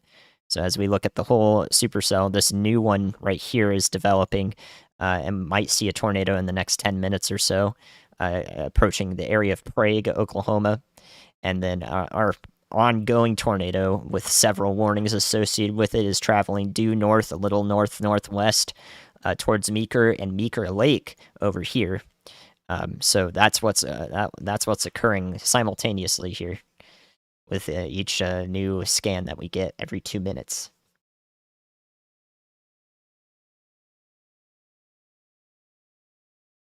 I will say that this has definitely persisted longer than any meteorologist would have ever dared to say would happen. These are storms that are altering their local environment, local atmosphere, and continuing to provide and promote their own specifically productive tornado conditions here as we travel along Interstate 40, well east of Oklahoma City now. The supercell is continuing to provide its own environment by altering the environment around it. It's sucking air in, causing a mass response to the north into the storm more rapidly. So air is being funneled into the supercell at a constant pace. And then, in addition to that, it's also taking advantage of all of the moisture in the atmosphere and concentrating it into downdrafts, heavy rain that moves the air down into the back part of the storm. And that is what continues to allow it to wrap up these areas of rotation. This will almost certainly be a tornado at the current rate that it's going. Andy, it's Brad. Just wanted to let you know I'm going to go ahead and end my stream. We're just driving through St. Joseph, Missouri right now, headed down to Kansas City for the night. Strong tornado threat up here is much lower, obviously. Down in Oklahoma, I think, is the main threat, obviously with the confirmed tornadoes. But going to go get rested for tomorrow, and then I'll be back at it tomorrow. Going to decide between Illinois and Texas in the morning. But yeah, I just want to let you know I'm cutting my stream. Okay, so that's Storm Chaser Brad Arnold. Good work by him today. We saw Nebraska City. We saw the Nebraska City possible tornado earlier today over there on the border of Nebraska and Iowa. Good work, Brad. Thank you for all of your help today. So he's going to stop streaming. Appreciate it, Brad. Thanks for coming through there. We'll have this virtual Railfan camera up in Kansas City. I think is where this one is. So this is Kansas City virtual Railfan. We'll keep that up so we can watch the lightning approaching the metro area there. You can see it off in the distance there in the horizon. So still an active area for severe thunderstorms moving through. Again, please expect a tornado warning soon if this continues on the path or the route that it's doing here near Johnson, Oklahoma, up towards Prague. So this will be into Seminole County now, northernmost right along the border of Seminole County. This is beginning to rotate. Our current tornado is still ongoing south of Meeker, headed up towards Meeker. It's even split from like the supercell itself. I mean, this could even qualify as its own separate supercell at this point. I'm not even sure what's going on there, but it's still on the ground doing damage here, or maybe not. It may have lifted, but we still have rapid rotation right in this area. So the hope is that it's not doing damage as it approaches Lake Meeker. Or Meeker Lake, but it is still rapidly rotating. Please be taking shelter in Meeker as the storm approaches you. It is rain wrapped from your perspective. Your point of view looking into the tornado warned part of the storm is wrapped in rain, heavy rain, and our next concern is down here. So we've been watching this handoff. Let me show you when we called it out. So I saw it right on this frame right here, this area of pink. This is 16 minutes ago, and this area of blue coming together. A little bit of a convergence signature here, which indicates this part of the storm is developing. And there we go. And now it's turning into rotation as of the last few minutes. Our new hook echo is out in front of it here. And we'll see Prague, Oklahoma, very likely to be under a tornado warning in the near term. So please be taking shelter along Highway 62 there in Prague, Oklahoma, southeastern corner of Lincoln County in Oklahoma. So start taking shelter there in Prague. I would advise doing so. It would be a great thing for you to do. So interior most room of your house, a basement if you have it, or a storm shelter out here. North of Interstate 40, north and east of Shawnee. So with that, just have your checklist going there in Prague. Have a pillow or a mattress or a helmet for your head if things get bad, and have your shoes if things get bad and you have to step on anything. You don't want to step on glass. Make sure your pets and everybody in your family is accounted for. I literally cut my stream in about 2 minutes. That storm near Lawrence, Kansas is starting to get some low-level rotation on it. So I've still got the stream cut, but if it goes tornado warned while I'm coming into Kansas City, Obviously, I'm going to go cover that. Okay. Thank you, Brad. All right, so Brad is still going to head towards him. He's saying that there's a rotation on this near Lawrence. I can see it. It's very, very weak rotation right here near Lawrence, Kansas. So that's what he's talking about. This part of the storm that's punching down here and starting to, it's got like a thumb on it. Starting to hook out here near Lawrence. This is not imminently tornadic. This is very many minutes away from being a tornado warned storm. I'm going to take a look at the environment actually in front of this thing to see if this is conducive for producing a tornado at the moment. So let me see if there's anything out in front of this storm that would say it's a tornado possible. Yeah, I mean, it is in an environment. Okay, yeah. Yeah, this is in an environment that could become. This could support tornadoes, so I believe them. We could see a tornado warning with this storm if it continues to rotate here near Lawrence. This would be down the line, of course. We're looking from the Topeka radar, so we're looking for this area right here to establish itself. So we'll watch that closely. Thank you, Brad, for calling that out. The storm has remained the most mature as it parallels Interstate 70 here to the east of Topeka and right around Lawrence, Kansas. So down the line, we'll be watching for the northwest suburbs of Kansas City, first and foremost with this area, including Leavenworth, all the way down through downtown Kansas City. So everywhere along the line, out ahead of time, tell people about Kansas City. Brad Arnold sniffing a tornado out there, possibly. He's moving into the region. He'll start his stream back up if there is a warning for it, and we'll have a look at that for you. Wow. I just saw the photographs for those storms in Oklahoma. It's just that's why we're seeing what's happening here. Yeah. Okay, so eyes on Kansas City coming up over the next hour. All right, eyes on Kansas City over the next hour. We'll be watching you closely. Let people know. Go ahead, give them a ring in Kansas City. Tell them, hey, there is a storm coming towards you. And Brad Arnold's on it. So you got storm chasers entering your vicinity, and we got a stream for it so we can tell you exactly what's going on. All right, here we go. New tornado warning about to come through, more than likely, for this area near Prague, Oklahoma. There's your rotation. We've watched it go from convergence all the way back here, and now it's rotating. Our original tornado near Meeker has since completely fallen apart. This is good. So the Meeker tornado looks like it's ending right now. Looks like it's ending as it heads up towards the town. Please continue to take shelter over there. Our next area of concern is this rotation that's been wrapping up over the last 20 minutes now. East of Johnson, headed towards Prague in Oklahoma. Yeah, that's Kansas City, Missouri, Kansas City, Kansas as well.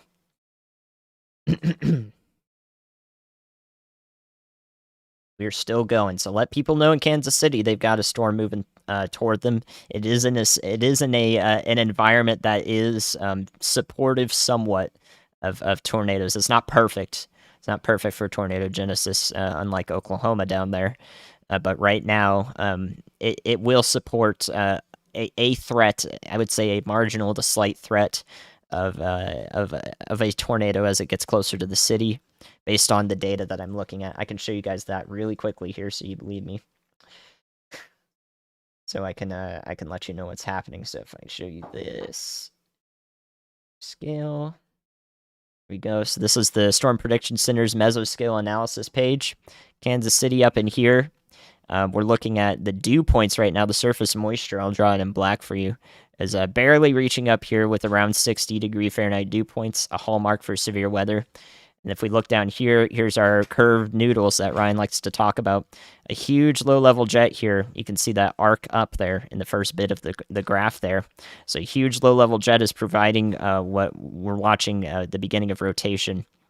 So all of this area is still supported for tornadoes with an ongoing supercell up towards Kansas City. And you can see what's happened down here in Oklahoma. Generally, this is just monstrous. You're not going to see curved noodles like that very much. So that's a look at the back end. I've been monitoring this while I've been talking to you guys about locations and looking at radar, doing all of that at the same time to make sure everything makes sense, is scientifically sound, and there's a reason for me saying your town name or something. So all of that's ongoing at the same time. All right, so this is currently struggling to establish itself, but it is rotating. Again, the moment this comes together whatsoever here near Prague, Oklahoma, there will be National Weather Service is watching this like a hawk. They will issue a tornado warning for this the moment it comes together and it looks like it's about to produce a tornado. So right now we're watching a rotating storm, rotating part of the storm near Prague, and if it does approach the town and it is organizing, then we'll see a tornado warning come through for it. So right now, no tornado warning over there. The one including Meeker is likely going to be allowed to expire. You can see the rotation is almost non-existent over here near Meeker. It is gone away, which is good news. So we have this 84 mile an hour wind gust here from a mesonet site. This was likely a part of that rear flank, maybe even the ghost train feeding into the tornado, or a possible tornado right around Shawnee in Oklahoma. I'm almost certain that we had low-end tornado damage there. Thankfully, I hope it remains low-end, and it wasn't actually worse than what we saw. I think we may have avoided the worst-case scenario there in Shawnee. So our next area of concern will be Prague, Oklahoma, and also over here, possibly the storm approaching Kansas City from the west, north of Lawrence, Kansas. Lawrence itself is fine. Yeah, you're fine in Lawrence. Storm's passing off to your north. Rotating part of it is in here. It's very weak to the north of I-70, so it's gonna head up towards Tonganoxie, if that's the correct pronunciation there, and Piper and Baser. So right now, no tornado warning with this. It may even become outflow dominant really quickly, which simply indicates that the winds are pushing out in front of it. There's not going to be a rotating part of the storm. Rather, it will be a damaging wind threat. So we're hoping that's the case. Round one is entering the northwest part of the metro right now, though. This is not tornadic for Parkville, Weatherby Lake, and the northern part of the Kansas City metro up here. This is not a tornadic storm. It's not even severe warned. But it's gonna be pretty nasty out there. It's a strong storm, I would say. And the severe warned storm is off to its west and will move through mostly the same direction here to the east-northeast. So there we go. Watching that situation take place here for Kansas City.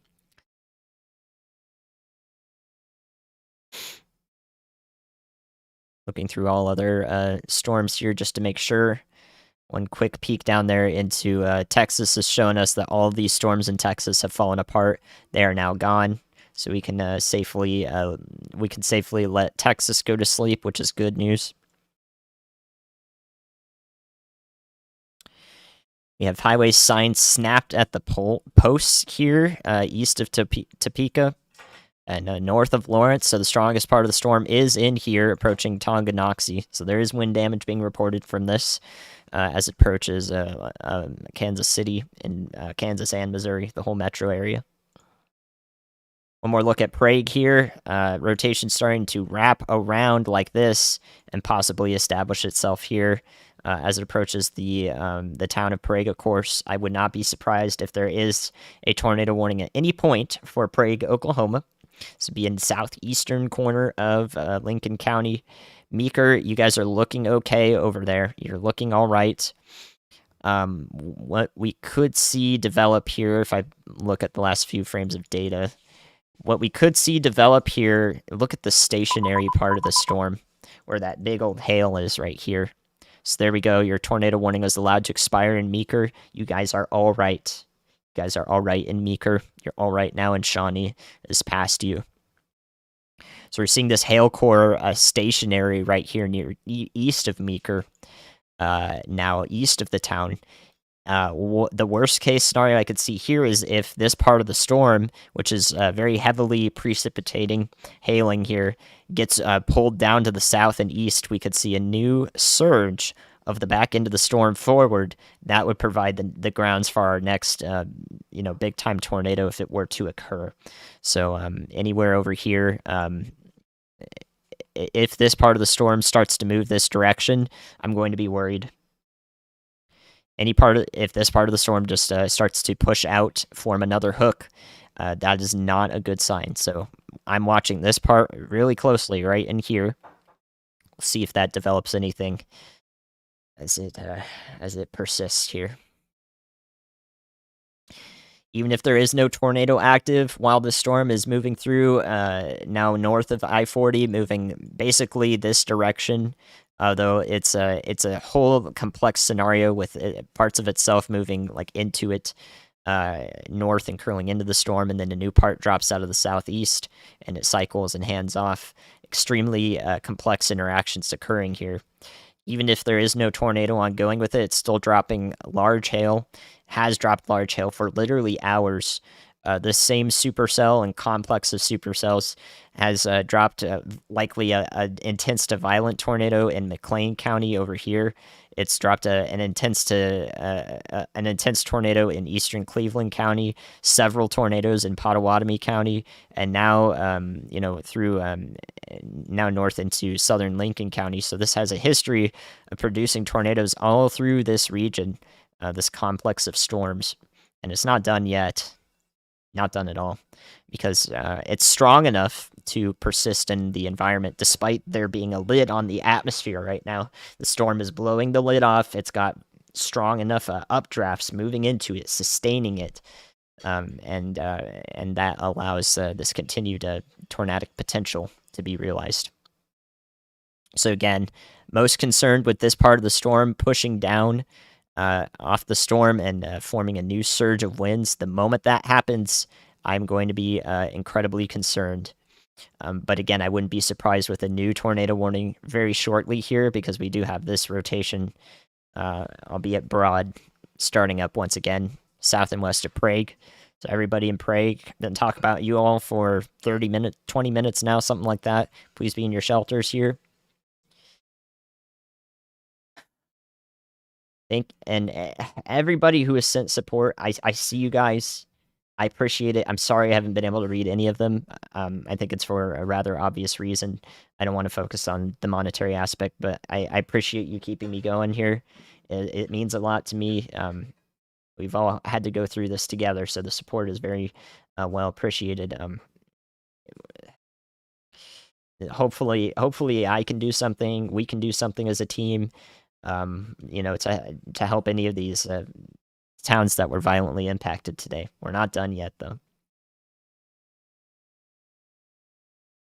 Kansas City is over the next 30 minutes to an hour. Yeah, if it feels like a severe storm there, it's going to feel like that for a while. This camera right below me, this one right here, is a virtual Railfan in Kansas City, I believe. Frank, can you let me know if that's right or not? Yeah, but we're not done here. Here's our new region of convergence coming together. New tornado warning likely in the next 5 to 10 minutes or so if this persists. So yeah, I know there was bad damage realized in Cole. Again, please stay off social media if you don't want to see that. If that's upsetting to you. I know there was bad damage down there. I haven't looked at it myself. I don't want to look at it. I don't want to see any of this right now. We just need to focus on the storms and let people know out ahead of time what's gone on today and what's going.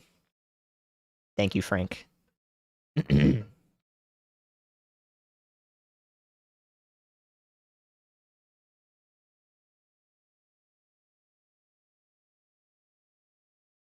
huge shout out to Brad Arnold as well, Hunter as well, for Storm Chasers who have been on the stream today, helping me out. Huge shout outs to them. Here we go. Here's our new area of rotation developing. Watch this closely to see if any part of the storm is pushing out down to the south, and I think it is. So you can see if we play this back, this hail core right here is stationary east of Meeker. But the whole storm itself is moving to the north and east, which means this part of the storm right here is pushing down and maintaining itself, and there we go. This will be a new tornado warning for Prague and areas around Prague, almost certainly. Here's some tight rotation right now. So new tornado warning almost certainly coming for southeastern Lincoln County. We could have 2 tornadoes developing at the same time as well with this area right here near Prague itself. So 2 possible areas of rotation simultaneously developing. We'll definitely see a warning in the next few minutes from National Weather Service Norman. And maybe, I don't know Tulsa's area. This might be also, let me see if this warning is from Tulsa. Yes, it is. So National Weather Service Norman and Tulsa have to work together right now to issue warnings for this vicinity right here. So 2 offices are collaborating, communicating, hopefully, well, definitely, and to issue warnings in this area. So we're seeing an ongoing tornado almost certainly in the next minute, if it's not already, right here southwest of Prague. And then also, once again, circulation developing right over Prague in this area. So here's our bounded weak echo region right here, a weak echo hole right in the center of where our tornado would be. So you can see it there. We go to our correlation coefficient, no debris yet, but that indicates that there is a rapidly rising part of the storm. Tornadoes are rising air while circulating as well. Frank, if you don't mind, you can update the overlay, and I'll happily I'll put that on so we can have warrant or labels for them. If you have access to that. If not, I can do it real quick. So here's our developing tornado. Take a look at the winds here. The winds right here, southwest of Prague. This is tight rotation. Almost certainly a minute away from or 30 seconds away from a tornado right here, south and west of Prague. I hope this is mostly rural counties here. Holy crap, the traffic in Shawnee is unbelievable on Interstate 40. People in their vehicles may have been impacted. Unbelievable traffic in Shawnee. Not good over there. So that lets us know that something significant has gone through there. Okay, so southwest of Prague, northeast of Johnson, you're in Oklahoma. That is mostly rural. The Vasquez Farm is there. The McConnell Memorial Church is there. Three Creeks Ranch, American Storage Solutions, and Highway 62, which does have some traffic on it as well at the moment. Wow. Ugh, man. We could see... This is just bad. We could see just another... Look at this. This is what I don't want to happen. It's literally happening. I don't know why I talk about it. This part of the storm, here's the rear flank. It's coming right down. There it is. You can see how fast it's now moving forward. See that? Right down there. Right down. Here's the gust front. It's going to push this forward even more. And if it does that in the right way, this is going to be another significant tornado right near Prague. So this is not a good sign right now. So ongoing tornado, more than likely here near Prague. We're a little further away from the site. We're looking at about 1,750 feet up in the air where the storm is, where we're sampling it. So it takes a couple minutes for debris to reach this far up if it is being flung up by the tornado. That is more than likely ongoing here. We do need a warning soon for this. I don't know why there is no tornado warning for this, but I imagine it's definitely being worked on right now. Because it is going to encompass 2 different National Weather Service offices, as Tulsa handles these areas over here, and Norman handles this one. So we have coordination ongoing, and that might delay this just a little bit between the offices getting these warnings out. So right now, developing tornado situation. This has an Andy warning on it right now. Y'all watch out. This has a Andy tornado warning on it right now. So please be taking shelter. A new tornado warning has been issued. There we go. Good grief. Okay, so there's our new tornado. No sign of debris yet on it, so this is radar indicated. But a look at the storm ongoing here. I do believe it's rapidly pushing out from the back end of the storm here. A powerful gust moving forward. Here's our tornado. It looks like it's mostly a cone tornado, more than likely here, to the south and west of Prague, moving very slowly. No debris on it yet, though, but this is more than likely a tornado about to be ongoing at the surface. I'm sorry if I have not been able to pay attention to anybody who is sending. Shawnee is without power. Thanks, Brandy, for that. There's probably still without power there in Shawnee, Oklahoma. Keep sending me that stuff, Brandy. I appreciate it. I'm looking now, okay?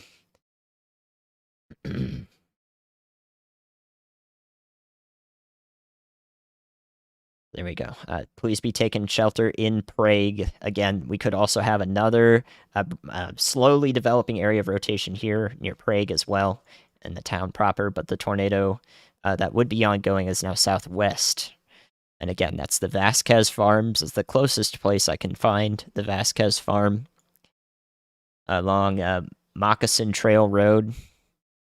Moccasin Trail Road and North-South County Road 349 and South 340 or 3480 Road. So it's going to be right around Hazeldale Road, North-South County Road 339, and East-West County Road 1070. So right in this area, mostly rural out here in farmland. There's our beginning of our debris showing up in this green right here. So beginning of debris reaching about 1,700, 2,000 feet up into the storm. So this is doing damage at the surface more than likely. Really tight tornado here. This is most likely a cone tornado, maybe even a drill bit if it is powerful enough. So strong, very small tornado here showing up.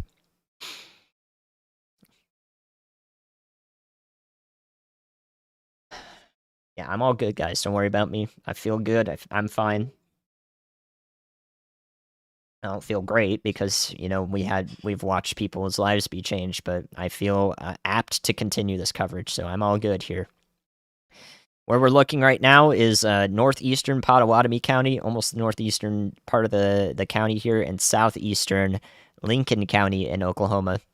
As soon as National Weather Service Tulsa is in on these warnings, this will be extended into northwestern Okfuskee County, one of those two pronunciations is right. I've heard it before. I think it's Okfuskee. So that will be probably for Payton and Welty. But again, this storm's patterns that we've watched happen are that tornadoes occur and then are deviating into the northern part, or deviating north into the storm itself. It has erratic behavior, different sorts of motion all through it. So parts of it are stationary, then produce a tornado, and then it stays in the same spot. Maybe even move south and west a little bit. Is that happening? It's moving south. So yeah, new tornado direction, guys. This one moved south. So this tornado has now moved south. So we have seen south, east, northeast, north, northwest. We have seen all of those different directions for tornadoes. Okfuskee, thank you. Got it. So this will now move into northwest Okfuskee County next.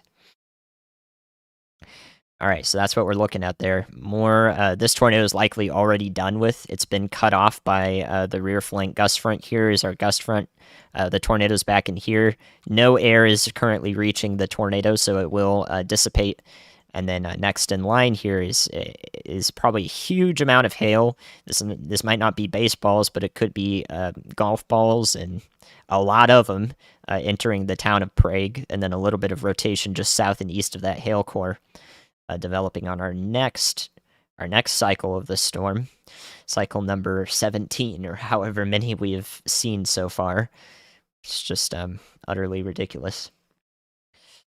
So next cycle coming up here. I have no idea what this storm's going to do next, but I hope it's not too much. But we're still going to watch it. It moves into National Weather Service Tulsa's domain here in Okfuskee County. Can you go to sleep if you're in Tulsa? I think so. Nobody really expected this to last as long as it has. And for the most part, you know, the path that it's taken generally tracks it south of Tulsa towards Okmulgee and north of I-40, but its erratic behavior has everybody should be in heightened awareness along this line here. So southern part of Tulsa, I'm not quite sure yet, but the hope is that this loses steam quickly here. There's still enough moisture in the atmosphere, though, for it to continue, and that's why it's still going. So let's look really quickly at Kansas City. I'll give you guys an update up there. For Kansas City, this is outflow dominant now. No rotation is occurring right now as this moves into the western part of the suburb. This is going to be a damaging wind threat right now. The most concerning thing that could happen here is a very, very brief, weak tornado as this bows out while going to the east. So the storm is going to look like this as it goes into Kansas City. There's going to be a lot of lightning through the western suburbs into downtown, into the northern part as well after this initial storm moves through. Possibly small hail, but primarily it's gonna be blowing the branches of the trees. I think we've seen reports of stop signs being downed and various road signs sustaining some damage from this storm. And so, if it does bow out as it continues to the east over the next 30 minutes here toward the city, toward the metro area, then what we could see, especially for the northern side of the metro here, if we follow the track, if it bows out, this northern part up here would be our focus for any brief, very weak tornadoes, if possible. So we'll watch the evolution of this thing bowing out. If it does start to rotate up here on the north, that's what we call a bookend vortex, all about pattern recognition. So we'll see if that happens, but if not, this will remain a windstorm. So hopefully the tornado threat is very low for Kansas City. You can let them know that for now. What on earth is this? Well, ain't that just incredible? Okay, so here we go. Another supercell. Not tornado warned at the moment, but we can watch its hook come right out there over the last however many minutes this is. This is the last 8 minutes. I would not be concerned with a tornado right now with this storm. Now I'd be concerned with a tornado. So over the last 7 or 8 minutes or so, north of Louisville in Kansas, Louisville, I think is how you're going to pronounce that. This is well north and east of Manhattan, and north of I-70 a good ways, north of Highway 24. So this is not tornado warned right now, moving through Pottawatomie County, Kansas, not Pottawatomie County, Oklahoma, Pottawatomie, Kansas, because of course it is, towards Emmett and Havensville. This has got a nasty look to it, but its rotation is not very strong. So let's go up into the storm to see if there's anything of concern here, and there is just a little bit of a rotation wrapping up here in the storm north of Louisville in Kansas. So here's a look at where we are. Pottawatomie County, Kansas is in the northeast part of the state, north of Interstate 70, northwest of Topeka. Looks like this storm is going to travel. It has been traveling in this direction, but as a mature supercell, it may begin to travel more east in an easterly direction as it takes on a right-moving supercell characteristic here. So we'll watch this storm. Y'all watch out ahead in Holton, Jackson County, Circleville, Soldier here in Kansas, north of Topeka, along Highway 75. So y'all watch out ahead of time. We have a classic-looking supercell over here that is more recently becoming tornadic. We're indicating that it wants to be a tornado producer. So looking over here, watching out for y'all. Please be taking shelter. It would be a good idea to take shelter in Laclede, Kansas, out to Havensville, and over to Circleville and Holton. There we go, watching another storm. Watching another storm again. Mostly weak rotation here, nothing connected, but definitely potentially tornadic here in this area of Pottawatomie County, Kansas, the eastern side of the county. So we'll keep a close eye on that as we go through here. Again, I do have Kansas City's Railfan right below me, so this is a live Railfan camera for Kansas City as this storm approaches from the west. This is a damaging wind threat for Kansas City at the moment, not tornadic. The storm is not tornadic. It is going to be very windy, though, and probably plenty of lightning, so you can watch that moving in from this camera, whichever direction it's facing. I'm uncertain, but we saw some lightning on it earlier, so watch that one closely for ground truth. Back to Oklahoma City radar here, well east near Prague into southeastern Lincoln County. Our previous area of rotation that's moving south is now away from the storm. It will dissipate. We have some rotation right up here in the town of Prague, and our main hook echo is down in here, but it is currently cut off from inflow. So you can see this region of green right here. This region of green, this is the rear flank gust front. And right now it gets all the way up to the heavy precipitation in the storm in the yellow, orange, red, and even pink here in Prague. This part of Highway 62 is definitely covered in hail, completely at this point. So this is covered in hail, almost certainly. But right now, it's not able to get any inflow into the storm over here, which is why we see the rotation up here, rather, where this air can still get into the storm. So the worst case here would be this part of the storm quickly moving east over the next few minutes, gusting out in front, catching up with the air out here. So if this quickly moves east, and this part of the storm has its winds moving down into where the rotation would be, this could become tornadic once again. So we're looking right here south of Prague now. Prague is in a tornado warning still. Please be taking shelter. It's a gnarly storm no matter what. All this area in pinks primarily is where our hail could be, but large hail is falling anywhere in here, even into the dark reds. So, and if you watch this back, literally watch how long this hail core is here. There's just hail there for a very long time. There's hail in the same spots. So hail covered roads over here, and maybe this storm's another attempt at the storm becoming increasingly worrisome. I'm not sugarcoating any part of this. I'm just watching the trend of the storm. If it starts to push forward, then I will tell you about it, and I'll tell you why that's a concern. So no sugarcoating right now whatsoever.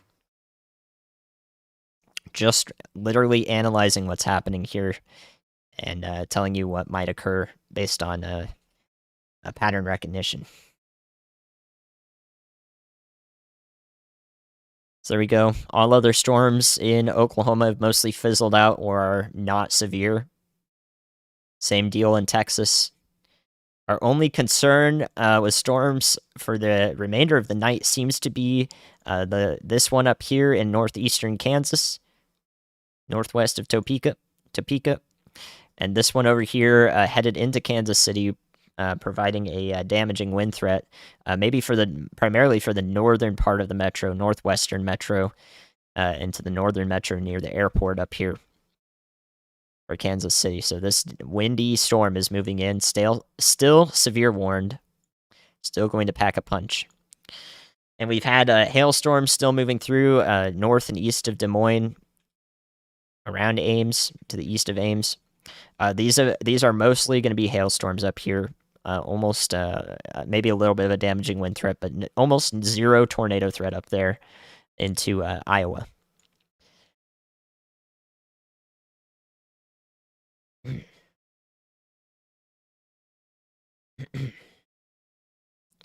So those are the remaining threats we're looking at now. Council Grove looks like the storm down there that's severe warned is not doing much of anything. So it is not provided too much of a threat over there. And this one that looked concerning near Laclede in Kansas has since sort of fallen apart here, which is good. It doesn't look like it's staying organized, but it had a brief moment there where it looked concerning right about here. This is where I noticed it.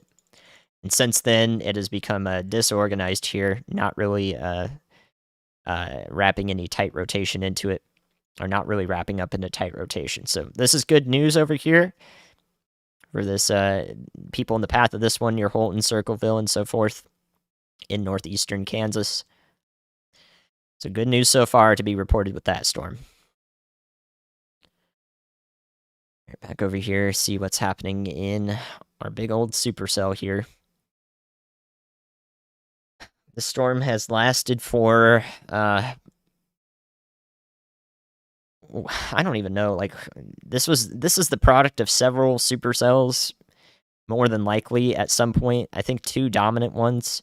I think this one formed back near Chickasha, or back even further southwest of Chickasha near Elgin, Elgin and north of Lawton there, and has persisted all this time as the dominant storm over here, and is still going since its initiation. I think about 6 hours ago. So one heck of a storm altogether. Minneapolis is fine. Just a bunch of small hailstorms are going to approach from the south. I'm over here in south of St. Paul in this area. So these are probably going to come through and drop some more small hail if they persist. The rest of the metro just looks like rain. Occasional flashes of lightning. So quite the storm. We can take one look at the Iowa storms here while we wait for more radar data and an evolution of our Oklahoma storm down there. So yeah, these are all hailstorms. You can really see their presentation on radar clearly here. So we have our hail cores north and east of Des Moines here in the pinks. So Melbourne, Iowa, and Marshalltown, and so forth. Even some larger hail is falling here, 1.5 inches. Maybe up to golf ball size hail might be possible. Moving through the Des Moines metro again here as well. So we could see another round of hail right in this area. This is where the weather challenge is as well. So lots of rain falling on the airport for the weather challenge at the moment. But up here, yeah, no tornado threat up here right now. I think, yeah, pretty much zero tornado threat up here. Very, very low. But I'll watch it closely just in case. We'll keep this radar site up. These are still strong storms moving through central Iowa. All right, back down to Oklahoma. Let's see what's going on. Much more concerning orientation of our winds here. So we can see that area of winds staying steady state just to the east of Prague, and a little bit more of our southerlies streaming in to this region.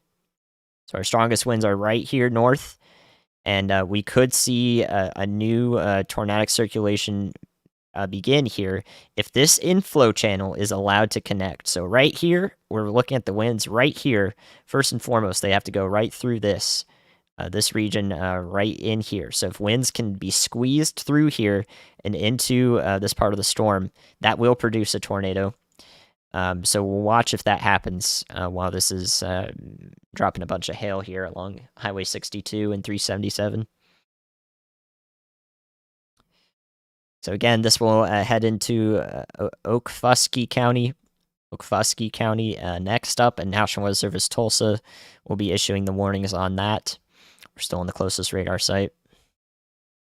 The traffic in these areas let us know that significant tornadoes and wind damage has occurred, especially around Shawnee and the areas that we've been calling out around the regional airport, the Baptist University, and Shawnee Mall, if you know anyone there. Lots of damage probably is along the interstate because it's at a standstill, and all of the roads and the western periphery of Shawnee as well in the city. So watching our new area of rotation, the 18th cycle of this thing, or however many times it's produced a tornado into the night here. It is now coming together more closely. So we're seeing that occur right now, about 2,500 feet up in the storm. Huge hail falling over here.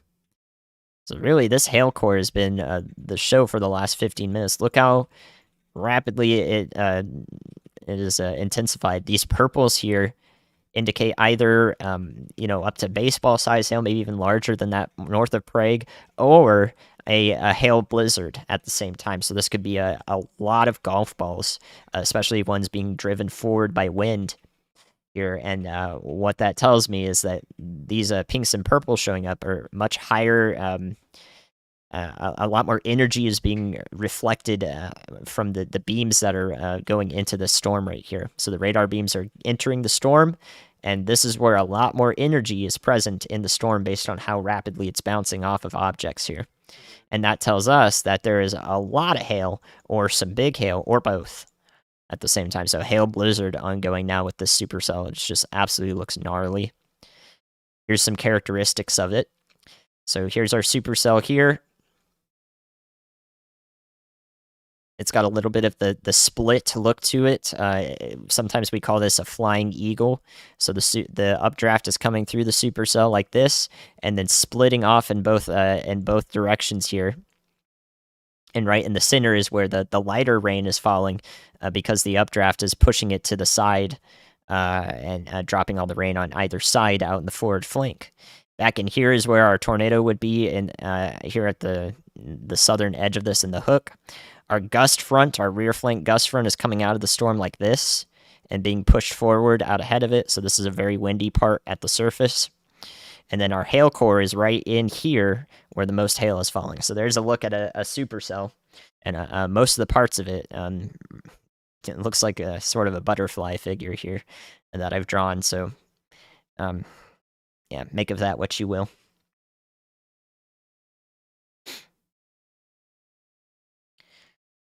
Some artwork. Thank you guys all for the support as well. We're not done with the tornado part of the storm, the tornadic part of the storm, so we need to be paying attention here. I think that there's still another chance, especially if this pushes forward just a little more, for the air to stream into this part of the storm right here, and connect and provide a rotation for a new tornado. So we're not done with this yet as we go towards Paden-Boley here in Okfuskee County, northwest part of the county. Anticyclonic tornadoes are hard to see on radar most of the time. But a strong storm like this, with all the dynamics ongoing within it, yes, there could be anticyclonic ones with this, of course.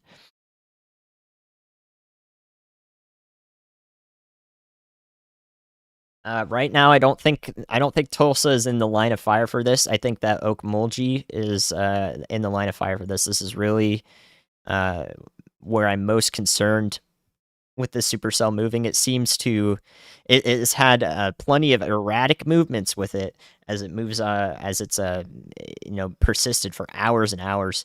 But right now, as one together supercell here for the moment, I think that it's going to travel mostly in this direction towards Okmulgee, and parallel just north of Interstate 40. But this single supercell and supercells interacting with it, this whole storm complex has produced tornadoes that have moved south, east, northeast, north, and northwest. So no, anyone out ahead of the storm, in a line like this, maybe even the southernmost extent of the Tulsa metro, I'd be watching for this. But right now, I think if we were to nail down some specific regions of primary impact, it would probably be in a line like this towards Okmulgee.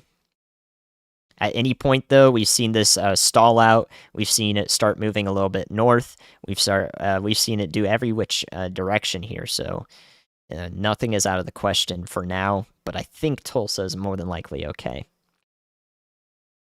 Okmulgee. Or Okmulgee. Is it Okmulgee with RG?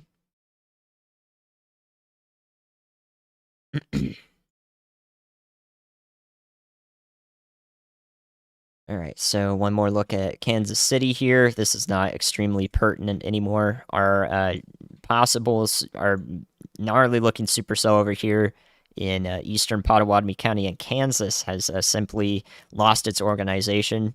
It's still got some small hail associated with it, so at the moment it looks like we're fine over there into Jackson County in northeast Kansas.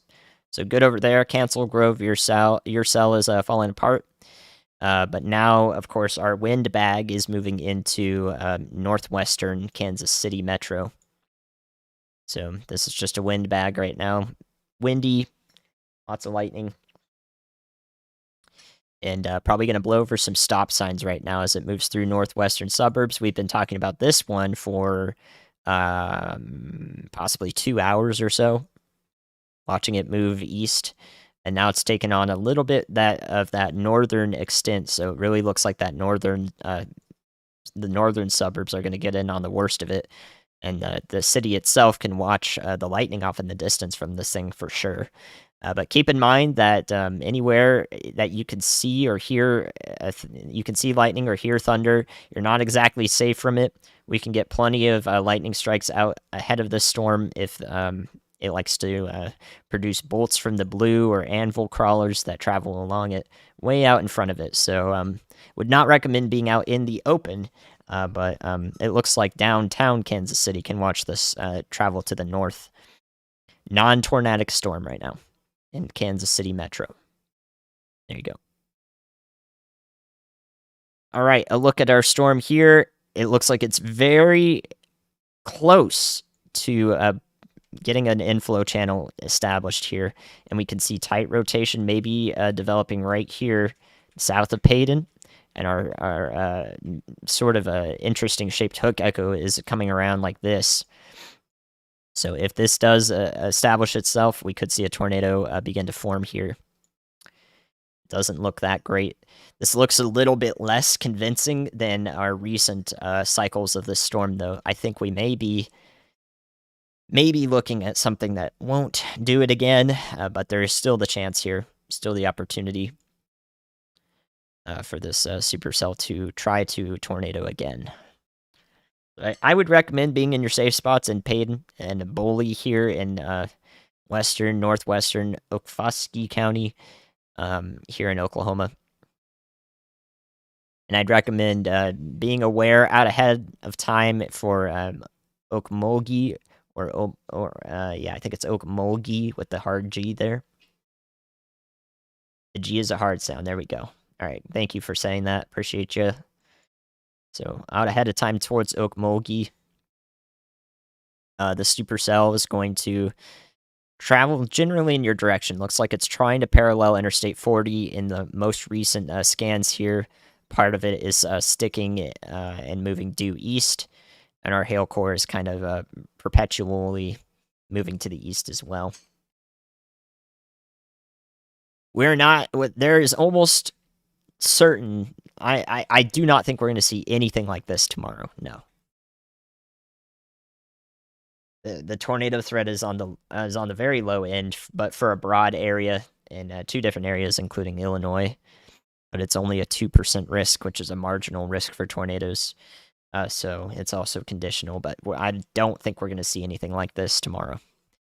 There is no stream planned for tomorrow or the day after that. As severe weather moves through the Midwest and down into Texas, we may see if I can get myself together here, because I've gone through a lot today. There may be another forecast video. Ryan will definitely make another video detailing the most recent things that we know about the storm system that would move through Arkansas tomorrow, Illinois tomorrow, and provide rain to the eastern side of the country for the rest of the week. And severe weather towards Houston the following day. So right now, no streams planned for those. Those are lower end risks, primarily wind, that we're looking at. No, you can have anticyclonic tornadoes without a cyclonic one on the ground, but typically we see them in pairs in strong cells. So those are my thoughts on anyone who is asking about their location tomorrow or the next day. Holy crap, look at that blow up. I think this is this real? Let's see. Okay, we're going to need to see if this is real. Remember, guys, tornadoes form from ground up. I don't know how this could be a legitimate signature, but that just came through extremely fast. I think it definitely is, actually. I think this is a legit signature. So we could see a tornado warning for this right here. This is new data as of 30 seconds ago. Here, sort of on the back end of this hook echo. Somehow air has found its way over there and is beginning to rotate. Almost certainly this is a legitimate signature on the back end, so any part of this might have the potential to produce a tornado. I think it's legitimate, though. As best I can tell, I think it lines up. Possibly a new tornado rapidly developing over there. Yeah, from like 0 to 100 there, 10 to 100. So that's why I've been, yeah, goodness, man. So persistent. There we go. More than likely another tornado ongoing or about to occur here with this rapidly rotating part of the storm, even back in through heavy rain into the west end of the Hook Echo, still can produce a tornado. All parts of the storm are dangerous. So new tornado warning almost certainly coming through here for I don't even know what county. I mean, the counties are kind of all together here. This is like the northeastern tip of Pottawatomie County here. Just about to leave the county, but head into Okfuskee County here. So more than likely a new warning is going to be needed for this. This is persistent. Tight rotation goes up with height. And look at that. If we look at a mile up in the storm, it's not even there yet. So the tornado is forming from the ground up. It's not even there yet near Prague and Payton, Oklahoma here. Not even up that far in the storm yet. We can watch it go up as we go with time here, but it's there at 3,000 feet. It's there at 2,000 feet, and it's not even a mile up yet as it goes from the ground up. More than likely a new tornado developing or ongoing right now. Hopefully brief south and east of Prague. There's our new cycle. On the right side of your screen there. This is Oklahoma. There you go. Here's a zoomed out look of where we're at. Central eastern Oklahoma here into northwest Okfuskee County. So that it's probably already done. So that was probably a tornado that lasted like 2 minutes or so. You can see on the next scan here, it's already gone. It's a very quick tornado possibly occurred there, and we could see another one with any part of this storm that we just have to be paying close attention.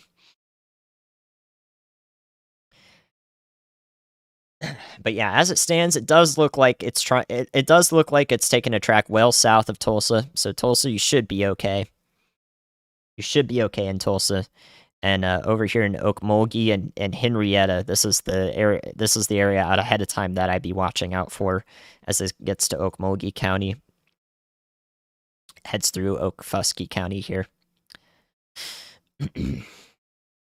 So we still have it does look like that tornado is developed back in here as a result of inflow that has made it through the storm, through this part of the storm here, and reached back in here. So that tells me that any part out in front of this, anywhere here, could be another tornado, could have another potential tornado with it. I'm not sure what the National Weather Service will do in terms of a warning for that, since it's already almost over, if not over already. It's a very brief tornado, but more than likely one that did occur. These things can pop up super fast, but yeah, you can see actually there is an inflow channel that's well defined here. So air is once again making it into the hook of the storm right in here, and that will provide grounds for a tornado to happen. Again, this is 2,500 or 3,000 feet above the surface now, as we're further away from a radar. But up here, we can see that there is a channel developing or developed here, and up here, air is able to make it in to the storm. So if that's the same case at the surface, then we'd see rapid development of a tornado. If it can tilt itself into an updraft. So from what we're able to tell this far away from the radar site, it is definitely tornadic. Omaha can go to sleep, yes.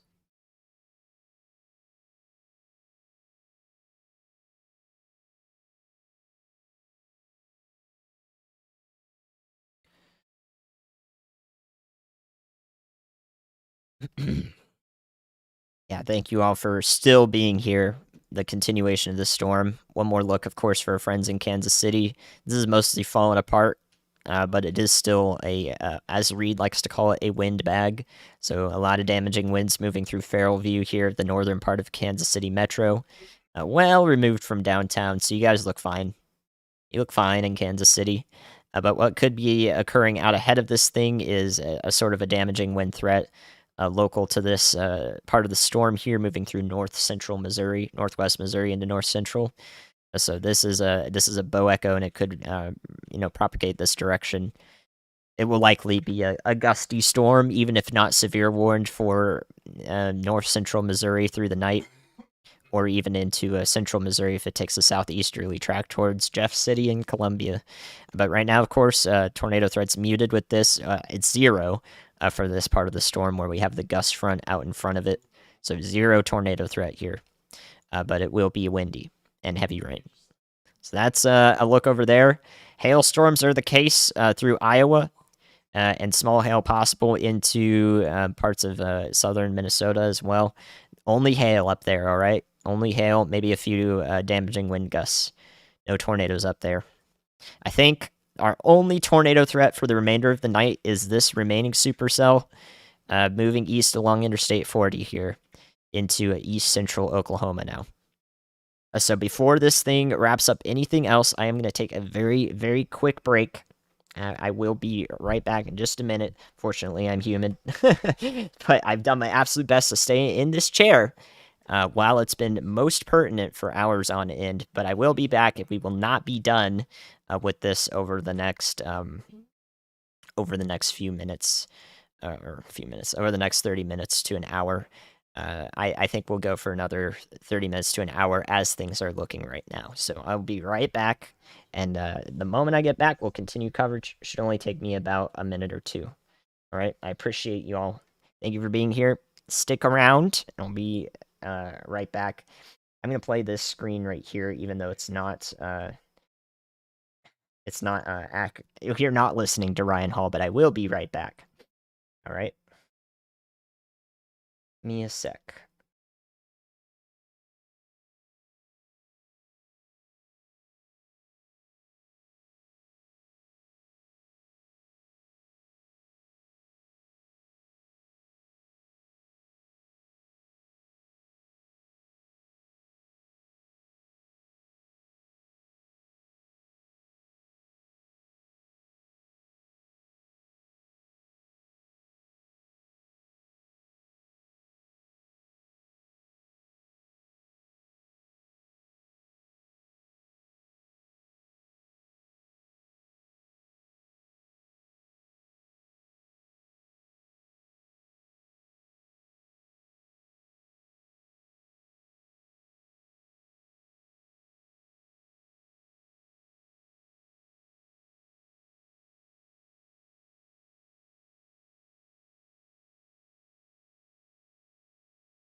All right, y'all.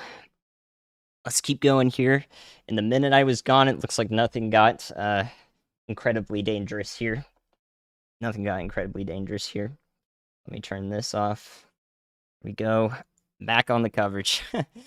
Oh my goodness. Okay, so no active tornado warnings anymore. I don't even think we have an active. We still have an active tornado watch that will persist for a while. That watch does include up to Tulsa County, is specifically for this supercell as it passes through these areas. So this watch is for this area over here that I highlighted in blue. Once again, Tornado watch for here. Looks like the storm is going to take this track mostly to whoa, what the heck? Mostly to the east here through Okmulgee County. So we'll see that be the continuation here. It is still tornadic. The way we're able to tell here is this part of the storm is still providing a clear channel. This V shape here, this inverted V shape here, still a clear channel for inflow air from the south to reach into the storm and establish rotation. So while we wait for that, advise that people here in Okfuskee County and down the line in Okmulgee County, I would advise, being starting to move into your safe spots for a severe thunderstorm. A significant thunderstorm is dropping golf ball size hail still. I would advise just being ready to do that. It's good practice as the storm moves towards you. And so you can take me with you and take your shoes and, just a pillow for your head. And that will do. Make sure everybody's accounted for. It's great practice here to make sure that you're ready for the rest of the spring season in this state. But yeah, no active tornado warnings, none for Kansas City. Just a windstorm up there. And none over here in east central Oklahoma. So, I hope you all have been able to take a breath. Thank you for sticking with me through this far. We'll go on for a little bit longer just to make sure the storm does not do anything else. If it does, I'll be here to look at it and tell you what's going on. So we'll play this loop for you. Play the loop for you over the last hour or so. You can watch this supercell literally develop and produce several tornadoes and a fascinating dynamics on play here. Just watching the storm move from west to east there and have multiple hooks, even ingest some showers out ahead of it. Some fascinating dynamics.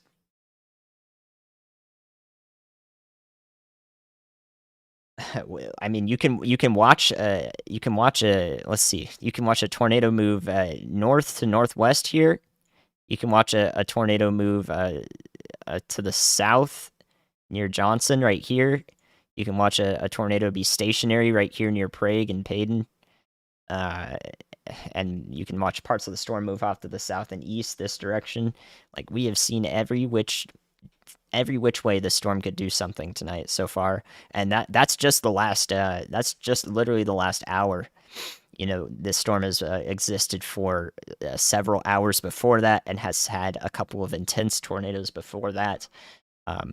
Yeah, I still have not seen anything that any damage. I don't want to look at it. I'll look at it on Twitter later, I'm sure. But I think the good news here is this is starting to become outflow dominant, more of a hail storm. You can see this structure here where instead of a hook echo jetting forward, we have this open V here.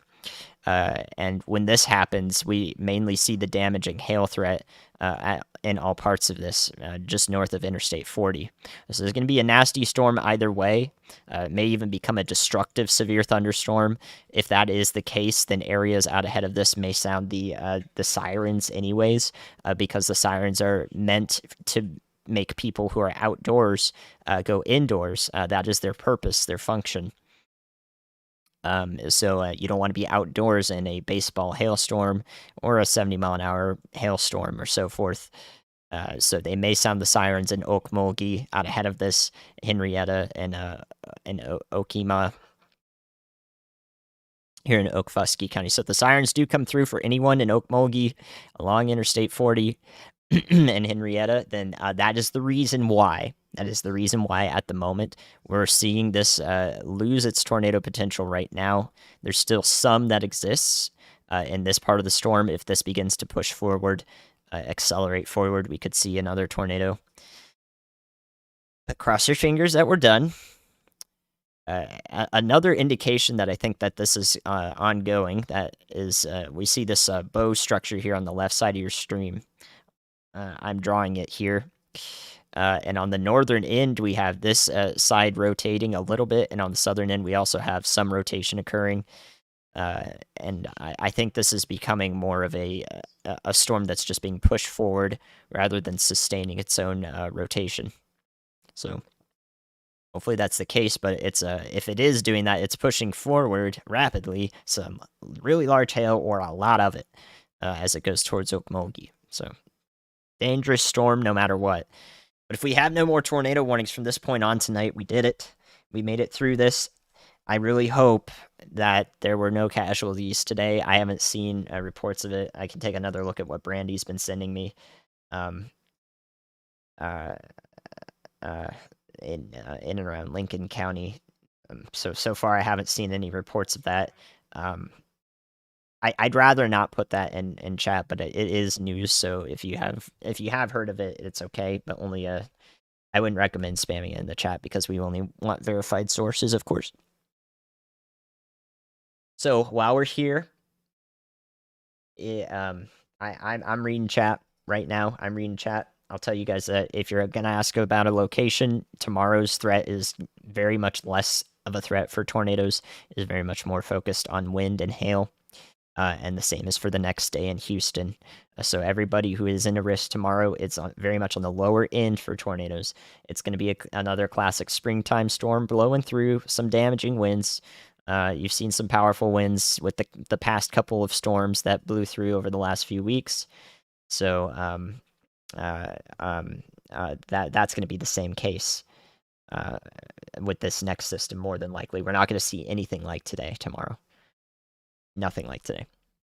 One in Cole. Thank you, Joe. So yeah, that I do watch world weather.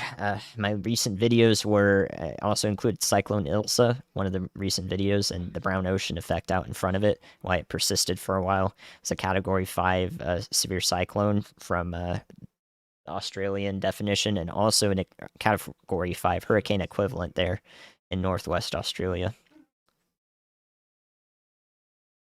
Yeah, we'll learn more information overnight. Appreciate that, Kayla. Everybody who's been commenting and liking the video today, if you sub today, I appreciate that. I hope my coverage was good, was as direct as possible. I don't know, like I hope that it got out to people. If you let somebody know out ahead of the storm or any storm in Kansas or so forth, or Nebraska City, if you told somebody about it today, let me know in the chat. Let me know that my words have reached more people and that we were able to cover this day, which was, on the lower end of the threat from the Storm Prediction Center. It was the conditional day in which, we weren't sure if a storm would even develop in the first place. But if it did, then, it could do something like this. So we saw the worst end scenario today. Luckily, I was here to cover it. I barely got out of bed at like 4:30 p.m. in Central, so I got out of bed to do this, and it was perfect. I'm happy to have been here for this shift so far. So I think everyone in Tulsa, again, if you're going to ask for Tulsa, the storm is moving south of you through Okmulgee is where we're watching.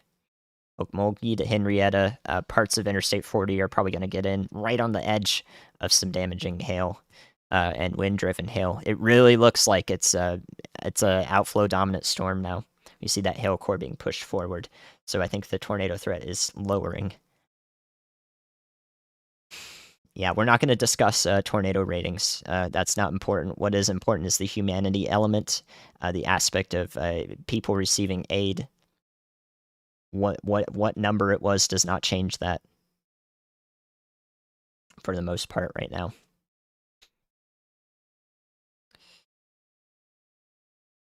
So we could see some, I don't know what that is, honestly.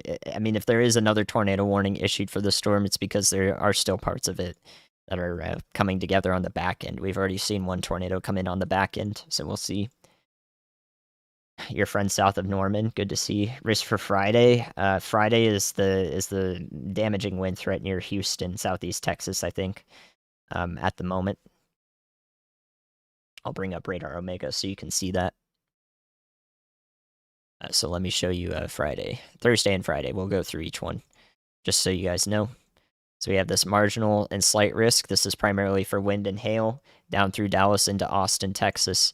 And the tornado risk does expand into Illinois as well. It's very marginal, conditional threat. So this is tomorrow. through the day tomorrow, and then this is Friday. With our threat focused around Houston for the continuation of damaging winds, probably in the morning to noon hours.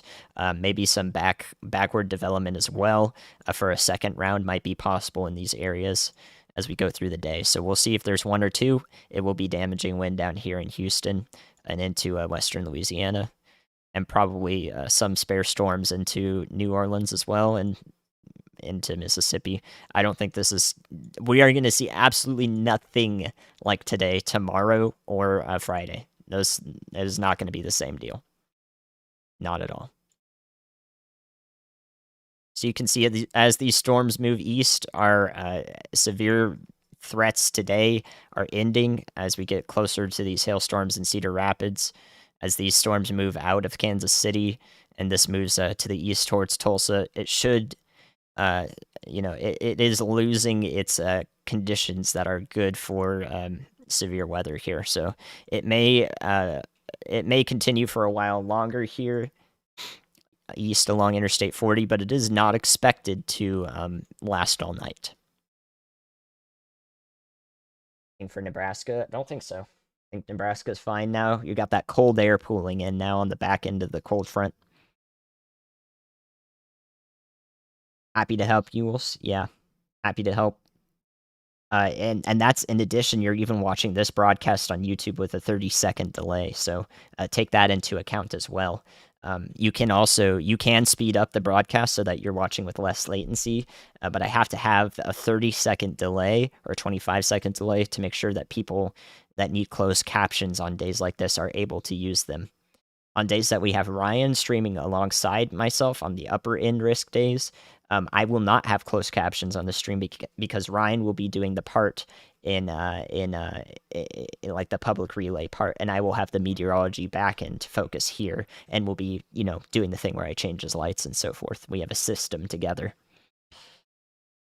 Shawnee and Meeker, thank you, Teresa. Thanks for relaying. Yeah. If you guys like the stream, I did help you out.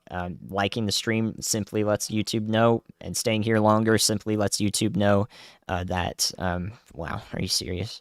Simply lets YouTube know this is good coverage. So let's go up here. Has been issued. One little area of concern that has prompted a new tornado warning. You're into Jasper County, Iowa. So I did have my eye on this earlier. So earlier I was watching it right back here east of Des Moines. It was this area near Carlisle. I saw it. I was like, is that really going to do anything? And then sure enough, it has since dissipated. But now we have more of a blanket tornado warning here into Powesheik County, western Powesheik County, and central Jasper County in Iowa here. Here's the state. We're looking at it. East of Des Moines along Interstate 80. So we have this very sporadic line of storms right here. And what you can see here is this line of storms is oriented due north-south like this. Do you see how it's oriented due north-south? I have it drawn on the radar on the left side. When this happens, the surface winds that are feeding into this, if they're even slightly from the southeast, we call that a backing of the winds. Then they will feed into the line and cause a bunch of rotations like this. So when the line is oriented north-south like this is when we see our tornado threat possible with a line of storms like this. These spin-up tornadoes, again, this is going to be a spin-up if there is one ongoing south of Newton in Jasper County. So please be taking shelter. This is at 11:30 p.m. Central, so areas here may not be aware that there is still a marginal tornado risk. I think this is what tomorrow is going to look like. It's going to look like some of this in Illinois eventually, and we could see weak spin-up tornadoes in the worst case in Illinois, as far as I know, tomorrow. So we'll see if that proves to be the case.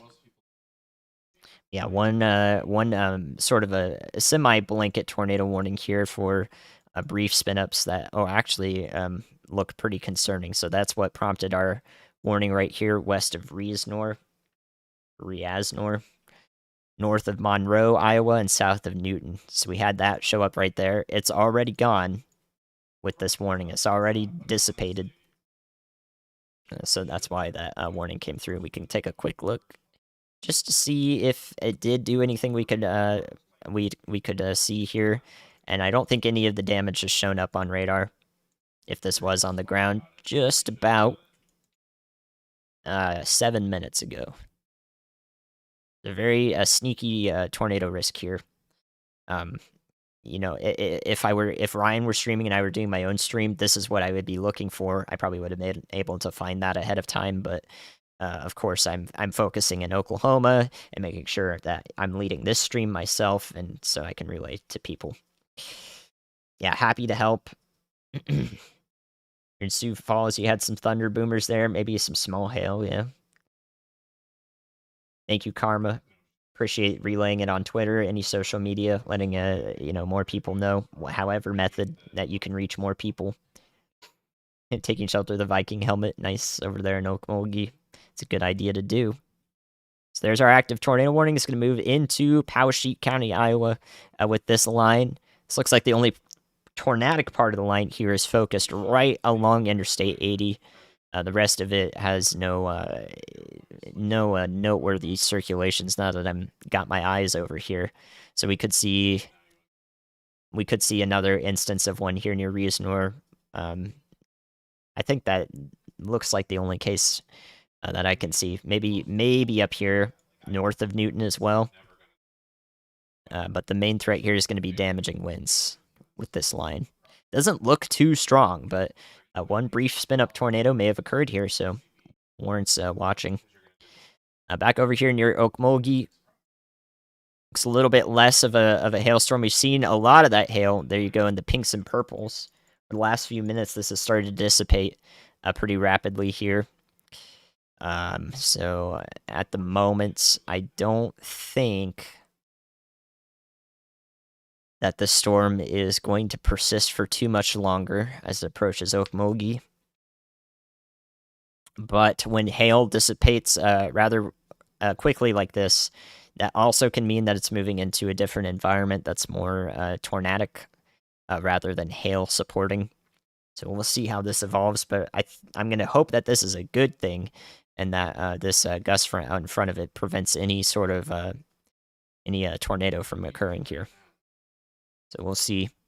We'll see if this tries again, but right now it looks okay for areas around Okemah here in Oklahoma.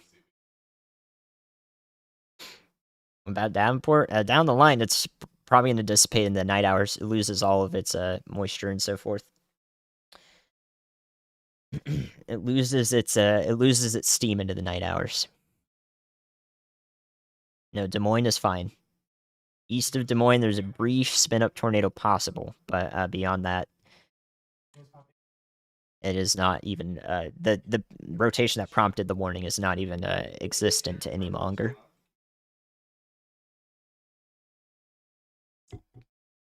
It's 11:30 p.m. over there in Iowa. You don't want to be outside, probably. You want to be inside, so nice time to be inside.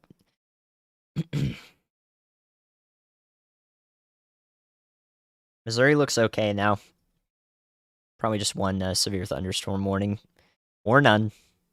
No severe thunderstorm warnings remaining for Missouri.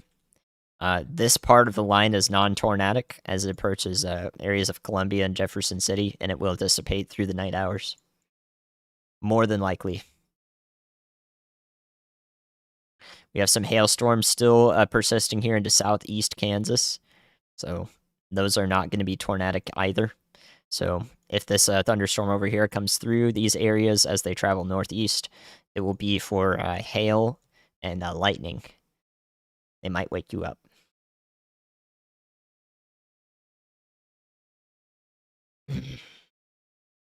So yeah, I don't think these southeast Kansas cells have any tornado threat. I just read that chat message after that. All right. So into Creek County, you guys look fine. Creek County looks good. Tulsa looks good. Any wind and hail from this supercell is going to go into Okmulgee County, paralleling Interstate 40 here in eastern Oklahoma, east central Oklahoma. Nope, I don't think so, Jackson. You should be okay. What's the best way to aid these communities? Well, per Ryan's recent video, we are working on the development of the 501(c) here, or the 501(c) rather. Goodness gracious. Minnesota's fine. If there is any small hail that comes through any stronger cells, then there will be some small hail. Other than that, it's going to be heavy rain for Minnesota. Broken Arrow's good. Tulsa's good, guys. Tulsa's fine. We're good up there. Oklahoma City, yeah, you guys are okay now. Be thinking about your neighbors that got hit by tornadoes down there in Cole, over near Etowah, east of Slaughterville, Shawnee, all those areas in Oklahoma. Be thinking about your neighbors. It's important. But right now, I'm not sure. I would pay attention to social media in case something is developed for these communities that were hit by tornadoes today, including Cole, Etowah, and Shawnee in Oklahoma. Tulsa's fine, guys. Bixby, Sapulpa, you guys look okay. It's really Okmulgee that's going to get in on the hail here. The rest of y'all are okay up there. Major tree damage, probably, yeah. Yeah, Ryan's video is really good. It would be nice if we could, take a look at something for these communities that I covered today. Again, anything that I don't know. It's just I watched this happen. I still don't have a lot of words for it. So if you want to watch this broadcast back too, later on down the line, days from now, you can see my whole coverage for this event. Learn a few things. I drew a bunch of stuff in there over time. I pointed out parts of the storm that were concerning and so forth as we went through. So hopefully lots of education in this stream. It has rewatchability. Hopefully we did good coverage.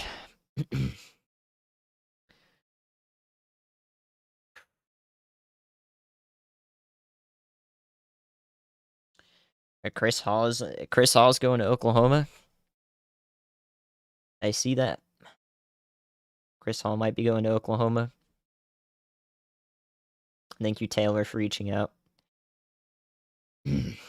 Appreciate that. Everybody who's reached out on Discord, I'll read all that later. Still watching just a little longer here as this heads towards Okmulgee. I think that Muskogee or Muskogee, whichever G pronunciation there, down the line, you guys should be okay. The storm should be on its last breaths by the time it's over there. But one more burst of hail possible for Okmulgee, and I'll keep an eye on that for a while here. We'll also keep an eye on central Iowa here. This active tornado warning. There is no tight rotation yet along this line. It was back in here that prompted this warning. Maybe up near Kellogg would be my primary concern, but it's not powerful. It's not imminently tornadic from what I can see. So this warning will more than likely be allowed to expire, and we'll see that huge severe thunderstorm warning for winds out ahead of it, and possibly some hail associated with that too in this line of storms. Yeah, so hail and wind is the severe thunderstorm. It's going to go right along Interstate 80 east of Cedar Rapids, Iowa City. You guys are going to be woken up maybe in a couple hours from now if this does persist through the night along the interstate here. So and even as far east as Davenport might get to you, but in the early morning hours, it should not be strong. Okay? Anywhere over there, it should not be strong into the early morning hours. This is the peak of any activity associated with central Iowa into eastern Iowa. So I'm getting some thunder up here in southern St. Paul in Minnesota. So let's take a look at that. What's going on up here?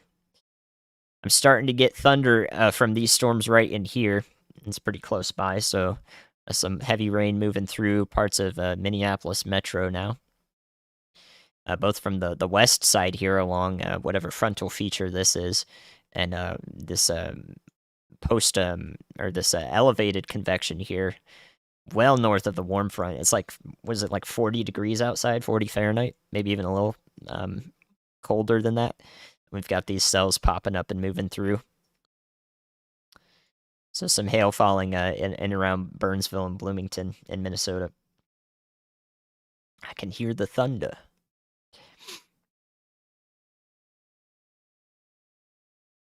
All right.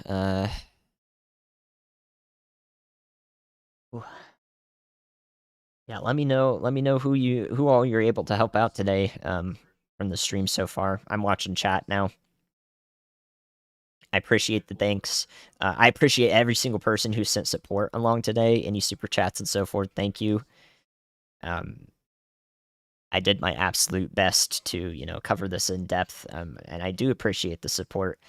I want to make sure that I'm looking into. I'll be actively supporting the team if we have relief efforts through any part of the y'all squad. I'll be active. I worked really hard on the last script, or I worked on the last script of the video for Ryan's video. The relief efforts. So I'm always active and integrated into all of these things. So don't forget about that. So we'll see what we can do we'll see what comes of that. Some nice thunder and lightning ongoing. I miss this. We had 6 months of snow this season, and one of the snowiest seasons ever up here in the Twin Cities. So I miss the rain and thunder. It's a sad way though to sort of close out the day for me today. I won't be done if y'all want to chat for a while though. I'll stick around for y'all. Thank you, Race. I appreciate it. Over there in South Dakota.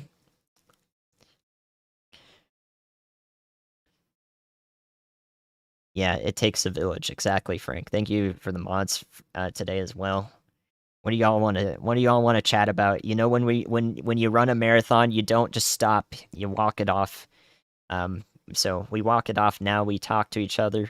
We make sure everybody's doing fine. Thank you, Don Marie. I appreciate the support. I appreciate it. So we walk off a marathon. We talk about stuff. We can talk about science. Thank you, Holly. And thank you, everybody, again, who I haven't gotten to today. I saw some large donations coming through. I do appreciate it. I do appreciate it. I want to make sure I'm helping the team. Yeah, I'm okay. We had some emotional moments in there, yes, but it was valid. It was warranted. I did not want to see the damage coming through there, and it takes a lot, but and I've streamed for a month now on this channel, and it's been unbelievable month of streams so far. Yeah, the risk tomorrow for everybody asking for tomorrow, and Friday is going to be much less than this. Much lower end tomorrow expected, but storms will move through because we got the warm air out ahead of the cold. Thank you, Morgan. Thank you, David. Is it a new feature that I can see these hearts coming through on my chat? I don't remember that being there last month. Happy that you're watching from Central Florida. We will not be live tomorrow. No, live tomorrow is not expected. I want to make sure that I'm communicating that the risk tomorrow is of a lower end than today. Today was right on the border because it was conditional, and it did turn out that the conditional was like on the worst end scenario. Nothing like this is going to be tomorrow, possible tomorrow or Friday for anyone in those areas. It will be wind and hail for anyone in Arkansas tomorrow. And wind and hail in Houston on Friday. Do I know any chasers in Ohio? I do, but not closely. Not closely. Yeah, it's a new YouTube feature. How strong is the inflow in the storm? Not too strong anymore, thankfully, but it was very strong for a while. Yes, this is a program called GR2 Analyst that we're using right now to watch this the event today. A lot of National Weather Service meteorologists use this alongside the federal regular federal program of AWIPS. This is purchasable for $250. You can also use Radar Omega to have a very similar look at things like this. We often promote Radar Omega because it can do the same things. So if I come over here and we look at a single site radar, we can also see the same case for the supercell near Okmulgee and so forth. So yeah, this is what Radar Omega looks like. And we can do a split screen here and also look at velocity. So Radar Omega is capable of doing much the same things here. Just another example and of what you can use to look at these storms. And of course, Radar Scope. Yes, I used Radar Scope for years and years. So all of these have different features and so forth. Find the one that you like the most, whichever one works for you. Some of them have one-time purchases. Some of them have subscriptions to access all the data that they provide. But each of them will do the job. Each of them will do the job for giving you what you need here in terms of data. This is just the most customizable one here, which is called GR2 Analyst. GR2. Thank you for the support, Holly. Favorite type of weather event to follow? Well, certainly not a damaging one like this. But I think I have a lot of experience in covering severe events like this one. As of now. Thank you, DEFCON. Have there been any tornadoes tonight? Yeah. You'll see a lot about it in social media and so forth. There were some intense tornadoes, actually.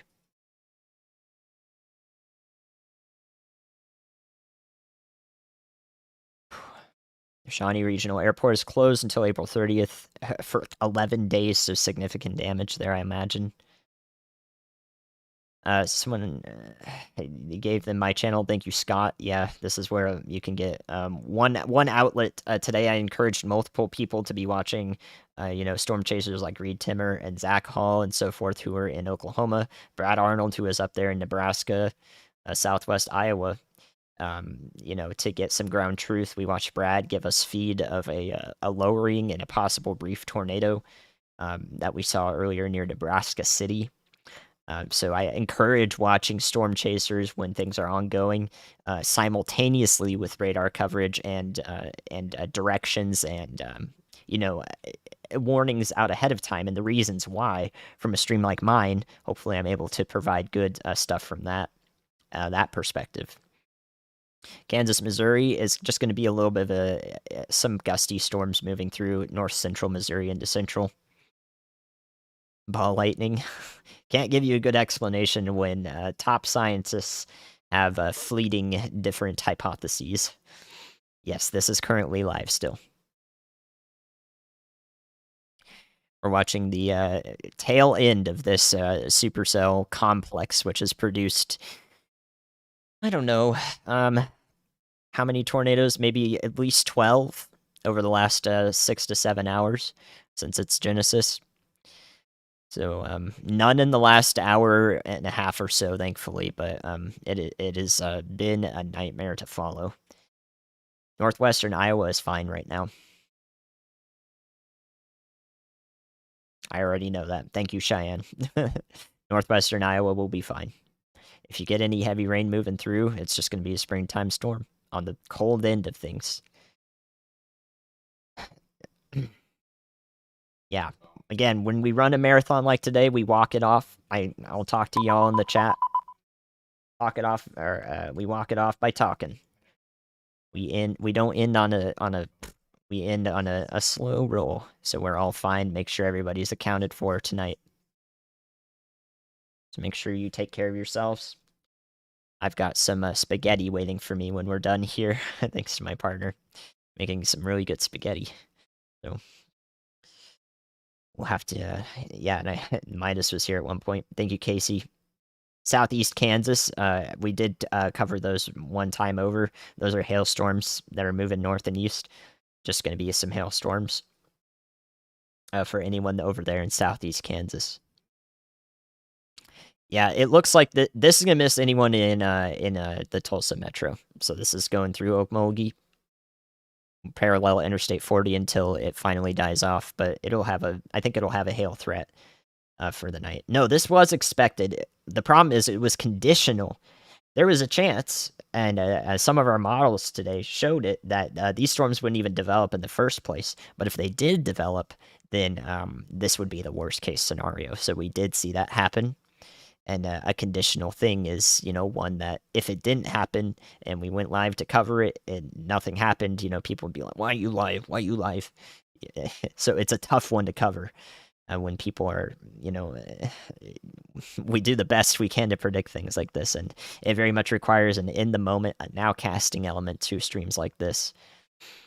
I'm in Minneapolis, St. Paul. So we're just getting some small hail, heavy rain, some thunder moving through. All good up here. Anywhere east of Des Moines along Interstate 80, you'll have some storms moving through over the next few hours. Some brief spin up tornadoes are possible, but just something to be inside for. You'll be fine. You'll be fine.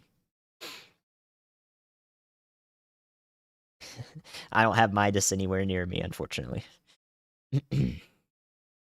Yeah, the next couple of days for Thursday and Friday, again, they're going to be damaging wind and hail. Much less of a tornado threat expected. Nothing like today will be happening tomorrow. So there we go.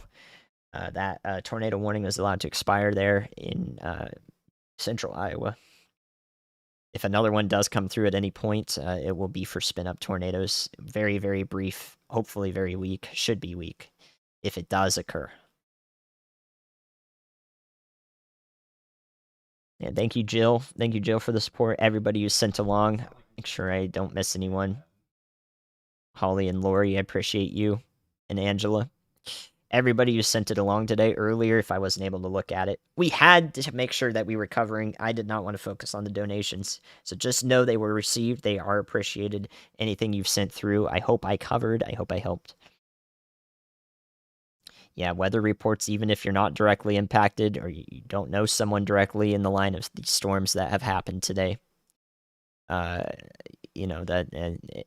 think it's still equally important for y'all to be watching. So whether enthusiasts that watch and are motivated by coverage like this, if I've helped you, help inspire a passion for meteorology, let it be the event that does it, and continue to seek that passion.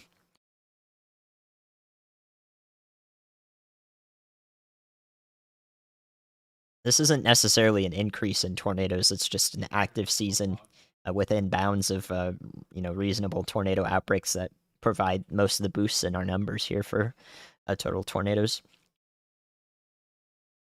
Indiana will be fine. Became so focused on the weather, Naomi, you forgot the 600-pound space thing. Guess it's down now? Well, I don't know what that is, so. Weather aware. Yes, staying weather aware with y'all. Rain in Kansas City was up in the northern part of the metro. That's where the severe storms went through, just for wind. How'd I get into weather? I started watching the weather when I was 4 on the Weather Channel. And then I kept track of forecasts in Alaska because I liked the icy symbols that they used. I never stopped. Pronunciation's important, Robert. I know it can get a little overwhelming when the chat is like that, but it's important to get it right, just in case someone happens to listen in right at the right moment and we mispronounce something. It can be a difference maker. So being as accurate as possible is a good thing. Is hailing in Minneapolis? Yeah, the one storm has been from Burnsville and Bloomington going north, so definitely hail in the city. Shouldn't be too bad, though. No severe warning. It's bolognese. Bolognese spaghetti. You're from Alaska? Nice. I did talk about you in my first forecast video. Favorite meteorologist? That's a great question. My favorite meteorologist is probably it's probably a tie. Let's see. Between Jim Cantori,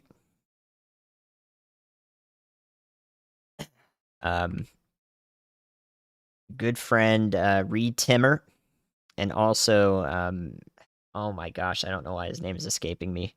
Our the the good old tornado expert on the Weather Channel is a G in his name. I don't know if it's the first or last.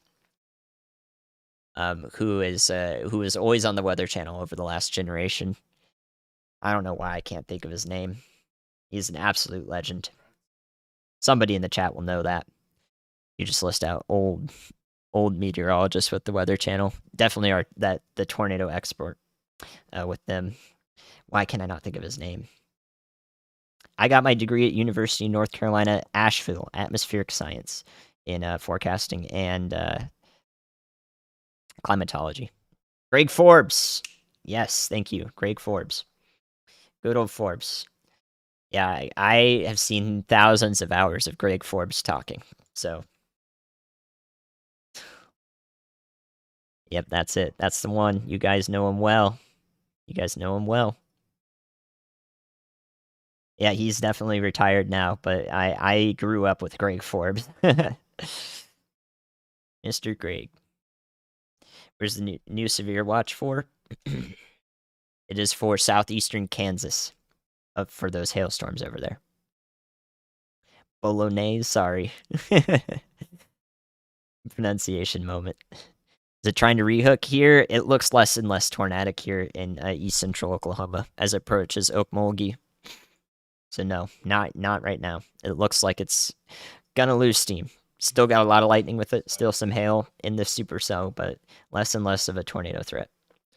I think Texas will be upgraded to enhanced tomorrow. Great question. If it is, it's for wind and hail. I don't know. I'm not sure. I don't know enough. I haven't looked at it. I looked at today in depth. I thought today would be upgraded to an enhanced, honestly. So and it was for the northern mode, but the southern mode was too, is it going to happen or not to maybe warrant an upgrade. It's tough though. It's really, really tough for us to nail things like this. So understandable, but the risk was in place regardless. Currently, I-40 headed west into Oklahoma City. If you're west of Okemah, then yeah, you're fine. It looks like Interstate 40 is mostly fine here. The supercell is literally just off to the north of the interstate. So for the most part, it looks like you're okay in I-40, and especially as the storm begins to dissipate. Two-layer lake returning is a good thing. Dr. Forbes. Dr. Greg Forbes, yep. Jim Cantori, always been there. Greg Forbes, always been there. Like, I don't want to be a Weather Channel only weenie here, but that is what I grew up with for, until I was a mid-teenager. So I watched the channel for over a decade. Okay, Teresa, I'm not sure. But yeah, we'll see. I think we should just whip it up on the fly here. Go over the forecast. Yeah. Any early outlook for next week? It's going to take several days for this storm system to move through the U.S. So let me show you guys that real quick here. It's going to take several days, but the longer it takes to move off to the east, the less of a severe threat it should pose with time. So here's tomorrow's forecast. Once again, for those of you interested, the area in yellow is our slight risk for damaging wind and hail, and a marginal tornado risk extends from San Antonio all the way up to southern Wisconsin, I believe. All of these areas are in the lowest in tornado threat. It's not zero, but there's a chance for any spin-up tornadoes tomorrow as these storms continue, redevelop, reform in lines out ahead of this.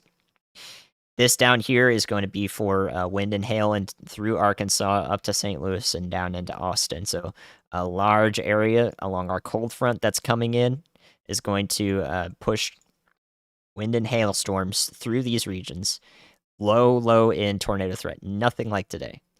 And then the following day, for Friday, you can see that there is no current severe threat that is really pertinent for most of the country. That's going to see this cold front move through in the northeast, down through Tennessee, no severe threat at the moment. Subject to change a little bit, but right now it's looking not.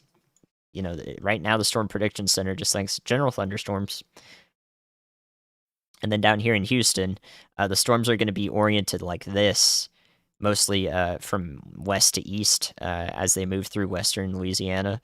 And these are going to be just a line of storms that has damaging wind and hail. Maybe 1 or 2 rounds we'll see, possibly just one, along with the front as this moves through, maybe even in the mid-morning hours. And if the front is still lagging behind, we could see a redevelopment into another line of storms as well. But it's going to be wind and hail for Houston on Friday and Louisiana. That's it.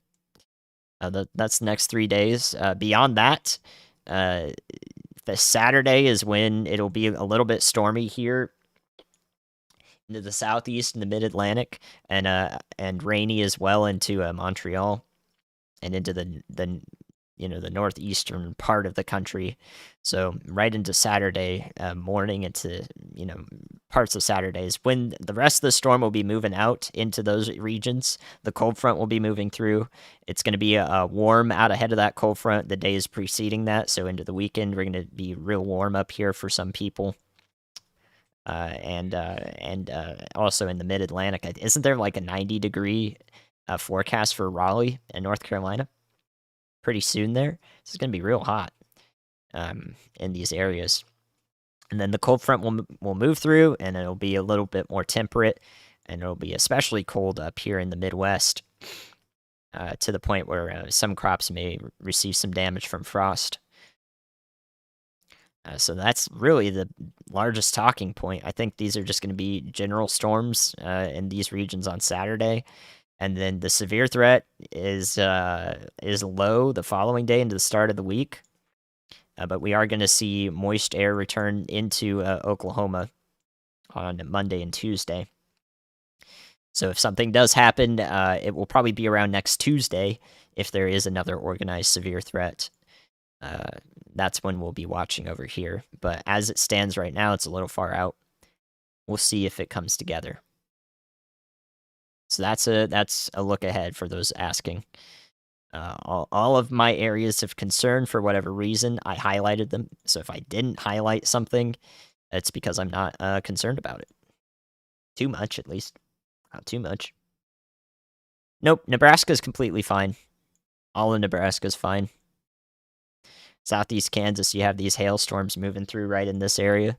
Going to move up in this direction. Maybe another one might clip through Emporia and into Kansas City.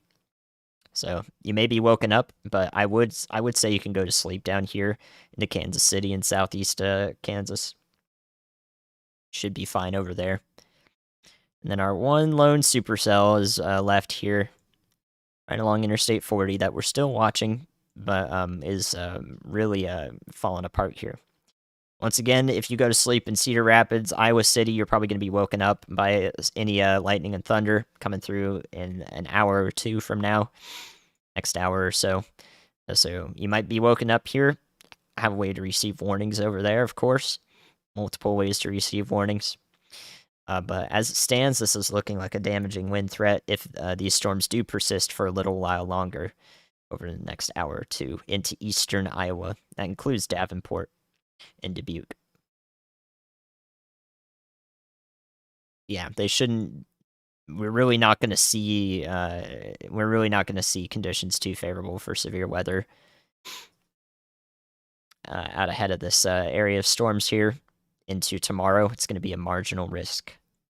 We could see it upgraded to a slight if it does. If there are any cloud breaks in Illinois, I don't think that it's going to be anything more than that. So there is no stream planned for the next couple of days as a result. It should be nothing like today, which is good news. Okay, Okmulgee, finally the storm is reaching you. It is disorganized. It's even splitting a little bit. So we even have a little bit of a split here. But a little bit of a hail core is probably going to go just south of Okmulgee. There is nothing tornadic remaining about this storm that I can see right now. Almost nothing tornadic, which is great news. I think this is on its last breaths here. Yeah, if I talked about Davenport, I think it'll go north of Burlington. But you might be woken up. Trajectory of the Kansas storms will go to the north and east, as I drew that arrow. Thank you, Jeffrey.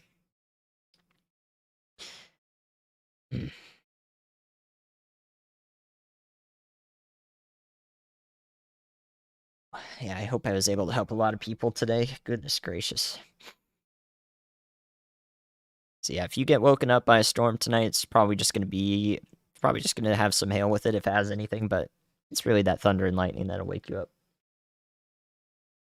Channel 9 reported local shelters opening up with hot food and cold drinks that either is available there. Do you have a location for that? I assume that's for Cole. Assume that's for Shawnee. Those areas that were hit.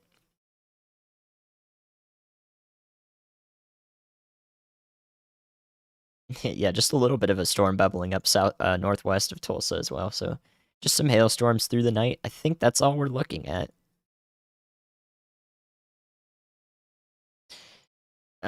These storms, if they hit Kansas City, it's probably going to take them 3 or so hours to get over there. If we play this back at all. Maybe 2 to 3 hours if they do survive over those regions. But again, as we go in the morning, the instability is really going to fall off. Should be a lower severe threat for sure.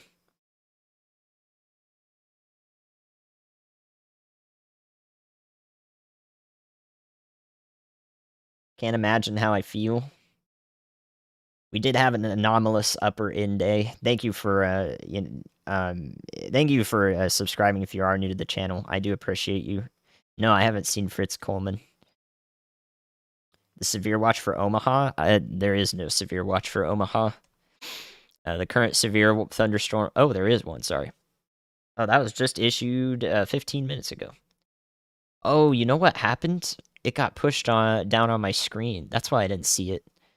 My apologies for that. Yeah, let's take a look for that. I didn't see that come through because it got pushed down on my screen. All the most important watches and warnings are at the top here, so that one got on the second page, and I forgot to look at it. Thank you for telling me. Yeah, let's go ahead and bring that up. I appreciate that. Nobody is perfect, man. Nobody's perfect. We have had 14 tornado reports today per the SPC. All right, let me bring up that watch. Wow, that is a weird one. Look at this. Wait a second. look at this watch. This is very interesting. So it looks like this is a hailstorm watch. It looks like development is actually expected for quite some time. Here's our new severe thunderstorm watch. This will go through the morning hours. So it actually does include Omaha, and it's in this very interesting shape here. Very interesting shape here. So this is primarily a hailstorm watch here, with a slight possibility of damaging winds as well. So higher end probabilities on some severe hail falling in these counties. Wonder if we can see this development ongoing. Oh yeah, look at that.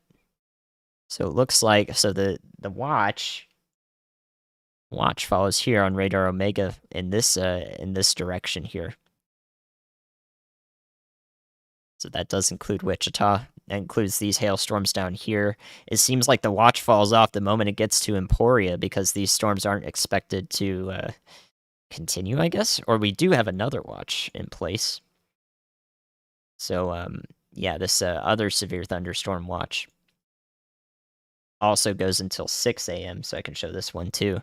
So these together are covering Emporia, Kansas City, all of these areas into Des Moines and around Omaha for hailstorms that are going to go through the night. So all of these storms here at the same time are anywhere in this watch that you saw, and these two watches together, this is all for hail. So there you go. That's the expected continuation of severe thunderstorms through the night. Yep, those are where our watches exist. So if you're east of those watches, the storms are expected to decrease in coverage. decrease in intensity, especially up here through Cedar Rapids to Iowa City. You'll get the last breath of this line of storms moving east towards Davenport. Same is true for any gust of wind or lightning you hear, thunder you hear, and from Hannibal up to Burlington. And the rest of these are all expected to be hailers. How big is the hail? Not significant. Severe hail is the highest threat with this, but 2-inch hail is not expected, so it's just going to be quarters to ping pong balls. It's a good idea to cover your plants for sure. Yeah, for sure. Let's play that back a little bit. If you're in those watches, your plants are going to be your primary concern through the night for sure. Hungry for pasta, yeah.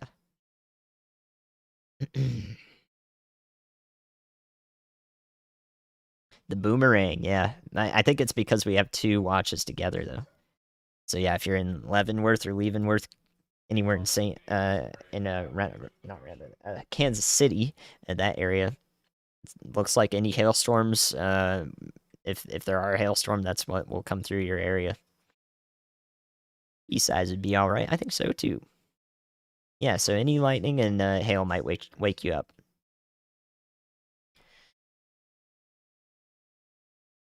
It's past midnight in Central Time. Hopefully, y'all still here are doing well. We've been walking off this marathon stream, So it's been good to sort of relax, quiet down tonight. Anybody that I was able to help, I wish well. Leavenworth, thank you. I wish well. Yeah, I do my best to pay attention to chat while I can now. It's a lot to manage, but yeah. Yeah, more than likely Lincoln will get in on these storms. You can see them developing over the last 30 minutes to an hour or so. These are probably going to persist for quite some time as they go into southeastern Nebraska. So again, anyone here in the Central Plains is probably just going to be woken up. But I would recommend going to sleep. For basically everybody along these line of storms here. Sleep is okay. You might be woken up by thunder. That's going to be your only concern, unless you have some plans to cover for the hail. But yeah, that is what we're looking at for the night. Unreal.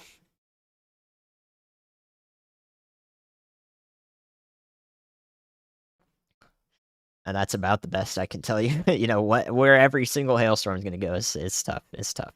Illinois, your threat is tomorrow. It is the lower end though. So you'll see the cold front come through tomorrow. It's going to get a little more chilly tomorrow, especially in the morning. After these storms are through, so the following morning, Friday morning for Illinois will be chilly. I think Tecumseh was okay. Shawnee definitely had damage. Looks like the tornadoes avoided Tecumseh in Oklahoma. Yeah, absolutely happy to help Braden. Anyone I was able to help. Alabama's gonna be fine. I actually am gonna chase in Oklahoma next month. Yeah, Emporia will be some hail as well as possible there in Emporia. But yeah, definitely thunder and rain. That's the only thing you should be concerned with.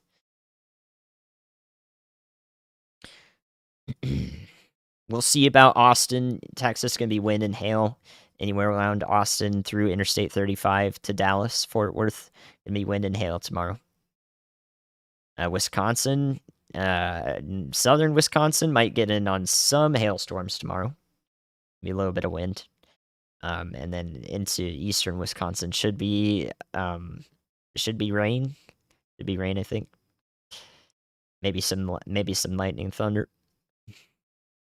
Considering we have lightning and thunder here in Minneapolis, I think you'll get some thunderstorms tomorrow as the cold front moves through.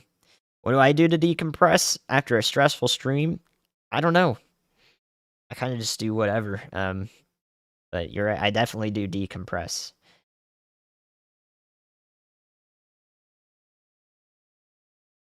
Just passed there in Unionville.